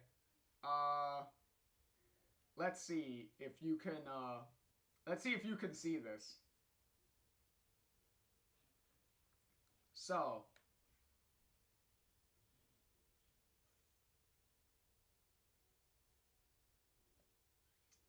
that makes sense. I could see the end of chapter 4 leading into BTS, then doing episode 5, because you get the reveal of Chloe's body, then you do the prequel, and then wrap up Life is Strange 1. That would have been cool. Technically, yeah, you could have got the, if Don't Nod did it themselves, you could have gotten an entire couple of episodes as a flashback of Chloe reminiscing about Rachel and her meeting and reflecting on her and Rachel's time together with her grief of discovering the body and all that stuff. That is true. You could have worked it in that way if that was what the intention was, which could have been a thing. Because remember, because I said it previously, Rachel was supposed to have speaking lines in the nightmare sequence. She was supposed to talk. And in the files of the game, you could find a placeholder dialogue for Rachel. So you can hear the lines that Rachel was supposed to say, but they never got as far as hiring someone to do the lines. So it's just a random person just saying the lines. So it's just placeholder dialogue. Placeholder acting, pretty much. So if Rachel was actually supposed to make an appearance in the game, then I could have seen a whole flashback episode or something happening. But in any event, here's the beta version. See? This was the menu. This was the old menu sequence, and see? Because you look over, and there's different menu sequences. And you could see placeholders here for more episodes and things like that. So you have the episodes numbered, because you go into the episodes and then it has all the different chapter selects within the episode. See, look at all of this. Plus, it's so funny looking at Max's early movements and stuff, what her running animations and stuff were. Look at all this.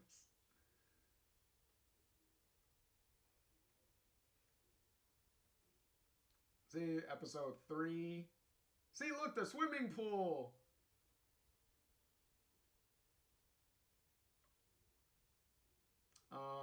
Is it episode 4? Because there's weird little, like, see, and then we got 5.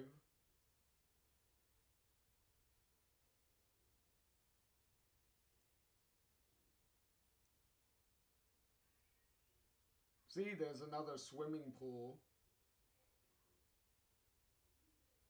See, school corridor, cliff, hospital. See, episode 5, hospital. It's like, bro, there was so much stuff going on here. And then you see, like, you see this, like, completely, like, early version where most things are not even textured. Look at all of this. It's, like, so weird. It's just so crazy.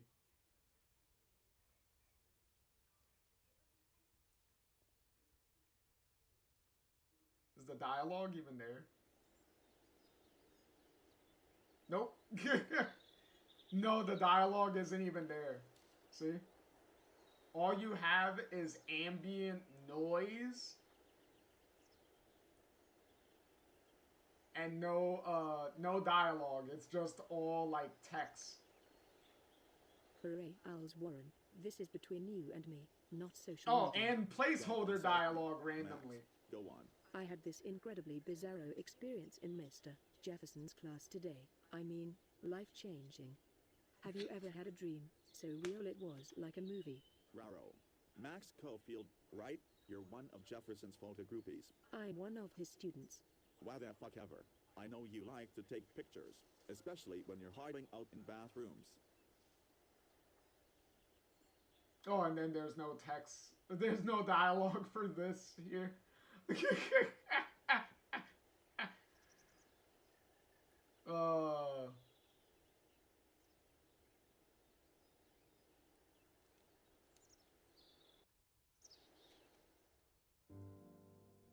Oh, hold on. Oh my god, the early loading screen. Holy crap, it's so bright. Fucking blinds me. Man, Nathan Prescott is messed up and dangerous. This day never ends. Oh, and thanks, Chloe. After 5 years, you're still Max Caulfield. Don't give me the guilty face. At least pretend you're glad to see me. I am seriously glad to see you. Flashbangs. Oh, and thanks, Chloe. It makes perfect sense I'd see you today. Yes, it's been that kind of day.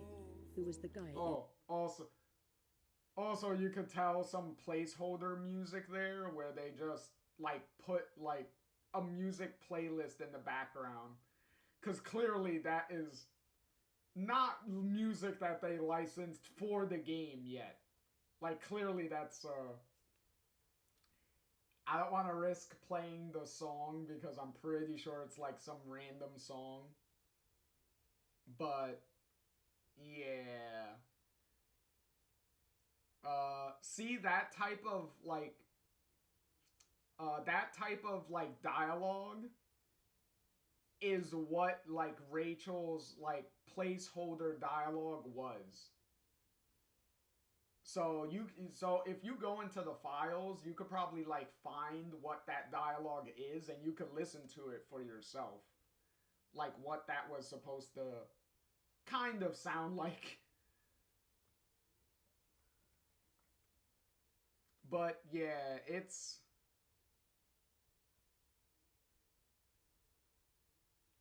probably gonna get YouTube in the tizzy. Oh yeah, the placeholder music that they put in here, yeah. Yeah, because you could find what was this? Is this episode 2? Yeah, this is episode 2. This is how early it was.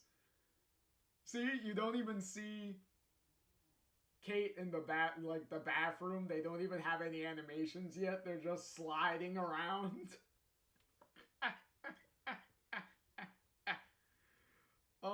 my god.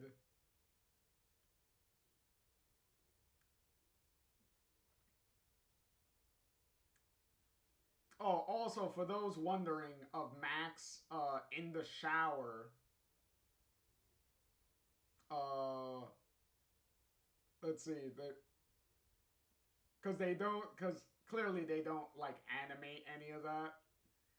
Like, for the love of God, she doesn't even have textures on her sweater or anything. And she doesn't even have pants on. She just has her, like, her little, shorts. And she has no curtain. So she's just, like, free-balling it, like, out in front of everybody.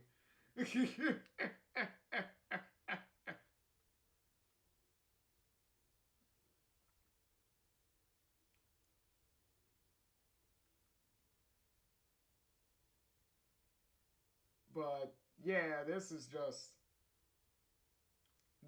just wild. Like, looking at all of this and how early all of this was. Max showing her shame to the whole school. Yeah, I know. Look at that. They don't even have a jukebox. They didn't even have the jukebox finished.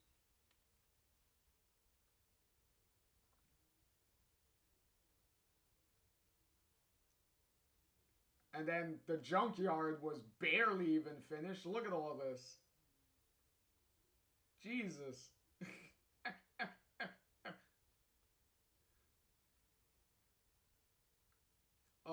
This one I always found funny. Was the train tracks. Look at the train tracks. Look at that. Look at all of this. This is so trippy.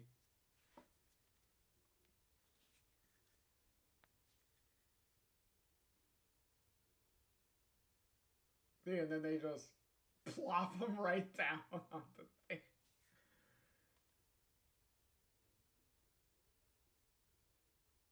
And then they don't even have, like, they just have Chloe, like, just flat as a board, just on the rails. This is just so hilarious. Like, especially when the dialogue literally has placeholder written on it. It's so funny. But, yeah, this goes to show how far along some of these episodes were. 'Cause it's dated June 27th of 2014. That is just crazy. Like, that's just crazy, the amount of,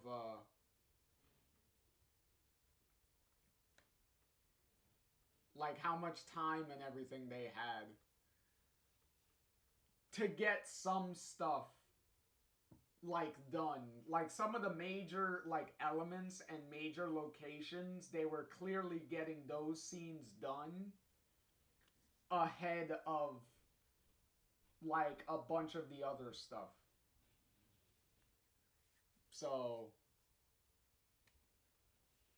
it's just crazy. Like, I really, but, yeah. It's it's definitely something. On that note, since we did double exposure, I mean, not double exposure, we did Before the Storm and the original game, I think it's only appropriate to go through the saga and address the remastered collections. The remastered collection. So, so the first part of it was the announcement. Was the very short announcement trailer that they put out for it. Which immediately says a lot, because when you watch the trailer, you could probably see some of the symbolism and stuff that they're referencing in this very short 45-second video. And it goes without saying that when the fans saw this trailer, everyone was freaking out.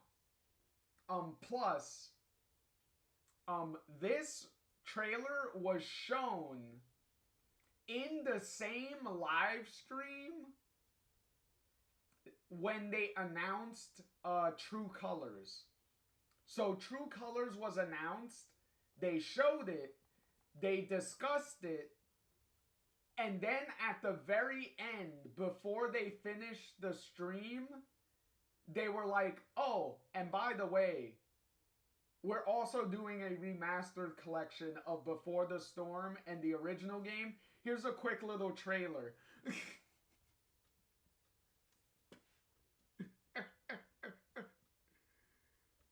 And this is pretty much what they showed us.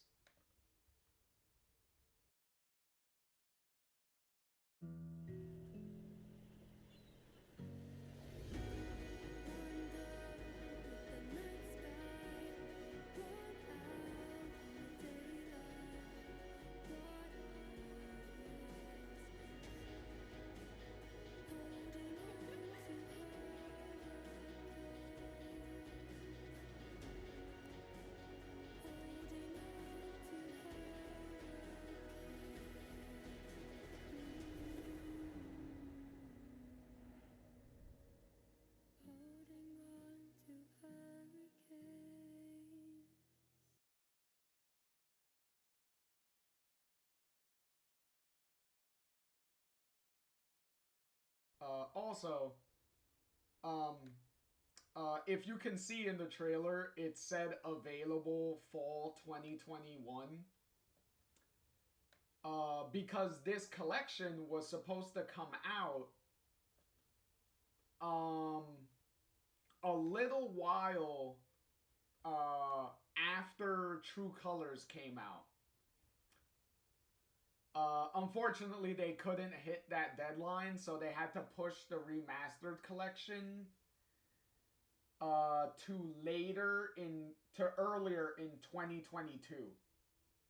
So it literally got booted into early next year because they couldn't finish doing the remastered games at that point. But we did get a couple of other trailers. And these trailers really hit. This one was more so to show the upgrades that we were gonna get, to kind of show off how that was gonna go.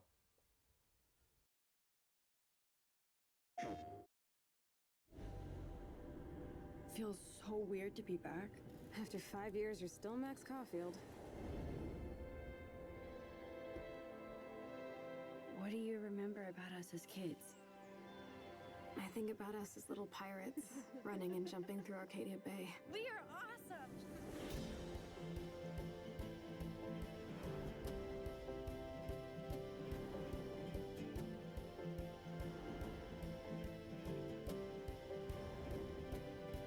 Come on, let's dance! Or take my picture with your new camera. We both got scars and it's so hard to That's Rachel Amber. After my dad died and you moved, I felt abandoned.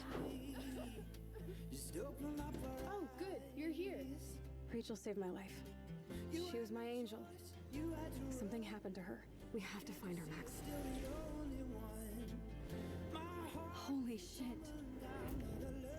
Max, what's going on? No! Whoa. I discovered I could reverse time. What the hell is this? Whatever's going on between us is special. Step back before you regret it. Ben! choice and the power to change everything. Arcadia Bay is on the edge of disaster. Time to change time. Whatever happens, I'll always have your back. Always.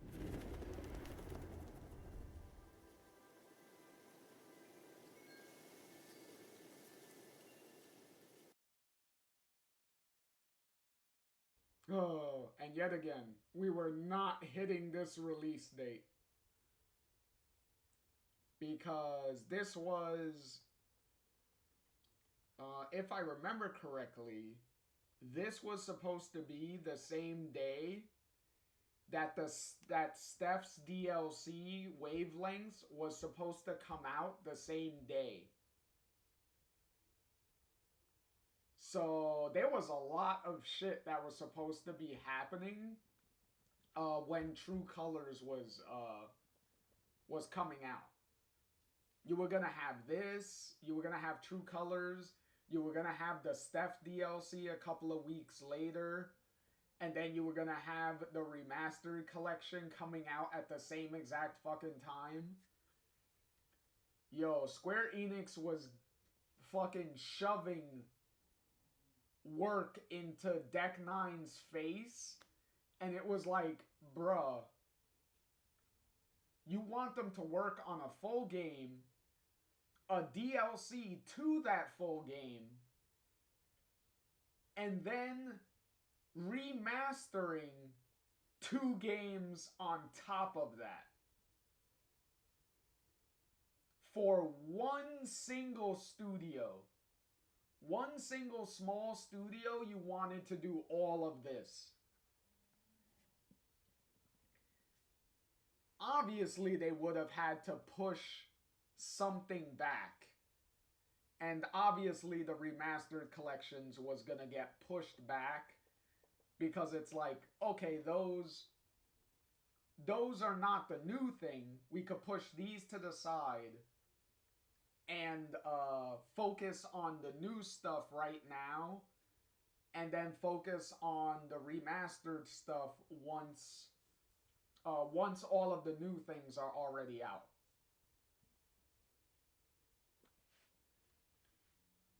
It's almost like Square Enix was trying to set up Deck 9 to fail by giving them way too many projects for their so small studio to handle.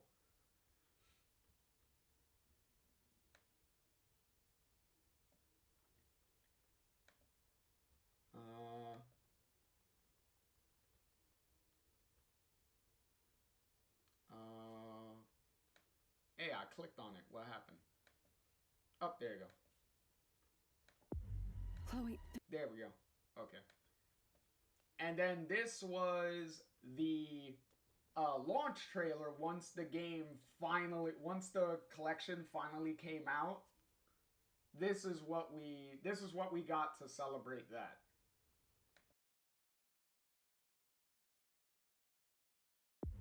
Chloe, there's something I have to tell you. I discovered I could reverse time. Welcome home, Max. Thanks, Chloe. Hey, give me that. That's Rachel Amber. Obviously, she was a good friend. She was my angel. Something happened to her. Where did you get Rachel's bracelet? Give it to me right now, asshole! You better step back before you regret it, girl. You don't know who you're messing around with. Psycho! No! You can rewind time, Max. That's insane. We have to play. I know I'm not dreaming this. I hope I did everything right this time. I want to spend every minute we have together having fun. I've got my power to protect you, right? The Dark Room. What does this even mean? What are you doing here, Max? He's hiding shit. We have to find her, Max. So we could get real justice. This feels like the end of the world.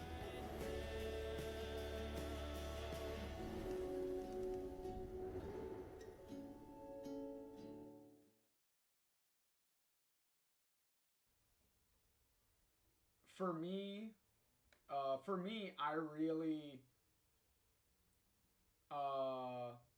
I really enjoyed, the last, that last trailer, mainly because the song that they used for that was actually one of my favorite songs in the original game. Because if you remember, that song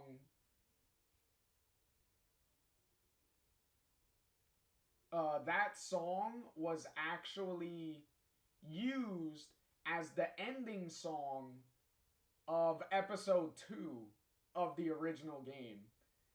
And that song was one of my favorite songs on that soundtrack. So when this final launch trailer came out and that song hit, I was like, "Oh my god, you literally, you made this trailer for me. You intentionally chose that song just for me, didn't you?"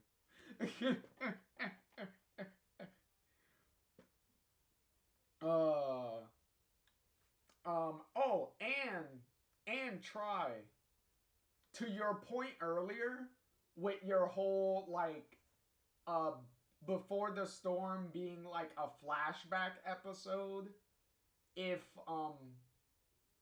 flashback episodes, if the original game did have the full 8 episodes that they originally envisioned it to be, didn't the remastered collection trailers make BTS feel like a flashback within the original game?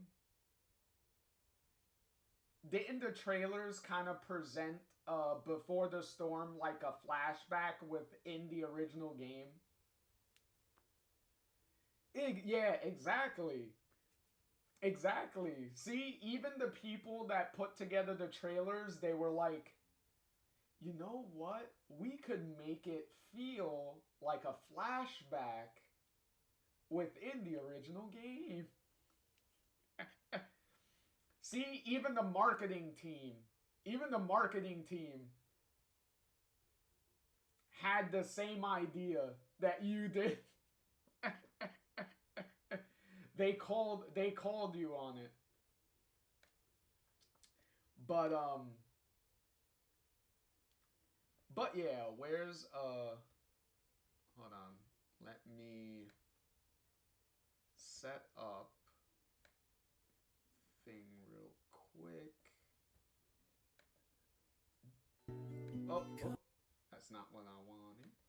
There you go. All right. That's for our next subject. So, really quick, really quick. Since we had the remastered collection down here,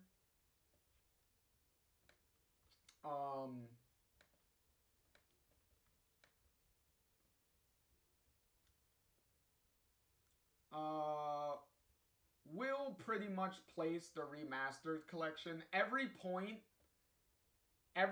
that I made about Before the Storm and the original game, all of that is still just as strongly valid for the original, just like the original game. Even the remaster collection, all of those points are still valid. The biggest improvements that the remastered collection did, as far as the original game goes, because the original game is the one that got the most upgrades, and is the game that needed the most upgrades to it, as far as like the visuals and the animations go.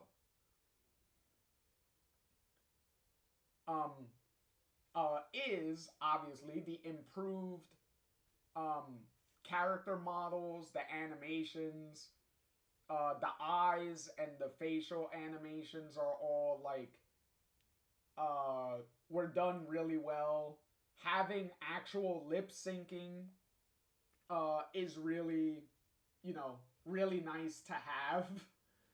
Um, Having hair that actually moved, because if you were looking at the trailer during all the storm sequences and everything, like Max's hair is moving, Chloe's hair is moving.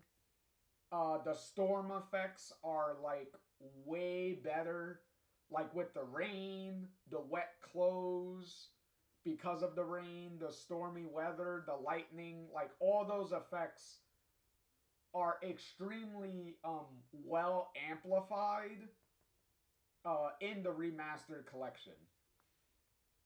So, what are the downsides? The biggest downsides is there are still a little bit of some buggy elements to the remastered collection. Nothing really game breaking, but there are moments where certain things will kind of bug out. Like for instance, during when we were talking about Rachel and I was using my footage from before the storm from my streams,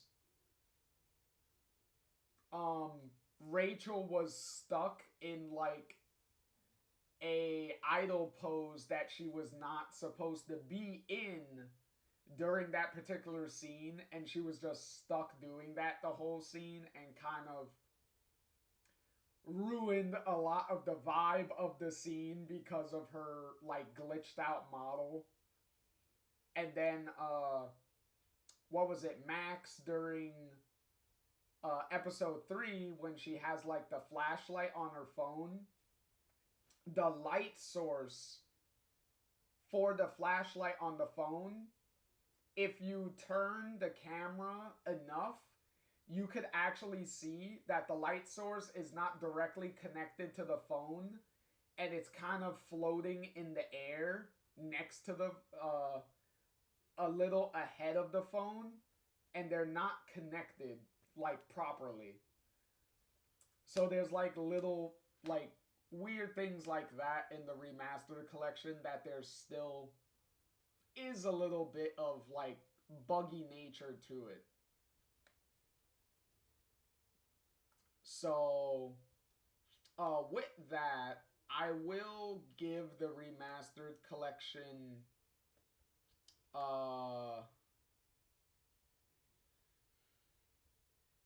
I will give it on the low end of S tier because it's still the original games, but just with a lot of better better visuals.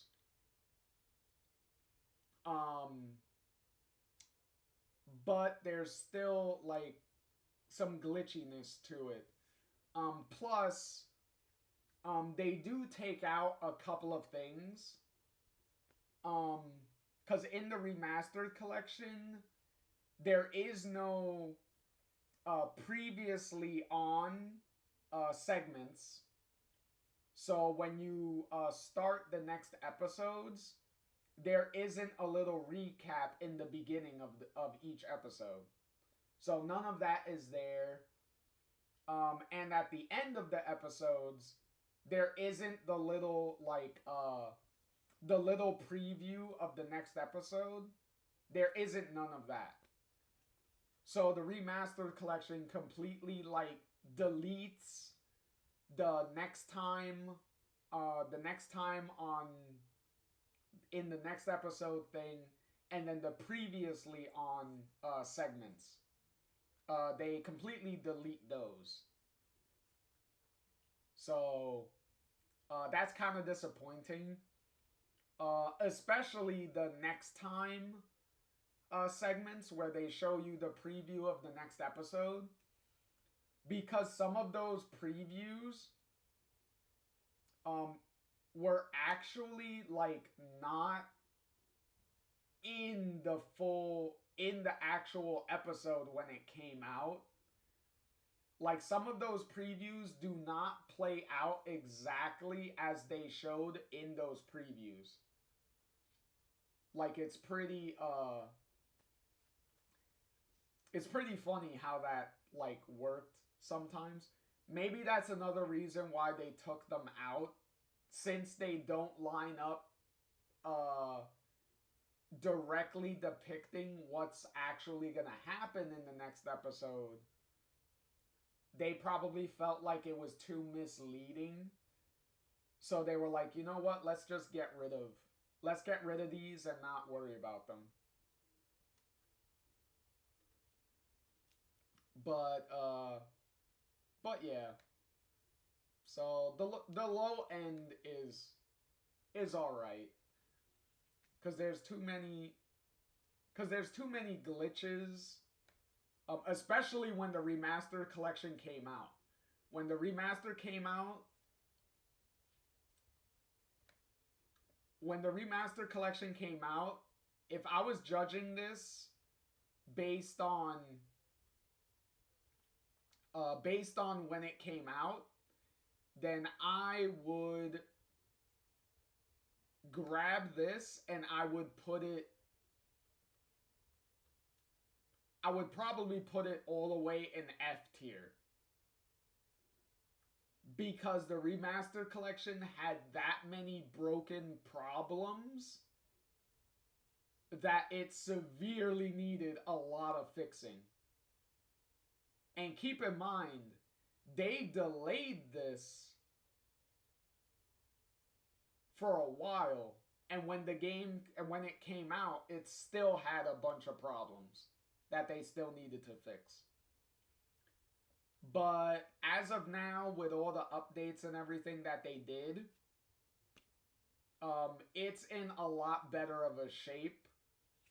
So, as I said, still a little glitchy stuff here and there, but there isn't any really big game-breaking stuff like it was when it came out. When it came out, this thing was a mess. But it's definitely a lot better now. So if you're the type of person that really values like having good looking graphics and like all this stuff, then give the remastered versions a shot. If you don't care, you could just play the original versions just fine. So, but yeah, so that's pretty much what I have to say about the remastered versions. So, finally, the big enchilada, the big final piece of the puzzle. The comic books. Where are the comic books going to land?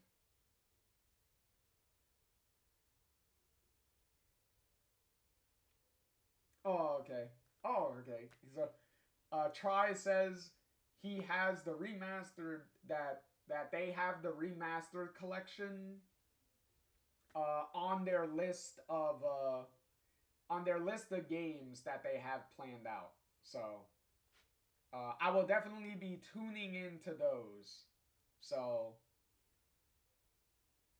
I would love to see you experiencing the remastered collections as you're playing through it, and fully see like how good looking the game actually looks.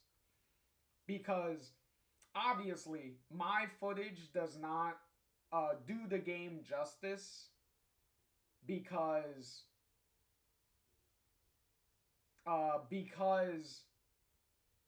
obviously YouTube compression and everything, and the fact that the video size is a little smaller and everything in the streams that we do here.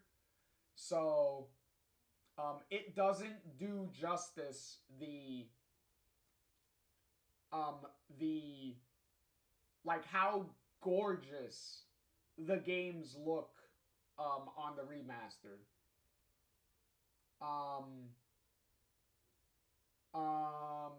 Well, they're not gonna look that much better because these games do not have a PS5 upgrade. So you're still going to be playing the PS4 versions of the remastered. So it's not going to be that big of a big jump or anything. If they had like an actual native like PS5 upgrade, then yeah. But it's not that big of a difference. Like at all. Maybe if they do like an actual like native PS5 like patch or something for the games and actually like do a proper like upscale, then maybe. But as the game sits now, it's not that big of a difference.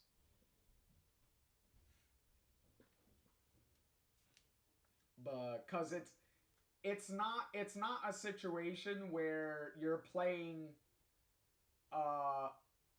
like for example Horizon Zero Dawn and then you play like Horizon Zero Dawn remastered on the PS5. It's not something like that. It's not like that big of a jump. It's nothing like that.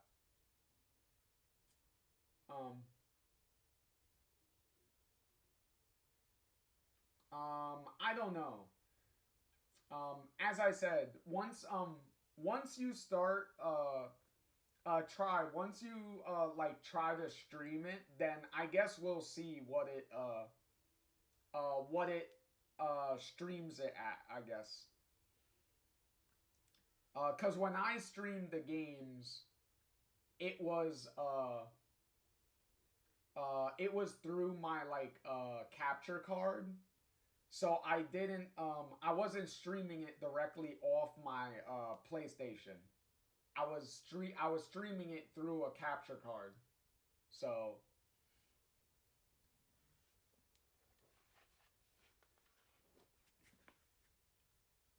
oh, you say we can hope it will definitely be better than on the Switch.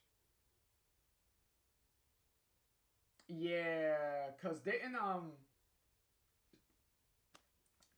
Rhiannon was having cause Rhi was having some problems trying to stream the remastered collection on the Switch.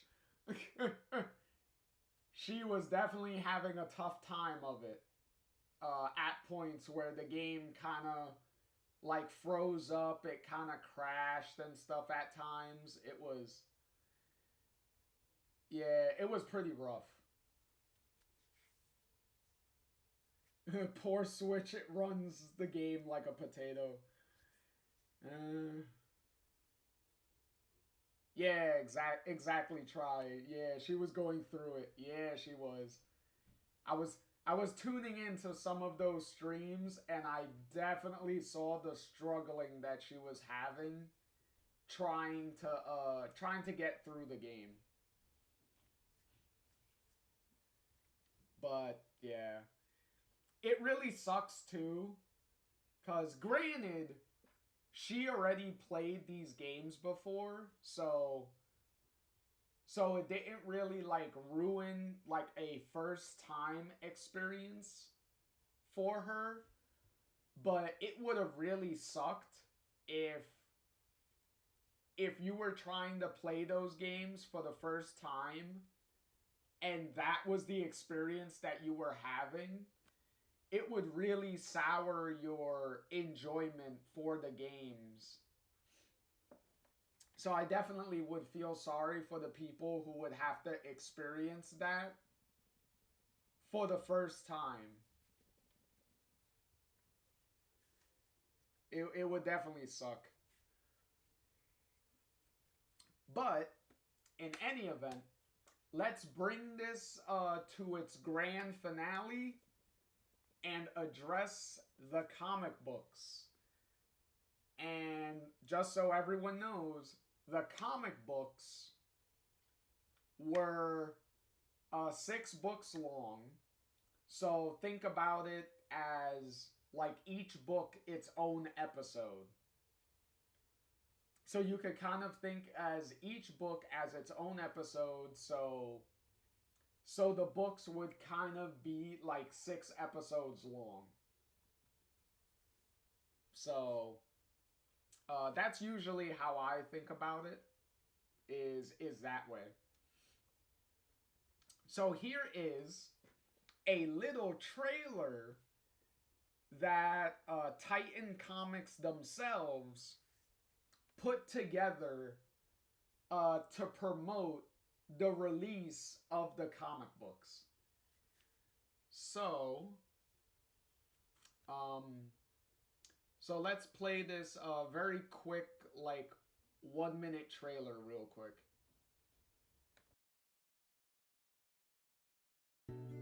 Come on, little one, show your face. Don't be shy to say hello. When you leave me in the darkness, without a whisper in my ear.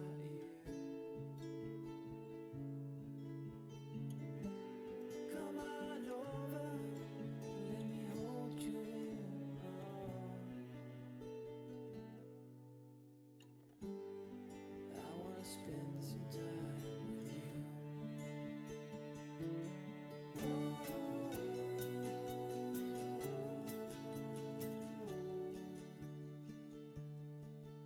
wanna spend some time with you.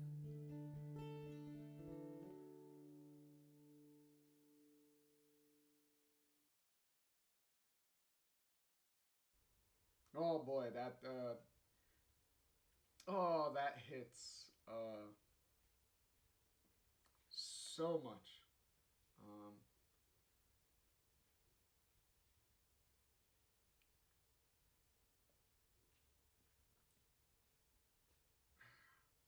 So and also before I continue, like Try says, shout out to Titan Comics. They also made 2 great Horizon comics. Maybe that gives me an idea. Maybe when I decide to stream the Horizon games, maybe I could also stream the comic books and stream those live. Like I did with the Life is Strange comics, where I read through them on stream live. So that could be fun.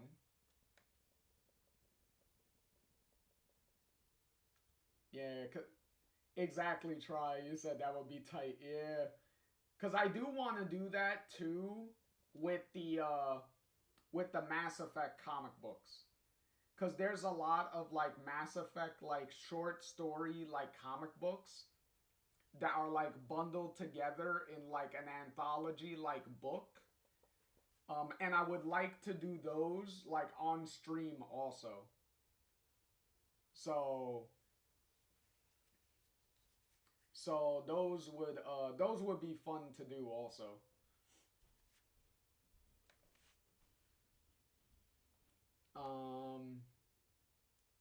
Let's see.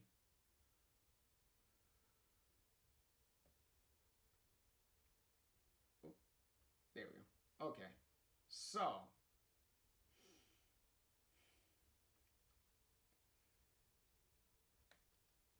So the comics down here represented by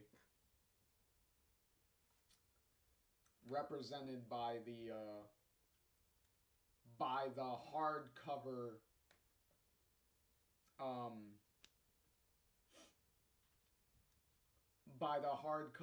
like trade bundle that I have, which is gonna switch to full screen real quick. So here's the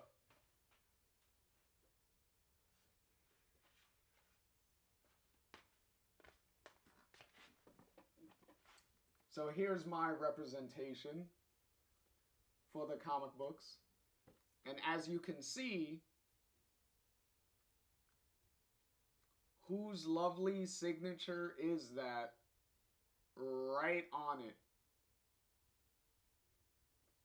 The one, the only, Claudia Leonardi herself.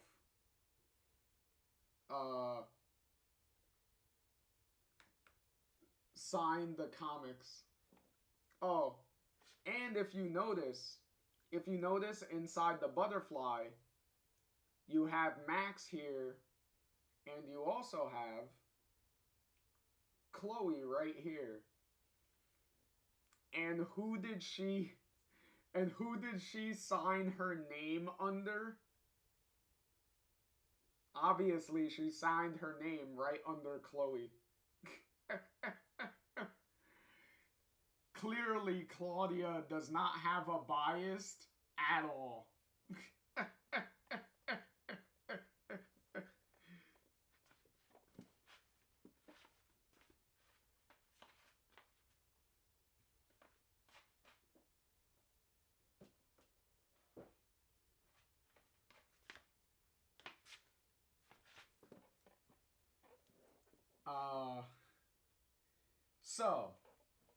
Okay.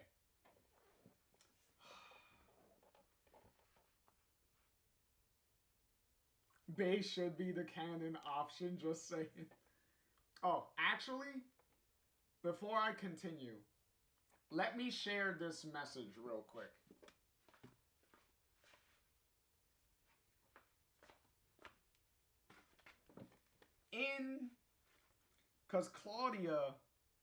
Because Claudia did sign she signed all the individual Life is Strange comic books that I had. So even though the hardcovers are signed on the front of them, each of the individual books inside the hardcovers are also signed by Claudia. So she signed literally all the comics. For this one in particular, this one I got signed by her during Comic-Con this year. During New York Comic-Con this year. And she remembered, as I said before in a previous episode, she remembered me from Comic-Con last year. When she came to Comic-Con for the first time. And we had such a nice conversation and everything, to the point where I left such a positive impression on her that as soon as she saw me during Comic-Con this year, she immediately remembered me. So because we continue to have a positive interaction during the whole convention this year also, she decided to personalize, put a little personal message inside this comic book. So I'm gonna have to do a little bit of a censor, because she kind of wrote my name on it. So I don't know if you can read that.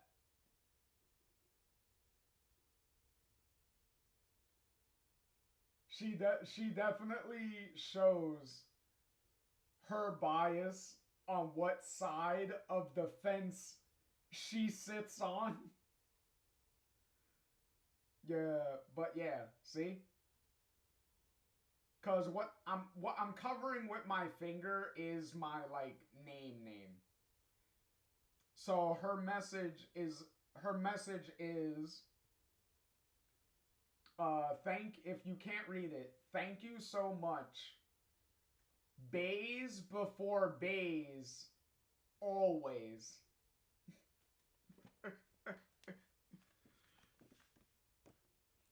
And then obviously she signed her signature. And obviously she signed her signature right there on the bottom. If you can see it. See?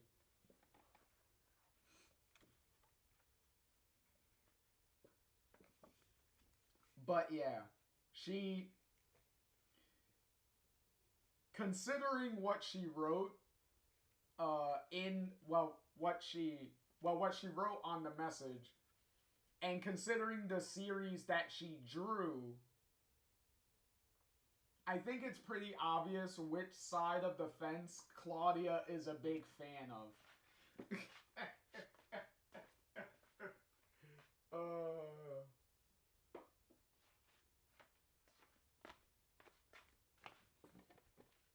And she did love the shirt. The funny story is I wore this shirt, right? Um because I was gonna bring cuz I forgot the comic book on one of the days. So I was like, don't worry, Claudia. I'll bring the comic book the next day, right? And I also decided to pack this shirt and wear it just for her, right? And obviously, she got a kick out of the shirt. She really liked it. And the ironic thing is, I'm talking to her, and a girl comes up to her table, and she's dressed in full Chloe cosplay. And I'm just standing here like, you have a Chloe cosplayer talking to Claudia, and then you have me standing here with a Bays Before Bays t-shirt.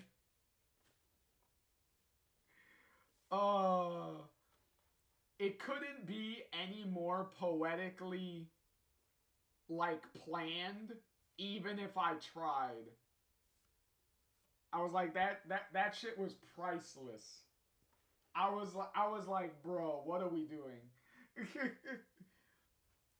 it was divine intervention the whole time. Okay. This is gonna be the easy one. This is gonna be an easy one. Very, very quick and easy. What are the cons? What are the negatives of the comic books? What are the negatives of it? Okay. Number one, it was never planned to be a long-running series. So when you read the first book, if you're paying close enough attention in the book, you could definitely feel that the story was meant to kind of go in one direction before before Emma and Claudia got the news that they were going to extend the run of the comic book for the foreseeable future. So they clearly had to shift the story from being a short self-contained story to being a ongoing story. So that shift was kind of happening in, I would say, like issue 2 or 3 is where you could kind of start feeling that the story was kind of shifting its where it was gonna go from what initially you could kind of feel like where it was going to go, but then they kind of shifted things in a different direction. It's not a messy shift. Like it could have went a lot worse, where the shift was very bumpy and very noticeable, but I think they handled it pretty well to make it pretty seamless for the most part of going into a ongoing story instead of completely ending the story within the first 4 issues. So there's that, number 1. Number 2.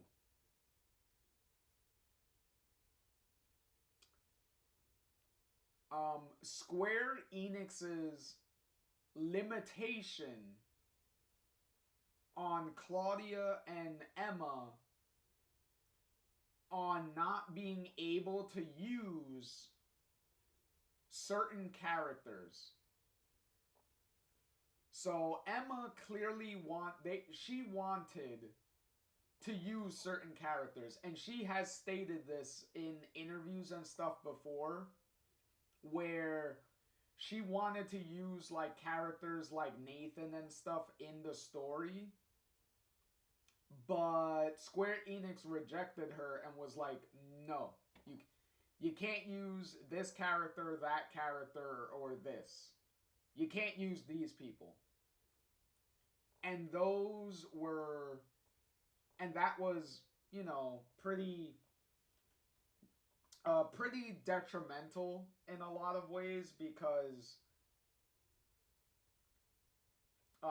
there's certain moments that you could tell would have been way better served if certain characters were able to be used in certain spots. Like for instance, during the last couple of chapters, the last 2 issues of the comic book run, the last 2 of them, having Alyssa as the cameo character at the end, very clearly, I believe, this is just my opinion,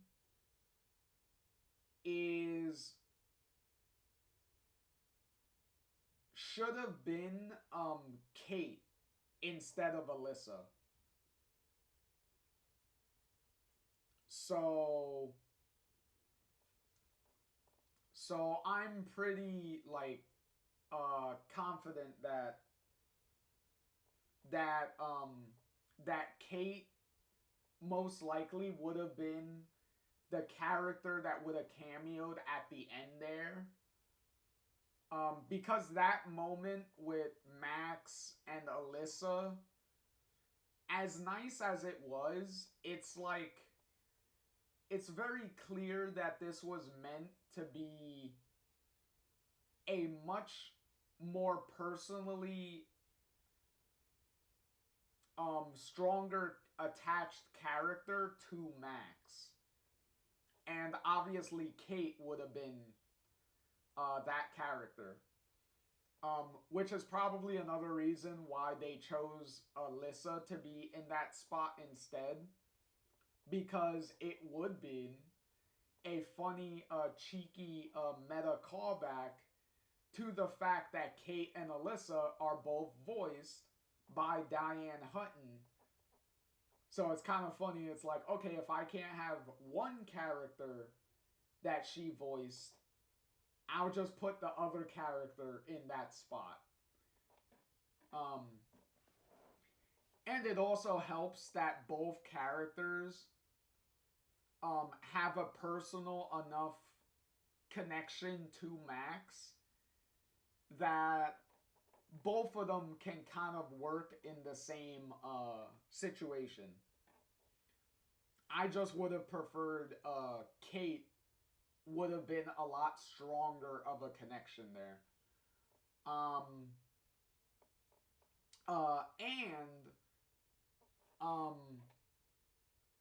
Square Enix's limitations for characters did loosen up a little bit towards the end of the comics, during the second half of the comics run. Because that's how we got, like, Victoria in the story and stuff. Which makes sense, obviously, because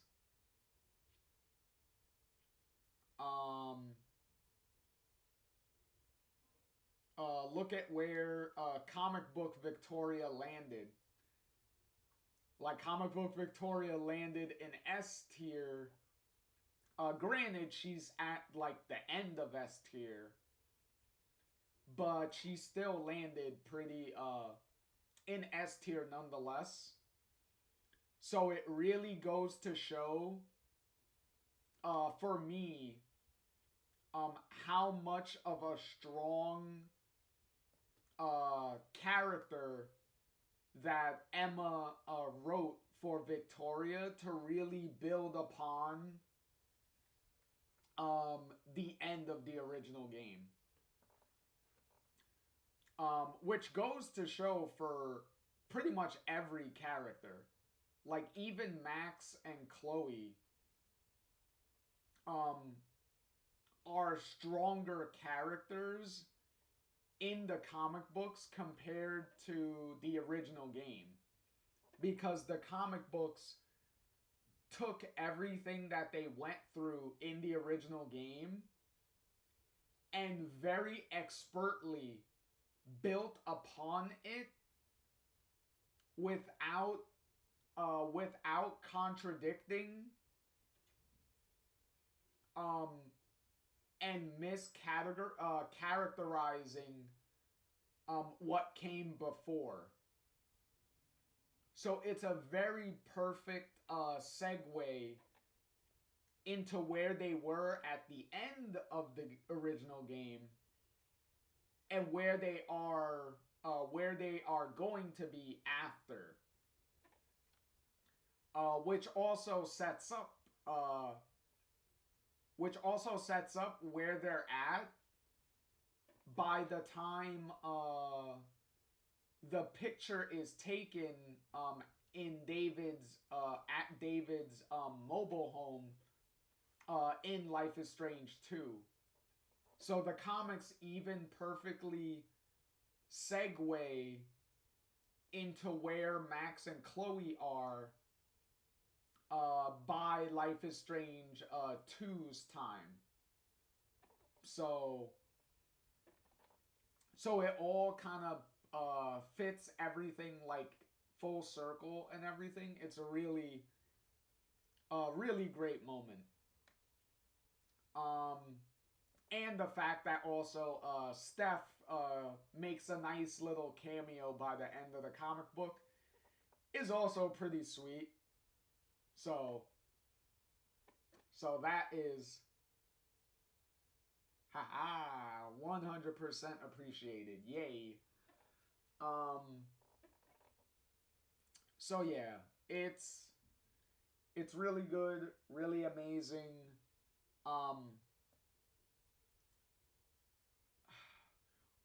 What's really expertly done with the comic books is here's the thing. This run of comic books, the original Max and Chloe 6-book journey, it is unique in all of the other Life is Strange media.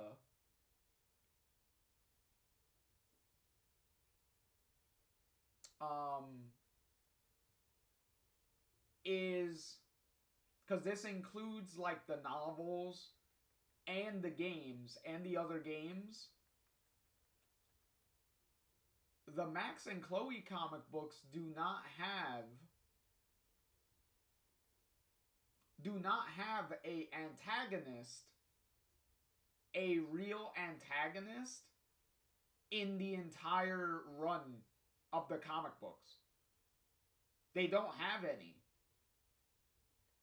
So the entire comic books are built upon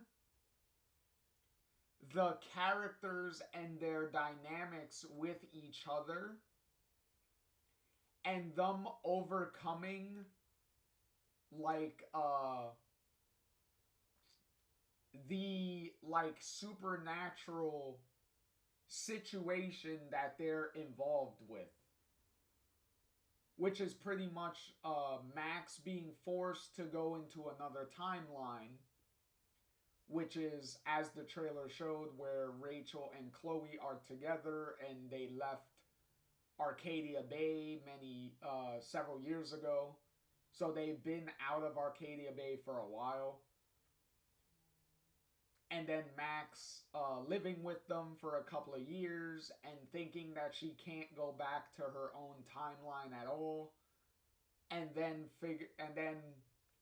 meeting other people that have superpowers, that also have powers, like Tristan and Pixie, and together with their abilities, figuring out a plan to get Max to the other time, get back to her original timeline.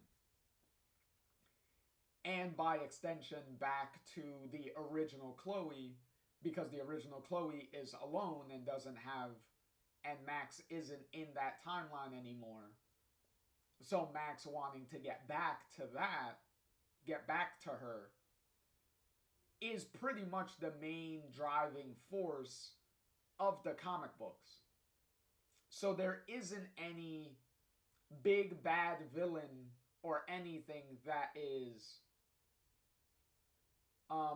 is a source of conflict within the comic books.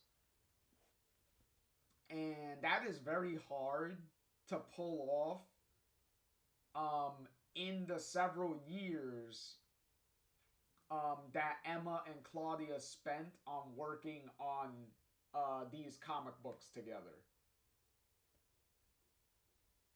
So, extreme kudos to them that they were able to craft a story together that didn't need a traditional like antagonist to overcome. The entire situation was the antagonist that Max had to overcome. So it wasn't like a physical person. It was just the problem and situation that she found herself in is what the antagonist was. And not just a person. Whether it's a clever villain like a Jed or a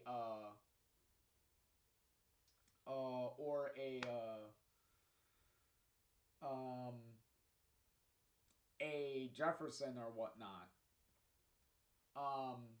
or a mustache twirling villain like a Damon or a Nathan,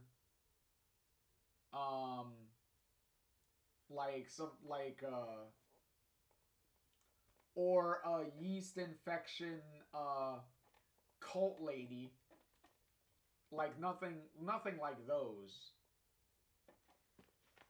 So I think that alone should be commended, that you were able to write write and illustrate a story for that many years and be successful with it without having traditional villain and antagonist tropes in the comic book.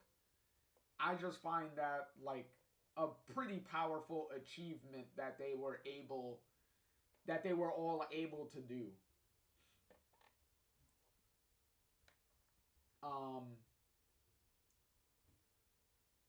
And obviously I went into way more detail with all of this in the character tier lists and everything. But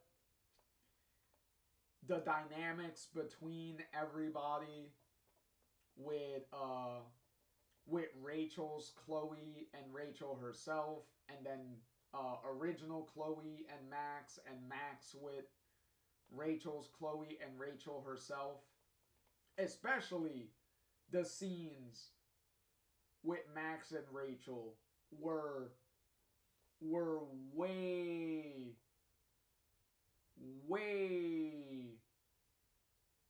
better than I would have hoped that they would be, and also hit a lot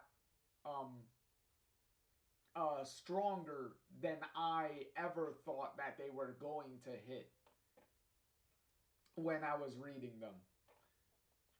So, and also it also helps that when I read these comic books, since I played these games overall like multiple times, and I'm so used to the voices and imagining like their voices in my head so clearly, when I read the comics, it's so easy for me to imagine the appropriate voices coming out of the speech bubbles and everything. Like for instance, for me,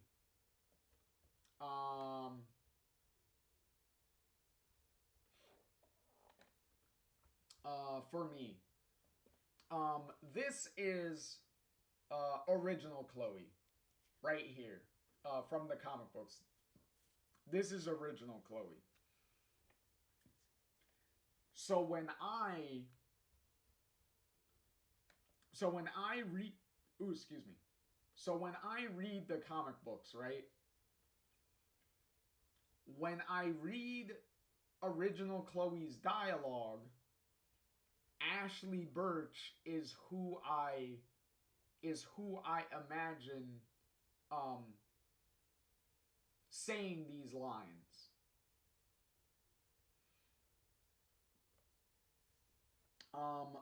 For Rachel Chloe here, because this is Rachel Chloe. For Rachel Chloe, every time I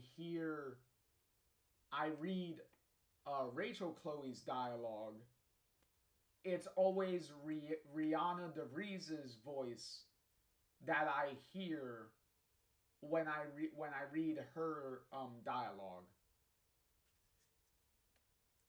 Which also plays into Max's conflicting dilemma throughout the early parts of the comic run, once she jumps into the timeline, where she's like, this Chloe is still Chloe, but there's something, like different and stuff about her. So me imagining the two voices coming out of the two Chloes kind of plays into Max's, like, you're the same but different, like, feeling that she has in the comics. So it's pretty it's definitely pretty good on on that.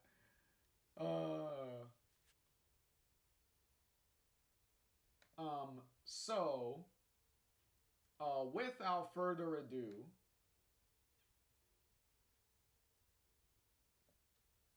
with all those pros and cons and everything out the way, where is the comic books gonna land? And to the surprise of probably nobody, it is going to land right here. Right at the tippity top. Right at the tippity top of the list.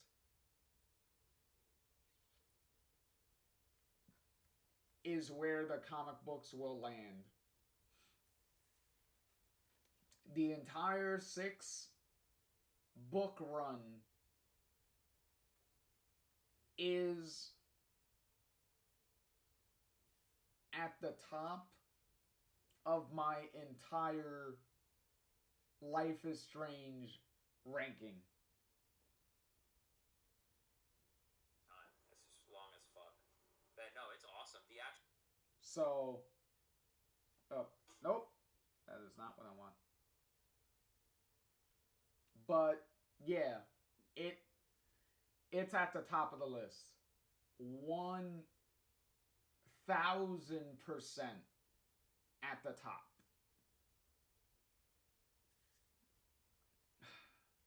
So,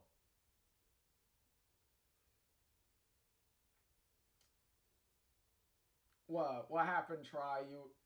You Try says, "Wow, damn. That's hyper." You know what's look, real talk. Real talk.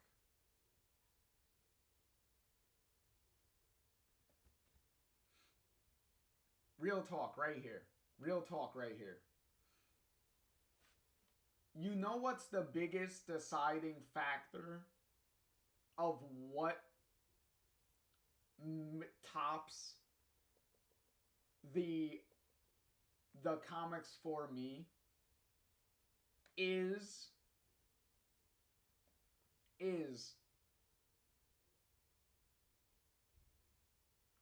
it takes all of the positives, all of the greatness from Before the Storm and the original games, the original game specifically.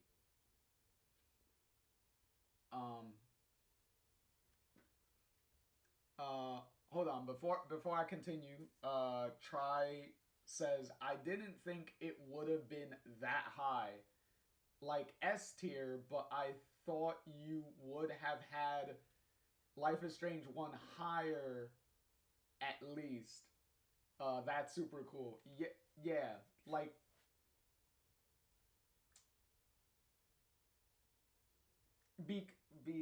like I was saying, the comics do, as I said, takes all of the great elements of Before the Storm and the original game, the original Life is Strange, and it builds upon those elements in very logical ways that make sense.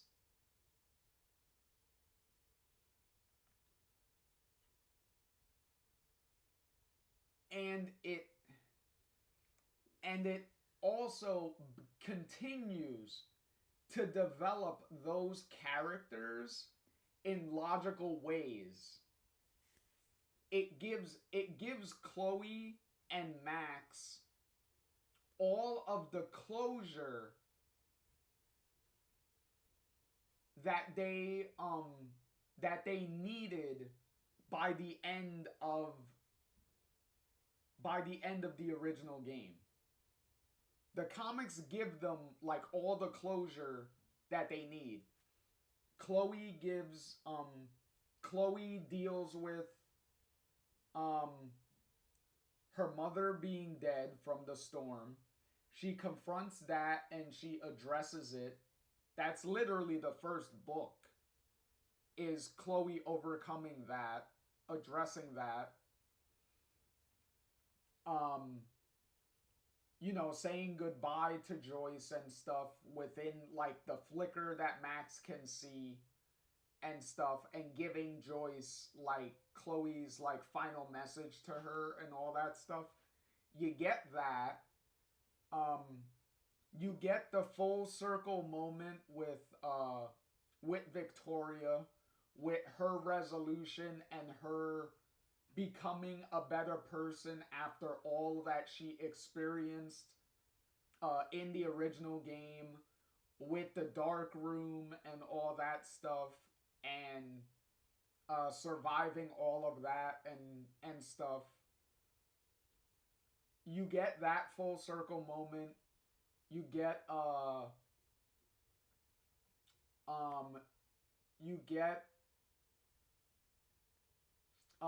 also you get even Chloe gets her what is it?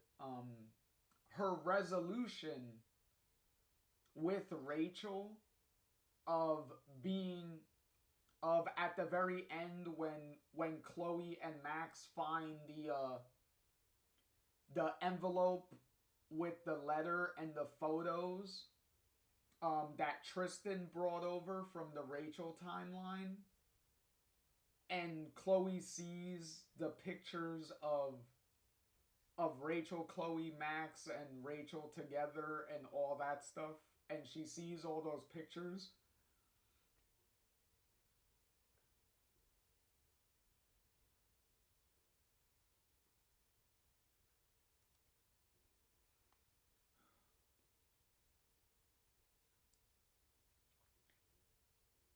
And being able to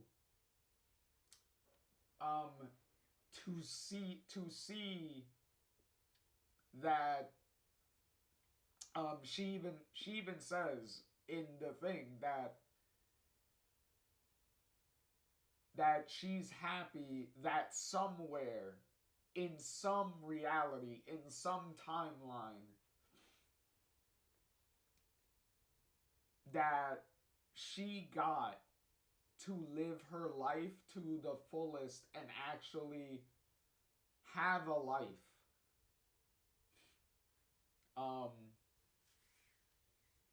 And also technically in some reality, Chloe did end up with Rachel in the end. So it's almost like Chloe's like, hey, in two different timelines, I still end up with both, technically. So there is that. And then obviously the all the different moments with Max and Rachel, the scenes with where they're addressing the cheating thing and being jealous and being threatened, with Rachel confronting Max about it and being like, when you first showed up, I had those feelings of you potentially being a threat to my relationship with Chloe and all that stuff and things like that. Like, I didn't say anything, but those are the feelings that I had on the inside. But those feelings went away because you never gave me any reason to doubt your honest intentions and like all that stuff. like those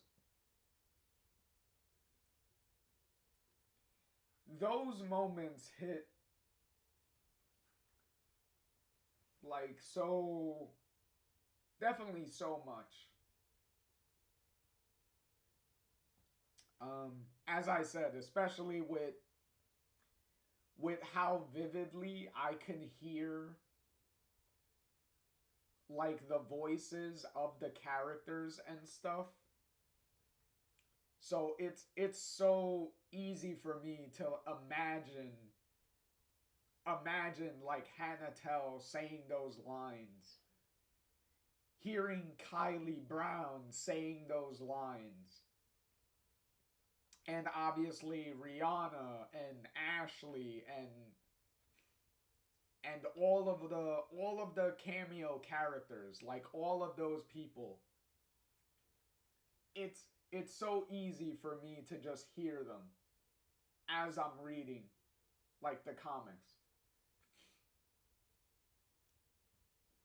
Like bruh, if they ever took those comics and like I personally, for me, I would love for them to like um make like an animated series out of the comic books and adapt them in like an animated series form.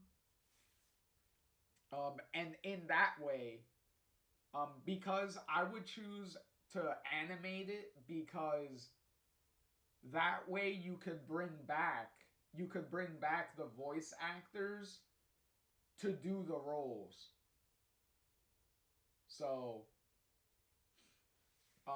and it doesn't matter what style you would make like the animation traditionally. If you would do it in like CG, like trying to emulate like the style of the games and make a series out of it, that would be nice if you could do it correctly. But if you do it like traditional like 2D animation, I wouldn't be opposed to that either. Like making it 2D animated and making it similar to like the style of the comic books would also be nice. But yeah, I would love for them to do that. Okay, so one last look here.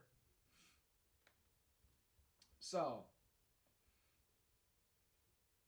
this is where the soundtrack wound up, the soundtrack list. This is where the episode tier list wound up. This is where all of that went.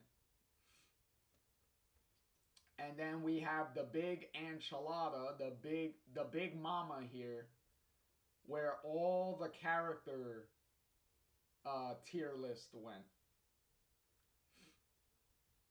So this was definitely the longest one.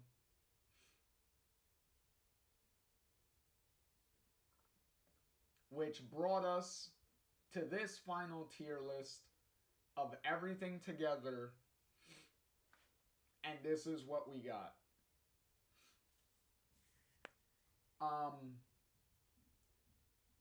Also, hold up. Cause I'm gonna address this real quick.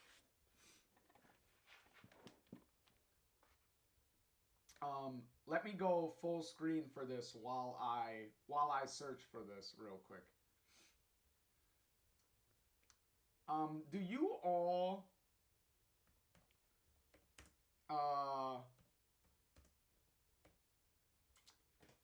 know the AI stuff, right? And the AI like voices and everything, right?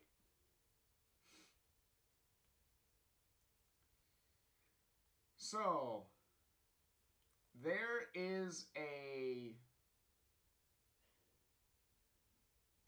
excuse me.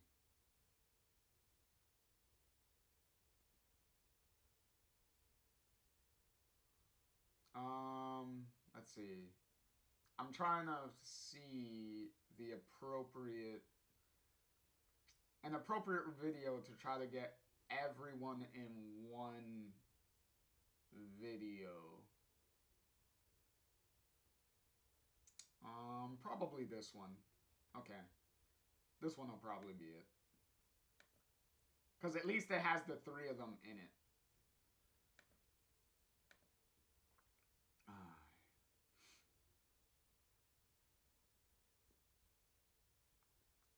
Skip. And then let me... Here we go. Okay.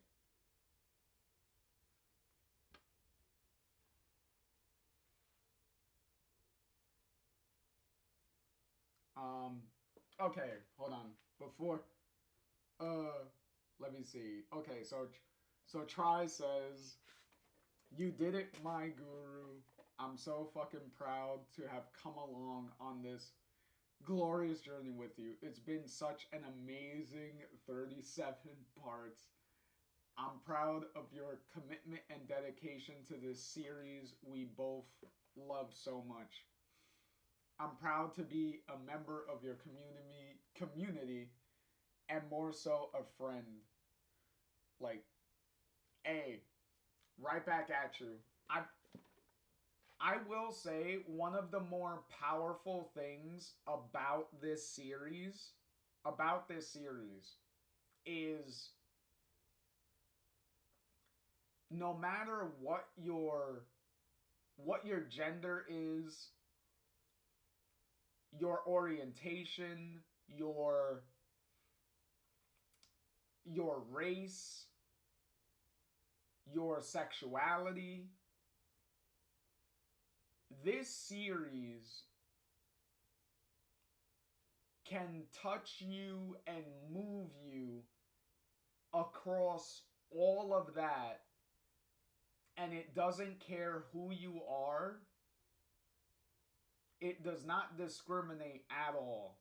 It just collectively just takes everybody and just sends them on a journey.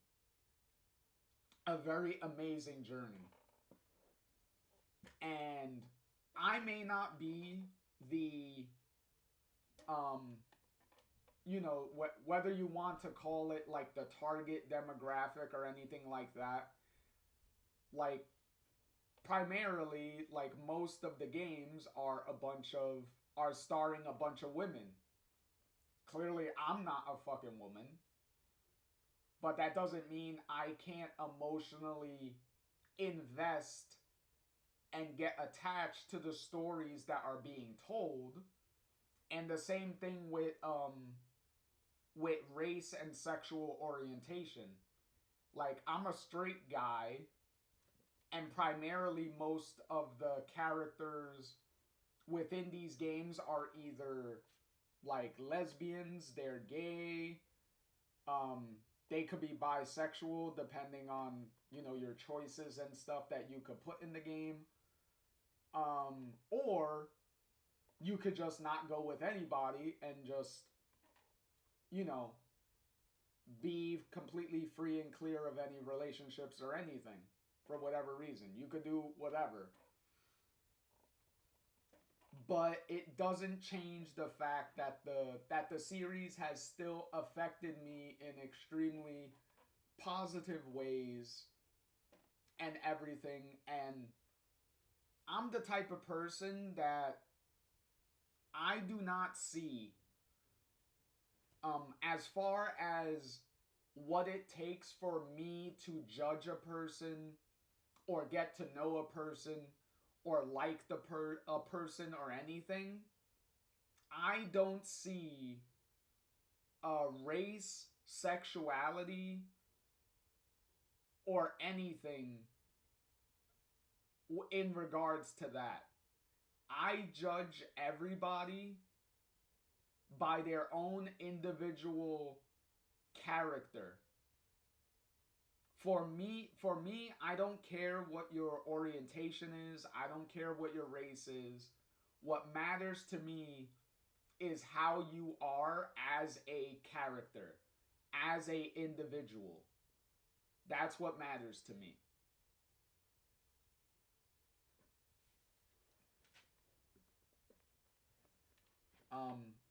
So, two order of businesses before we close out everything. Before we close out the stream is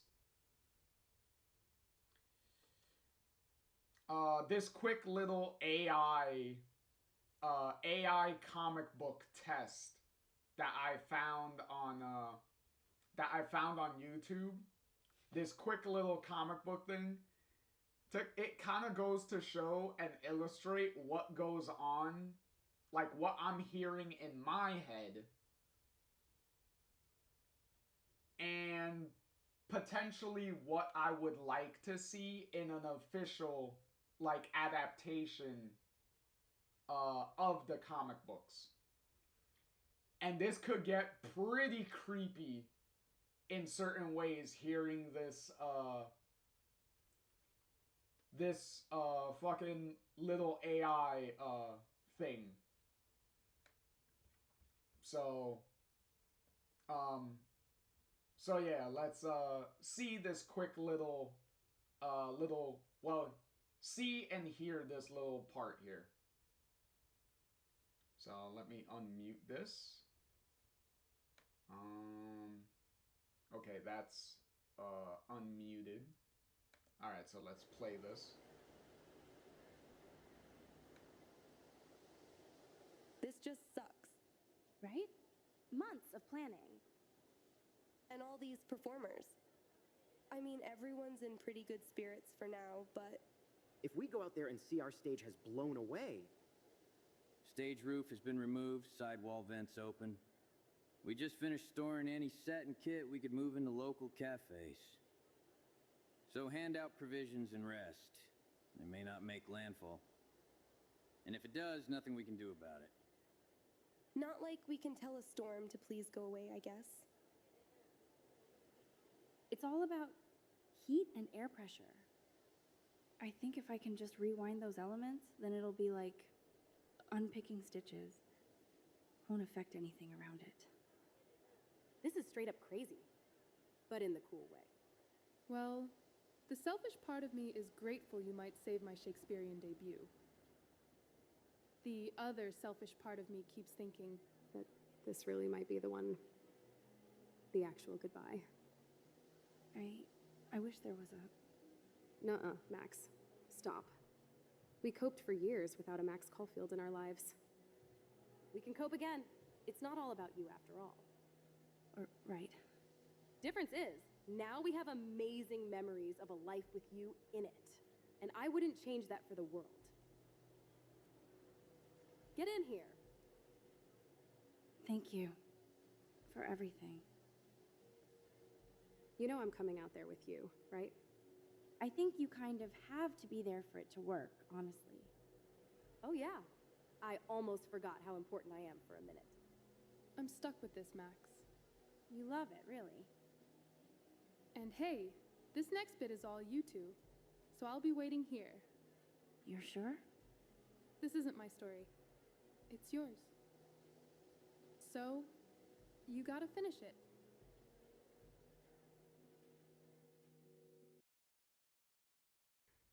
Yeah, like you said, Triune, it is very uncanny.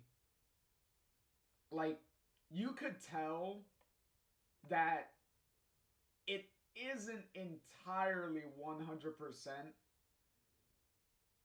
like their voices. You could tell, like, there are differences where it's like, you're pretty close to Ashley, you're pretty close to Hannah, and you're pretty close to Kylie. But there still is enough there where you can tell that it's not the same. Maybe somebody should send Ashley this video, just like they sent Ashley the AI video of Aloy. When someone leaked that to Ashley and was like, hey, look what Sony is doing with AI with Aloy. And then literally causing Sony to scramble and go to Ashley and being like, no, it's only a test. We're not trying to replace you with AI. Believe us.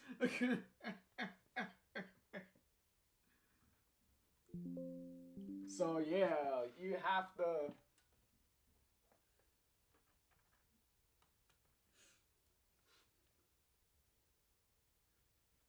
Oh, you must have missed that on the news? Yeah, that's it. Yo, she literally had to post a video addressing the AI video because it got leaked and everyone was talking about it. And the only reason she found out is because the video leaked. So they were doing that behind her back, and she had no idea Sony was doing that. She had no idea they were doing that.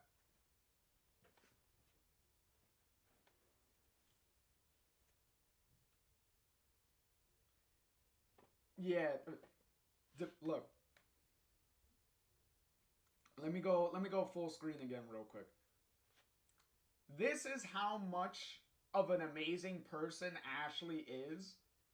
Even though she was wronged and violated in a way, she still turned the other cheek and was very diplomatic in her video response to what she saw in the video.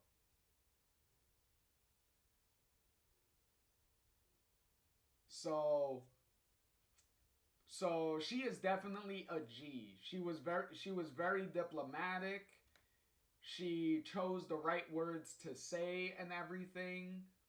Like I'm pretty sure she was angry on the inside, but she didn't let that show. She was very upfront and whatnot. The video was so... if you get the chance, look up the video and find it, and watch the AI Aloy video first, and then watch her video response, and then see like how that worked. So it's very crazy how that happened. There's one more nice little video that I do want to share. This one is actually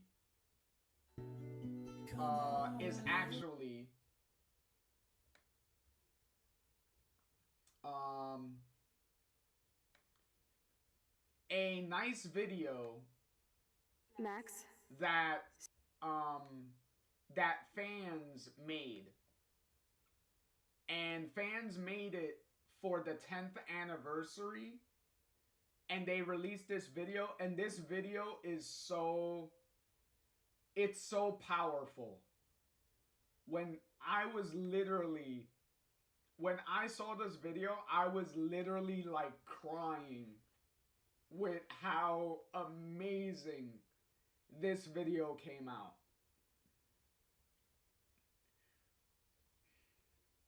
So I'll let the video play and let you experience what this video did. And shout outs real quick to where's the video's description?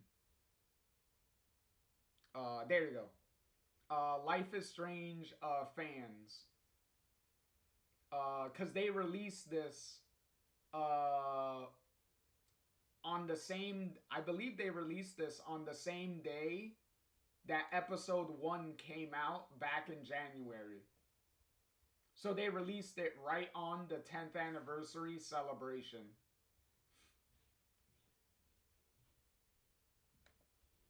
Max, start from the beginning. Tell me everything. This can't be happening. I've never seen a storm like this in Oregon. This feels like the end of the world. I could frame any one of you in a dark corner and capture you in a moment of desperation. That tornado vision has to mean something, but I just can't figure out what. Now you're totally stuck in the retro zone. Sad face. Why don't you go fuck your selfie? Max Caulfield, right? Max? Chloe? No way. You again. Don't ever tell me what to do. I'm so sick of people trying to control me! Get that gun away from me, psycho! I saw you get shot, Chloe. Saw you actually die. Don't give me the guilty face. At least pretend you're glad to see me. I'm sorry. I know things were tough on you when I left. After 5 years, you're still Max Caulfield. Welcome home, Max. My room looks a bit different than the last time you saw it. I feel like stage diving. Let's thrash this place. Yep, I'm fucking insane in the brain. Let's dance! Rock out, girl! Or take my picture with your new camera. I haven't seen this place in 5 years. Seems like forever. Chloe's home was so happy when William was alive. Shit, where are those keys? Another $1 for the swear jar! You mean your college fund? What do you truly want to do when you grow up?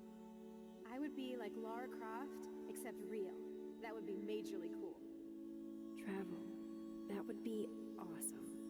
Explore the world, go far from here. Far from me? Thanks a lot, dude. Dude, you would totally come with me. I need a bodyguard for our adventures. Count me in. What's up, Kate?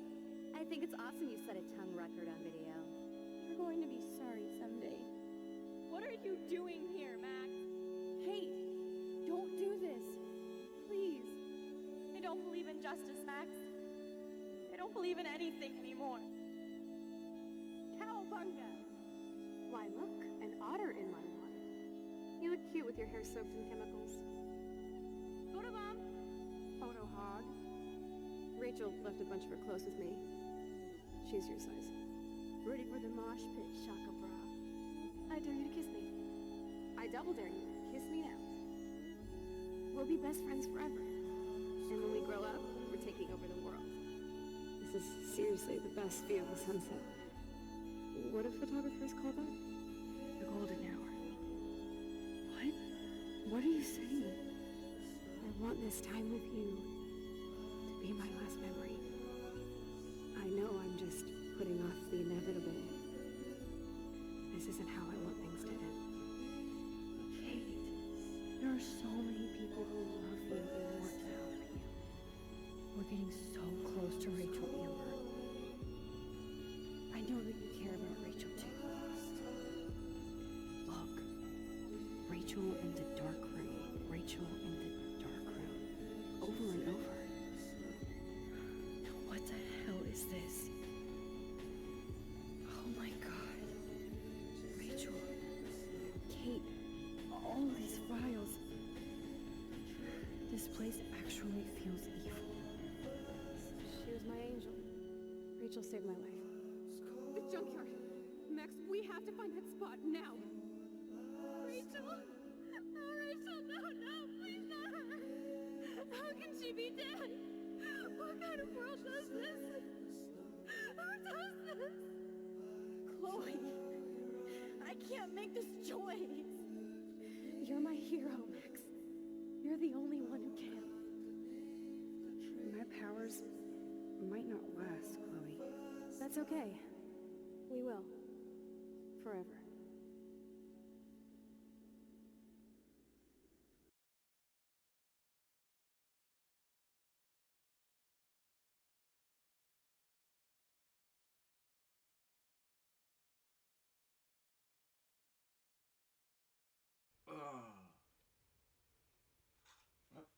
Excuse me.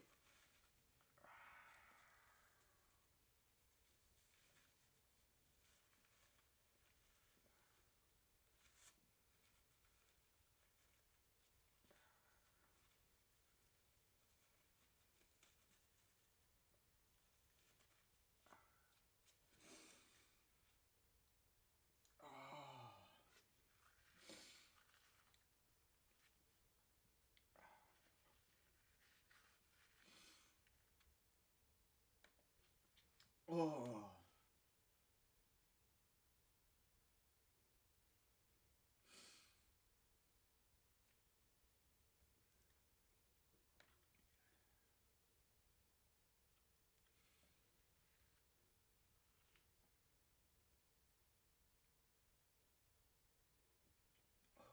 I think that about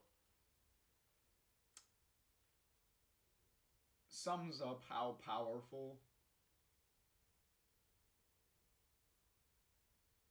the lines and the performances were in that original game, where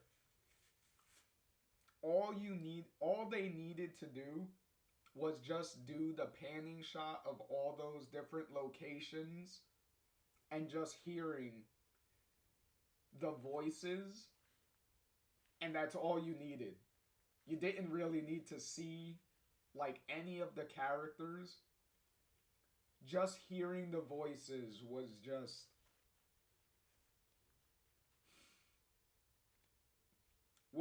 enough. Plus, if you played the games enough, just hearing the lines, you could already visualize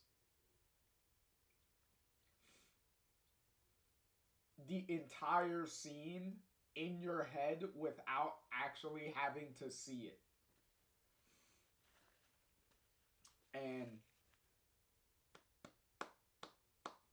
kudos, as I said, to Life is Strange fans on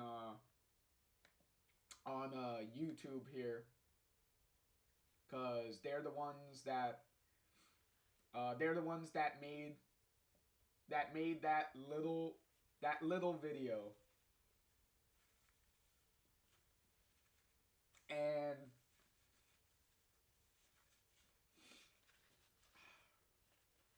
I'm gonna be honest. When I first, cause I saw the video when it came out. Cause obviously it was gonna come through my recommendation like feed and everything on YouTube, right? And I wasn't prepared for that video to hit as hard as that did. And it's just the lines. It's just the voices. Like, obviously they use the computer, the PC version of the game to get like the free camera mode and stuff to get those shots. Because you could kind of notice in the video where the camera kind of stutters a little bit when they're trying to get it to pan across like certain locations.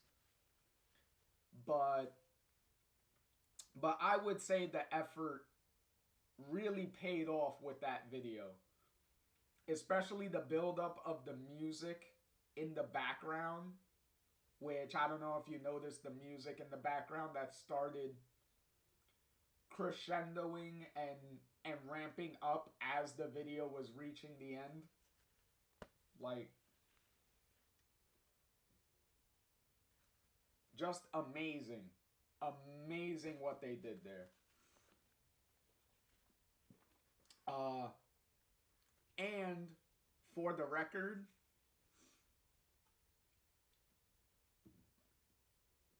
when I originally wanted to do this tier list, it was always my plan to end the tier list with that video to be the final video that I would show at the end of this tier list.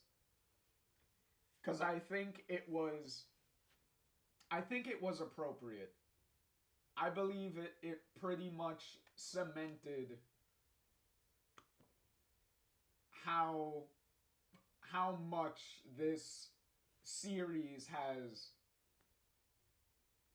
has meant to me and has grown with me as I've grown over the past 10 years that the game has been around. And a little bit of housekeeping. This may be the end of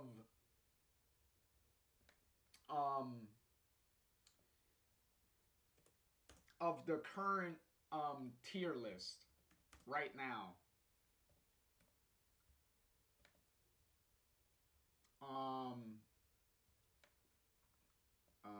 Hold on.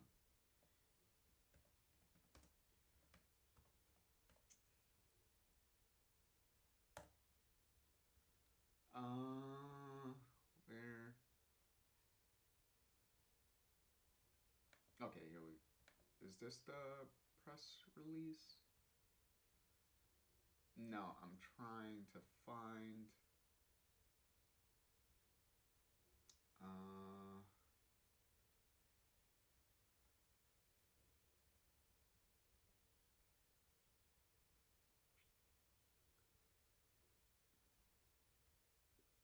Nope, that is not it. I'm trying to see what is to come real quick.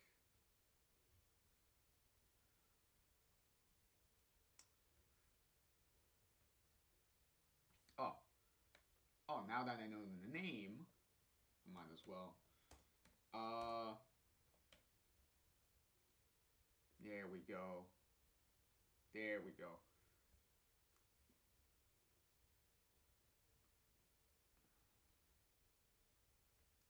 Okay. Here we go. All right.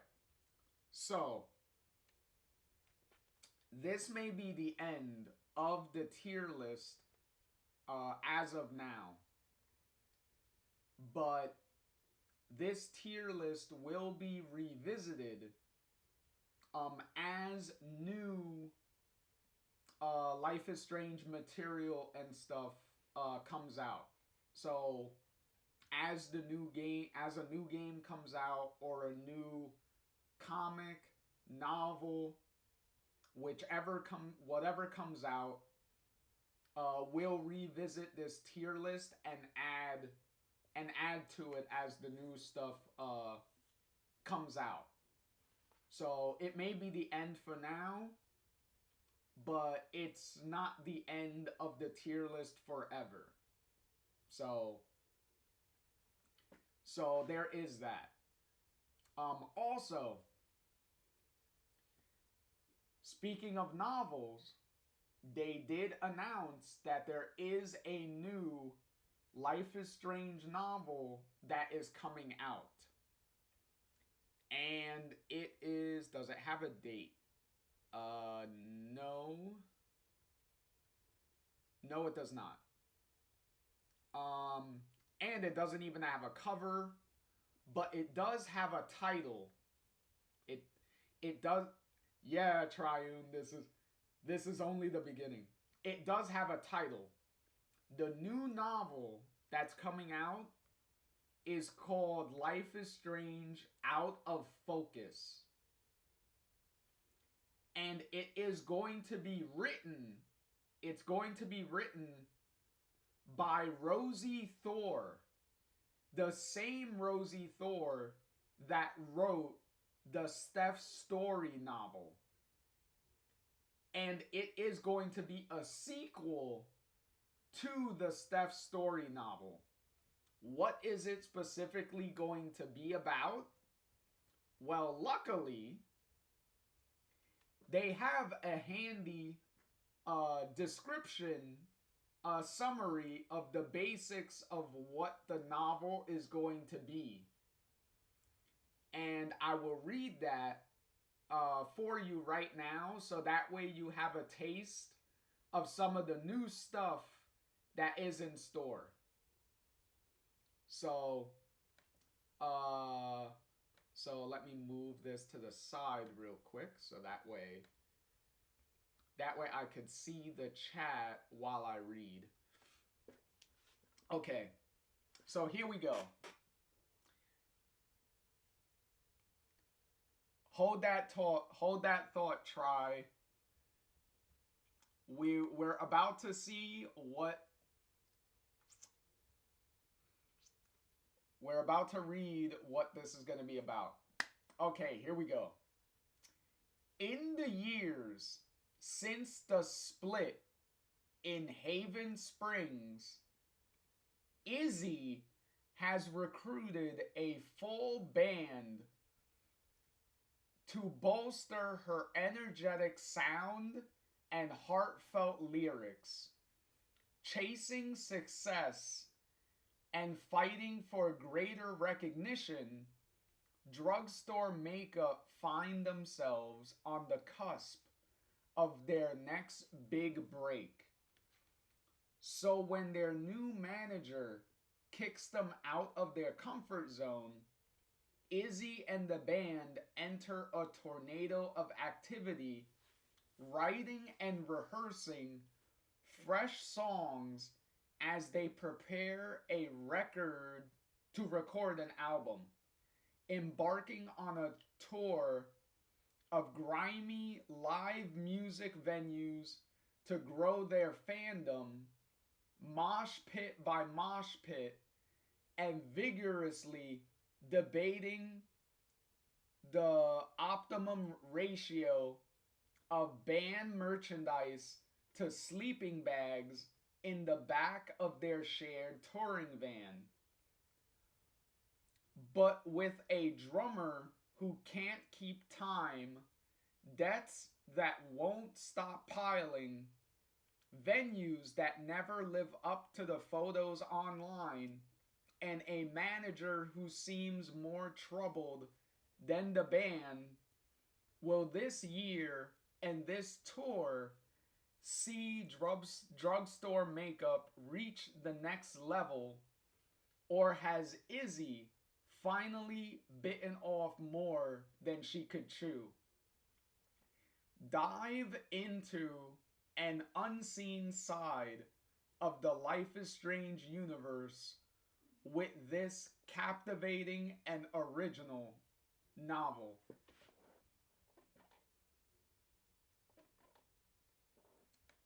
So, there you have it. That is the next new Life is Strange thing that is coming out. Is the new novel Life is Strange Out of Focus.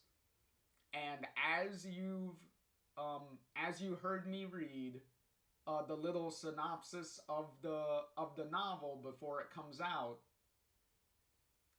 this is going to be entirely focused on Izzy in the aftermath of her breakup with Steph and her continuing the Drugstore Makeup band that her and Steph started. So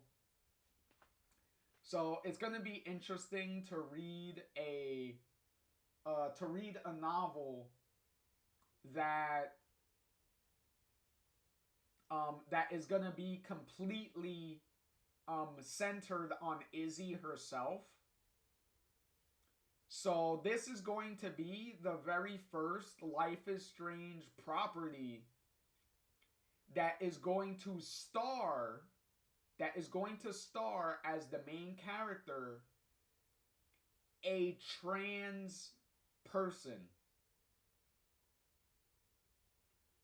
And I think that is pretty cool that they're doing this. So I'm interested to see how this shakes up. It sounds really cool. I really love like music and bands and all that stuff, so I loved it in the Steph Story novel, and I'm pretty sure I'm gonna love that aspect here. And it's only appropriate that Rosie Thor comes back to do this novel, since she was the one that gave Izzy a full-rounded character. She's the one that made Izzy a full character. So her coming back to write a new novel completely centered on her is pretty poetic, if I do say so myself. So it also goes without saying that when this novel comes out, we're most likely gonna be doing a stream on it. We're most likely gonna be streaming this novel like I did with the Steph Story novel and the Heat Waves novel. We're gonna do a stream on this too. Don't know if they're gonna do an audiobook for this. Maybe they will. What would be really crazy though is if they were able to get Izzy's voice actor that was in True Colors in the 2 little flashbacks that you can find in True Colors. If they got her to come in and do an audiobook for this would be amazing if they were able to do that.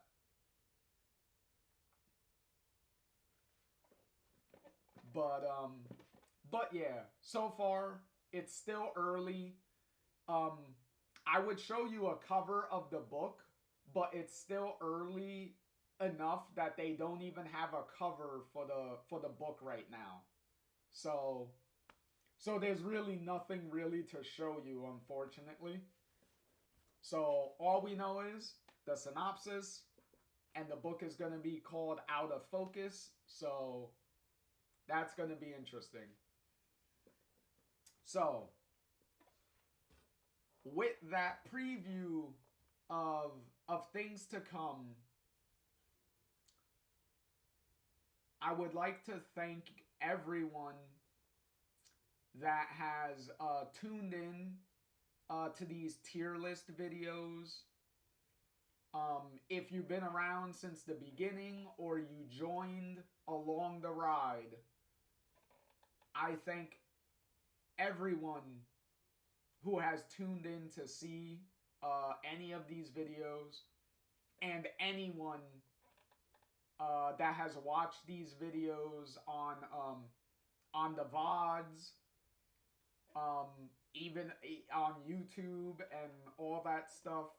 I thank everyone that has watched even 1 second of any of these videos. I would like to thank every single one of you. You do not know how much it means to see the quite frankly, the unexpected responses that I've gotten to these videos. Like I was not expecting some of these videos to do the views that they've done, get the interaction and stuff that they've done, and get some of the comments and stuff that I've gotten. Like I truly cannot express how much of a blessing that it's been doing all this.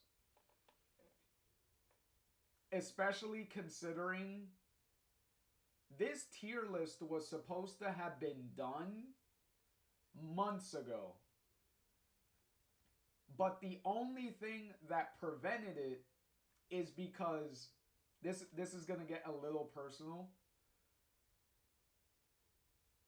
Is unfortunately my mother had a little bit of an accident when she was trying to help my father do some cleaning, and she misstepped. And this was happening when I was sleeping. So I was sleeping and I got woken up by her falling on the floor. And that fall unfortunately fractured her ankle in 2 places. So this was happening in the middle of me doing this tier list and stuff. So I literally had to put it all on hold until she got out of at the very least she had to get out of the cast and stuff. And obviously me and my father had to help her around and stuff because she couldn't get around on her own for like a while. So I literally had to put everything on hold, all the streams on hold. I literally had to stop everything. So if that didn't happen, then these tier lists would have been done a while ago. But you know what they say. There's a silver lining, right? And the silver lining is if I would have finished these tier lists those months ago, then most likely I would have never met all of you. Specifically, like Triune System, Bo, Starry, Rhiannon. I wouldn't have met like these people in particular. Cause these were the people that showed up, showed great interest, and have given, that have given their kindness and their time to me. And I would hope that I have repaid that kindness back to them also. And also love to continue to do that. And Try chimes in, exactly what I said. Everything happens for a reason. And there's usually a silver lining in everything if you can find it.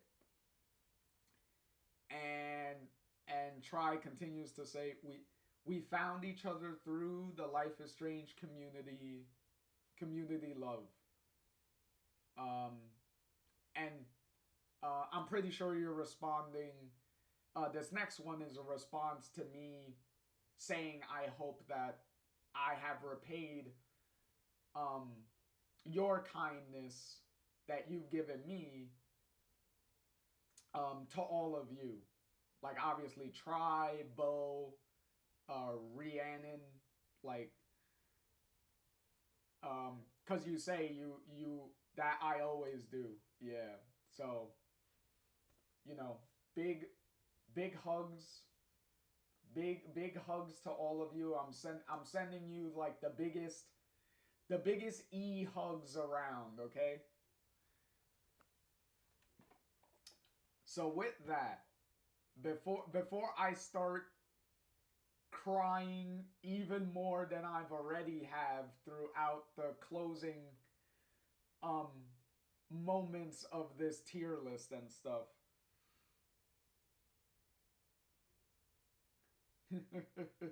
Hashtag hugga homie. Hugga homie.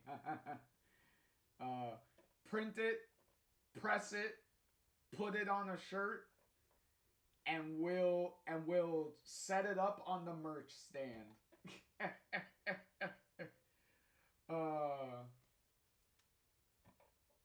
But in all seriousness, thank you all. As always, this has been JR, and this has also been, let me move this over real quick. Let me move this stuff out the way. Cause this is also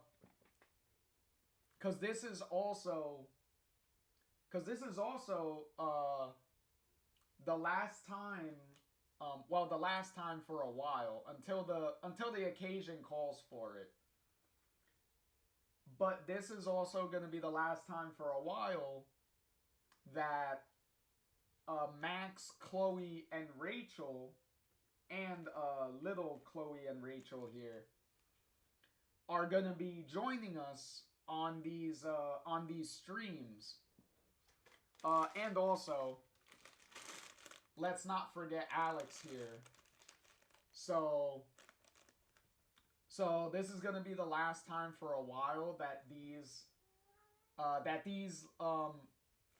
little cuties here are gonna be joining us on these streams.